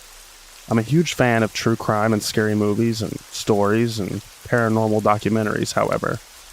A few of my coworkers over the years had talked about how the third floor is haunted. They'd hear knocks at night and see weird things. I was always intrigued to hear about it, but we would always just laugh it off. But that night a few weeks ago has really started to change my mind. I was sitting in the nursing station, watching movies and playing on my phone. I had just done my rounds and had answered a call bell. I had felt off that night, and constantly had that feeling of being watched. I also kept on thinking that I was seeing things out of the corner of my eye. The next part is hard to explain, but I'll try as best as I can. As I was sitting there, all of a sudden a shadow dropped from the ceiling and hovered over me. But by the time I realized what I was seeing, it was gone. My heart jumped and I jumped out of the chair. There was no way that anything would cast a shadow like that, or a car passing by, as the only window looks out into the forest, with nothing but trees for miles. After a few moments I calmed down, and left the nursing station to go check on my residents. Nothing seemed amiss, and none of them were awake except for the little old lady at the end of the hall, watching her TV shows. As I walked back to the nursing station, I swore I saw feet or a shadow moving under the crack of the door, leading to the wing that was closed for construction. I opened the door just to make sure it wasn't a wandering resident from another floor. This actually happens quite often. But there was no one there. I walked back to the nursing station freaked out, but still feeling like someone or something was watching me. I settled back into my chair and tried to watch TikTok videos to get my mind off of it. I was sitting with my back to the window facing the door. About an hour of watching videos, I glanced at the clock. It was 3:03. I remember being slightly annoyed as my coworker had promised to come up at 2:50 so I could have my break and go out to my car to have a smoke. Unhealthy, I know. I'm trying to quit, but that night I needed one. All of a sudden, I hear 3 knocks on the window behind me. I jumped up, looked out the window, and there was nothing there. Flight mode took over and I just darted down the hall, running into my coworker who was just coming off the elevator. Now bear in mind, I'm on the 3rd floor, which is pretty high up. There was no stairway, tree, or ladder outside that window, so it was impossible for someone to have climbed up there and knocked on the window. I immediately asked my coworker if she knocked, or heard any knocking at all, and she said no. She could see how shaken up I was, and offered to switch floors for the remainder of the shift. I was very thankful, as being on the 2nd floor means you're with another nurse, so I wouldn't be alone. I went out to my car and had a few smokes and just tried to calm down. I talked to the nurse on the 2nd floor, and she didn't seem too surprised. She's heard knocking up there, and seen and heard things that she can't explain. A lot of people have died up there, and after that night, I honestly don't know what to believe anymore.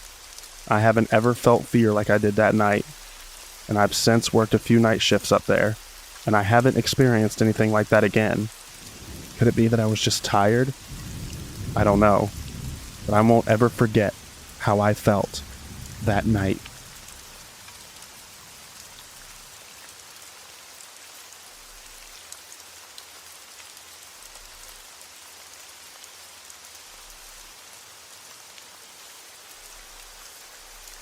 So this happened in 2020.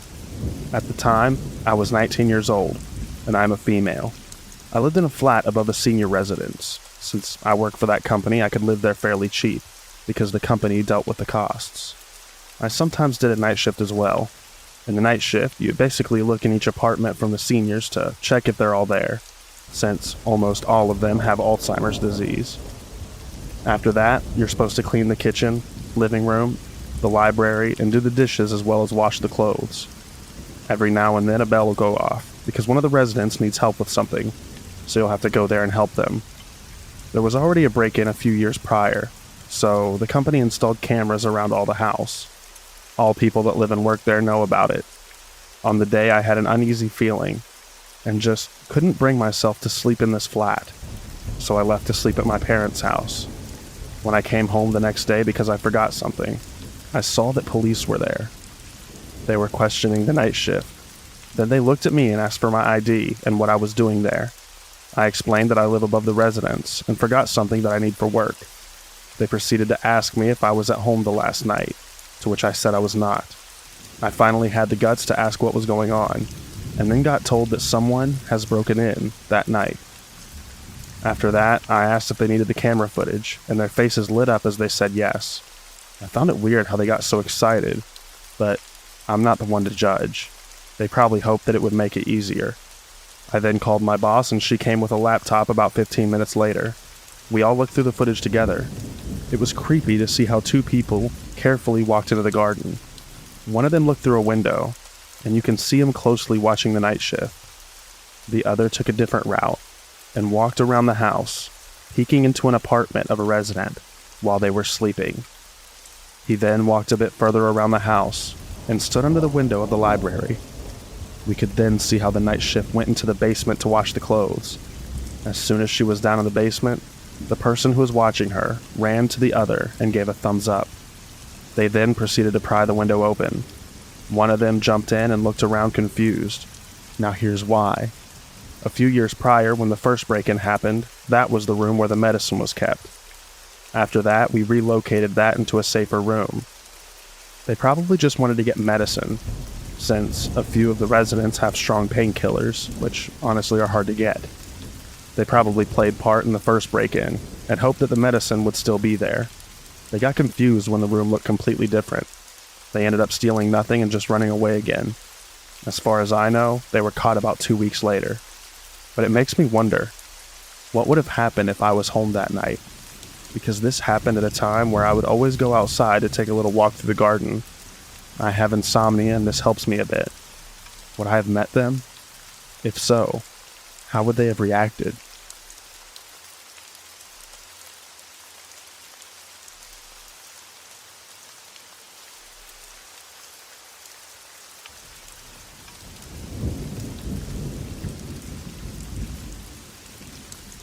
My grandfather has told us these stories countless times, and now I want to share them publicly. Back in the mid-1980s and 90s, he worked various security jobs. The first story took place in a small town outside of Chicago. He worked from midnight to 6 a.m. security at a junkyard. The junkyard was small, but had a fence lined with barbed wire on top. My grandfather said that, except for a few occasions where someone high, homeless, or crazy would try to break in and he would have to bullshit them by saying he had a gun or that he was calling the cops, the job was quiet. Get there, listen to a handheld radio on a low volume, and just wait till the morning. Well, one night, he actually had to get help. After hearing a struggle from the fence and a thud, he went inside the junkyard. A homeless man was inside, tearing through random garbage. My grandfather called out to the man, shining his flashlight on him. My grandfather saw that the guy's whole leg and hands were torn up. He shined his light on the barbed wire to see small pieces of skin hanging from it. The guy tried approaching my grandfather. The BS of I have a gun or the cops are on their way didn't work, so my grandfather got the guy over to the small security office where his phone was. He locked the guy outside of the office and called the cops. The guy fled back into the junkyard when the police came. My grandfather let them in, and they went deep into the junkyard before coming out with him in handcuffs. Apparently, the guy was high on crack. He tore up his hands and legs on the barbed wire and had to get intensive medical care. The second story is similar. This one is from the mid-90s. My grandfather was a security guard at a homeless shelter in a suburb of Chicago. I say homeless shelter because I don't remember the name for it. It was like a poor rehab center where you can check in, shower, eat, and sleep there, but it was mainly for poor and homeless people. My grandfather was once again the night shift guard. The place was a YMCA beforehand. It wasn't in a good condition, even when it was a YMCA. My grandfather's office was small, and on the first floor. He had a window to the outside and a window looking into a hallway of the building. During one of his slower shifts, my grandfather was reading a hockey magazine and listening to the radio. He turned the radio down because he heard screaming, followed by a loud bang. My grandfather had first thought nothing of it. The place had a lot of people with mental issues, so he thought someone on the floors above him had an episode and broke something. This changed real quick when he heard moaning from outside the window. My grandfather stuck his head outside the window and saw one of the tenants from the building, face down, planted into a shed outside of the building. My grandfather called for an ambulance and ran outside to the shed. The man was fine when he got there. Apparently the man, in a cracked out of his mind delusion, jumped from a higher story floor. Apparently, he found a way to get out of the window and threw himself out.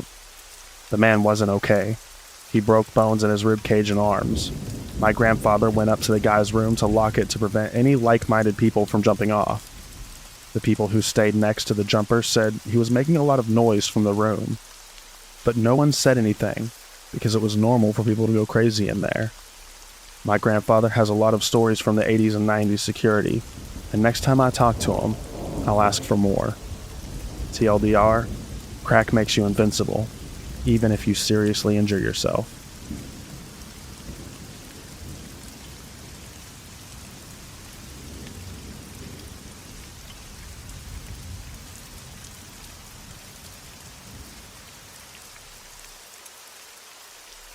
Back in the day, I worked at a chain store as an assistant manager, and that meant I almost always got the super early or super late shifts.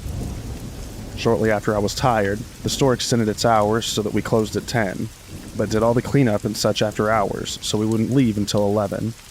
Nothing too crazy, but that late at night, things get a little sketchy. This was one of the worst times that I can remember. It was just before closing, and we had a short line of customers. It was a Friday night, so people in late getting drinks and snacks was pretty common. When suddenly, this very tall, very wide man came up to the counter. He had no items in his hands, so I asked if I could help him, and he said, "Yeah, I'm looking for this person." Now, I vaguely knew the person he had mentioned. Small town, and a guy with blue hair is hard to miss. But the way he said it made me nervous, so I told him I didn't know who or where he was. He was not happy. He leaned in real close and started to tell me how he really needed to find him, and how I just needed to tell him where he was and it would all be good. I insisted that I didn't know who the guy was. The man suddenly slams his hands down, telling me that if I didn't tell him where the guy is, I'm gonna be very sorry. Lucky for me, a few guys in line stepped up to scare him off. Over the next half hour, the guy just hung out in the parking lot, so I eventually called the state police who, after hearing his description, were pretty keen to send someone out. Only problem is that the department was about 45 minutes away. Well, I figured I will lock up and me and my other coworker can clean up early while we wait, as the last thing I wanted to do was leave that door unlocked for him to wander back in. I locked the doors and we proceed to go about our business. About 5 minutes later, the lights go out. I was standing at the back of the store with a mop and almost had a heart attack as the emergency lights came on, and I went towards the front to see what was happening. My coworker was equally baffled and said, "Maybe the breaker tripped." I was this close to stepping outside to go find the breaker when I saw the guy still standing in the parking lot. I have never booked it to the back room so fast. I grabbed my cell phone, locked me and my coworker in the back office, and called to see where the cops were. Sadly, by the time they got there, the man had taken off. We gave a description of the only car that we had seen in the parking lot, but we were told that this guy was apparently into drug trafficking, and the person he was looking for used to be involved with him before getting clean. He'd been wanted for multiple violent assault charges, and they hadn't seen a trace of him in weeks. I didn't work the night shift again for a long time, but I did see him once more at a glance in a grocery store. Not a fun time.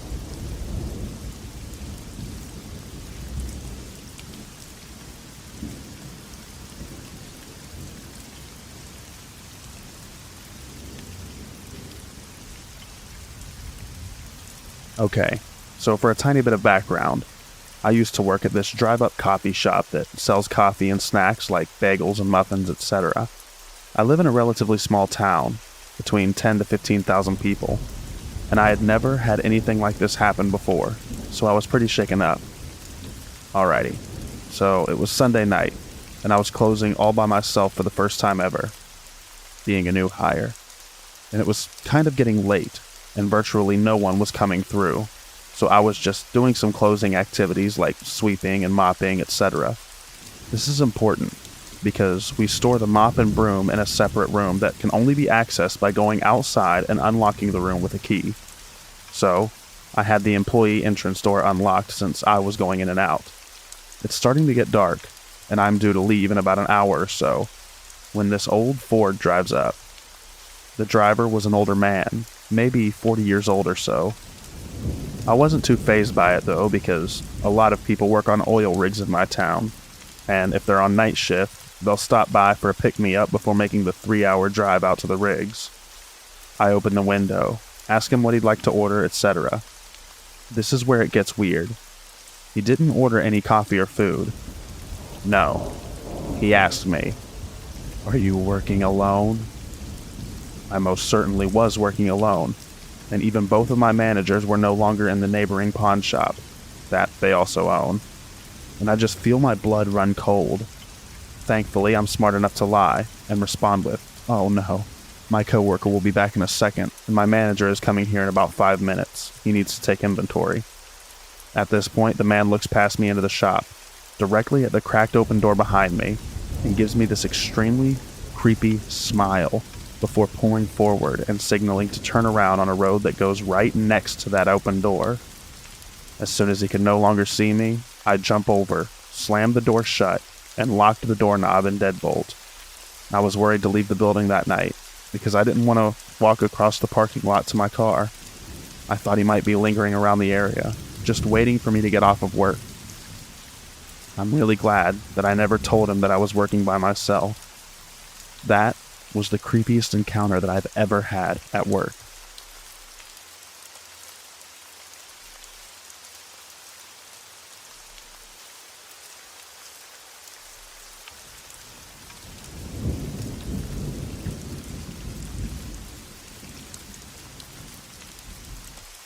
Hey everyone, this is my first post, so bear with me. I'm doing my best. For context, I work the front desk at a hotel very close to a busy interstate in New York. This didn't happen to me, but last night, my coworker who works the overnight shift had a man come in. She said hello, and he immediately says, "I'm gonna come in that door and assault you, and you're gonna love it." Said door goes into the laundry room, which also has an entrance to the first desk. She was rightfully terrified, and called the police while telling him to leave. There are multiple exits, but one of them is right across from an entry door that goes into the back room that connects to the front desk, and that is, of course, the one he heads towards. She yelled back at him that he needs to leave through the front door, and thankfully he listened. The police arrived, told him to leave the property and let him go. They then proceeded to tell my coworker they got a call about the same man a couple hours ago for harassing, and saying the same terrifying things to women outside a gas station about a mile away. It infuriates me that they just let him walk away, and then lets her all alone, knowing there was nothing stopping him from coming back. Thankfully, he didn't, and my coworker is safe. But holy cow, it was super scary for her.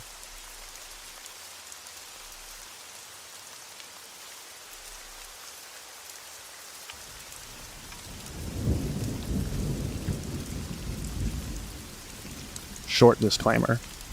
English is not my first language, so sorry if something doesn't make sense. On to the story. I'm working at a cinema for almost a year now. I love this job dearly, but some customers, especially at night, are really scary. A few months ago, my boss told me and the rest of the crew that we are now playing movies late at night. This means we would stay at this place until around 2 or 3 a.m. Okay, no problem. But my first night shift made me realize what I've gotten myself into. The last movie started playing, so I started cleaning and putting things away around 12 p.m. My coworker, who would bring me new drinks and so on, was sitting with me, but at an angle that you could only see her from my perspective. Anyway, I was almost finished and wanted to take my cash register to get my boss, when this one man comes in. Nothing new. Maybe he wanted to use the toilet or have a prospect from the movies. But something about him didn't seem right. He looked at me after a while and smiled. His smile sent a shiver down my spine. It almost looked like a warning. So he starts to look around and comes closer and closer until he almost stands in front of my register. My heart was pounding because I was so scared. Suddenly my coworker sneezed. He froze in his tracks and looked over to her. He didn't really see her because of the way that she sat. He looked almost panicked, like he thought I would be alone. He looked back at me, nodded and smiled again, and almost ran out of the theater. My coworker and I looked at each other. This man smelled like danger. I saw him for another 20 to 30 minutes just lurking around until finally he vanished. My coworker stayed with me the whole time, besides the fact, she had things to do and her shift was almost over. I don't know what his intentions were, but I do know that they weren't good.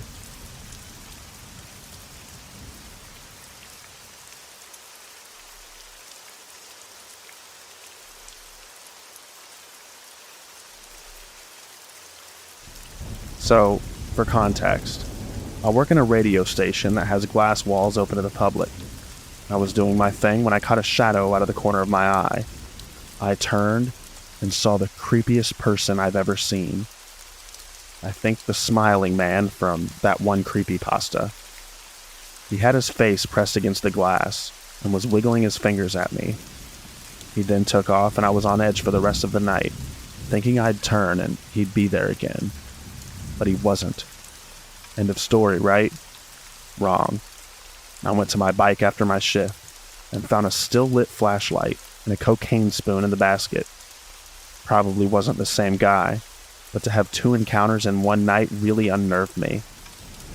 Not to mention the guy that screamed at me for a couple blocks for being on the sidewalk with my bike. Overall, not a great day.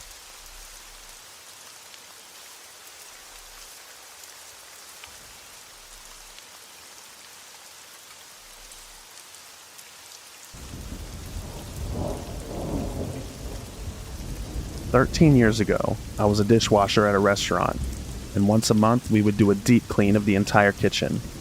This was done overnight to avoid interruptions in service to our patrons. Naturally, everyone would call out for this shift, but I never liked to lose money, and it entitled me to work with headphones in. The only rule was that we needed to be wrapped up by 6 a.m. for the morning rush.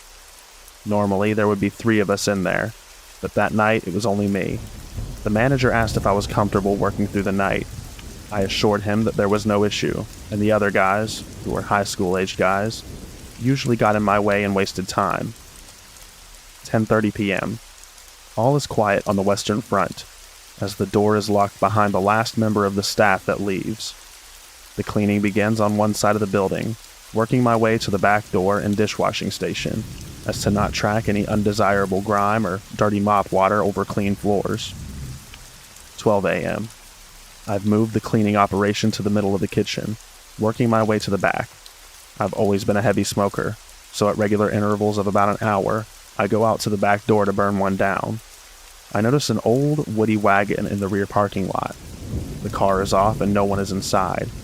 This isn't alarming to me because I've seen cars parked out back overnight before. 2 a.m. All quiet still. I've moved to the back of the restaurant.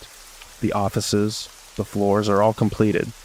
The floors, the dining room, and tables are all spotless. I take a coffee break around this time in the front of the building for about 30 minutes, and notice that the woody wagon is now around the front of the building. This is slightly troubling to me, because there is nowhere for someone to walk or go in this area. The coffee break ends, and I decide to keep an eye on the car every 30 minutes or so. 3 a.m. Almost everything is finished, but I failed to clean the bathrooms, which is actually contrary to my usual plan, because the bathrooms are in the front of the building by our doors, which are plate glass. I'm standing at a urinal cleaning it, and I hear loud banging at the back door. This immediately jolts me, more awake than the coffee did. I'm panicked that I didn't lock the back door properly. I sprint into the kitchen and look down the line into the back room to see the back door shaking as someone is obviously pulling at it. I grab a fillet knife and run to the door and scream, "Get the F out of here." I already called the cops. I then sprint up to the front of the store to assure myself that the front door is locked and to check on the wagon out front. The wagon is now gone and the parking lot is quiet. I go to grab the restaurant phone to call the cops, and as soon as I turn, I catch a glimpse of a man staring through the side window at me. This was terrifying to see because he had no expression on his face at all. I scream at him again that the cops were already called, which they weren't, but I was panicking. So I dialed 911 and tell the lady what the situation is. She tells me the cops would be there ASAP. The man is now standing at the front door, staring at me, mouthing something that I am honestly too creeped out to get close enough to try and make out. I backed into the kitchen and turned the lights off so he wouldn't be able to see me. Now, I can still see him because we have lights under our awning. He's still staring into the restaurant, directly into the dark kitchen where I was standing. This lasted for about 1 minute, until he walked around the side of the building again and vanished. In a matter of seconds, I hear an engine start, and he peels out of our parking lot and heads down the highway. 3:15 a.m. The police arrive. I give them my statement and have them make sure I get into my car and out of the parking lot. I know what you're all thinking. The urinals never got fully cleaned, and they would have to wait for the morning. 6:30 a.m. I go back into work to let the owner know what happened. After letting him know what happened, I went home for some more sleep. 9:30 a.m. The owner called me and asked if I would come in for a few minutes. I thought this was strange and I asked what for. He told me he'd rather show me. 10 a.m. I arrive back at work and go sit in his office. He spins the computer monitor around and shows me the security footage from the incident. What I saw terrified me. During my second smoke break around the corner of the building, the man was standing watching me. During various times of the evening, he walked around the building and pulled on the doors, and multiple times checked the door, very gently after my smoke breaks. Needless to say, that was my last day at work. Who knows what he was going to do if he was able to get in that building.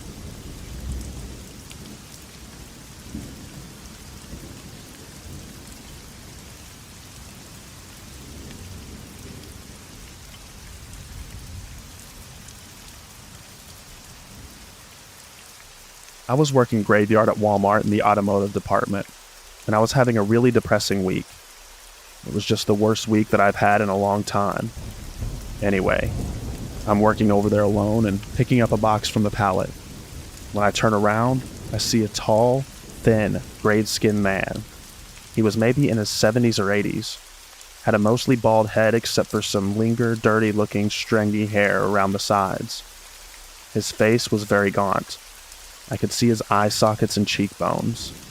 He was wearing a dirty, grayed, plain shirt and black jacket. It looked like a trench-type coat. His eyes were gray and just empty. He was just watching me. I blinked, and he was gone. I stocked the box I was holding and took another one down the same aisle at the very end. Out of the corner of my eye, I see the man peering around the corner of another aisle, but this time, he's smiling. He has all his teeth, but they're gray too. His smile looked like a priest from the Poltergeist. Just a big, wide, creepy smile. And then he disappeared after I forced myself to look away.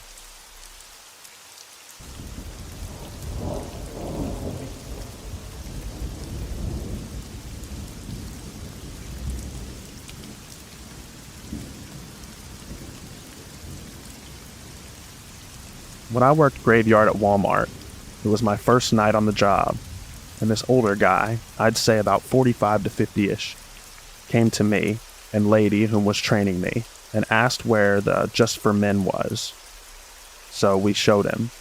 He then proceeds to tell us that he just got out of jail and that he was looking for a piece of booty, putting it nicer than he did. We just looked at each other and said, "Oh, okay, well, good luck." So we go back to working. We finished one cart, and as we were walking back to the back room, to the bins, we walked around behind jewelry and walked through the toys. She proceeds to tell me that the guy is behind us and not to freak out. So I just keep looking forward. And then he says something. I can't recall what, but her and I both almost took off running to the back. We tell the manager, but by the time he gets our story, the guy is gone. It was creepy as hell.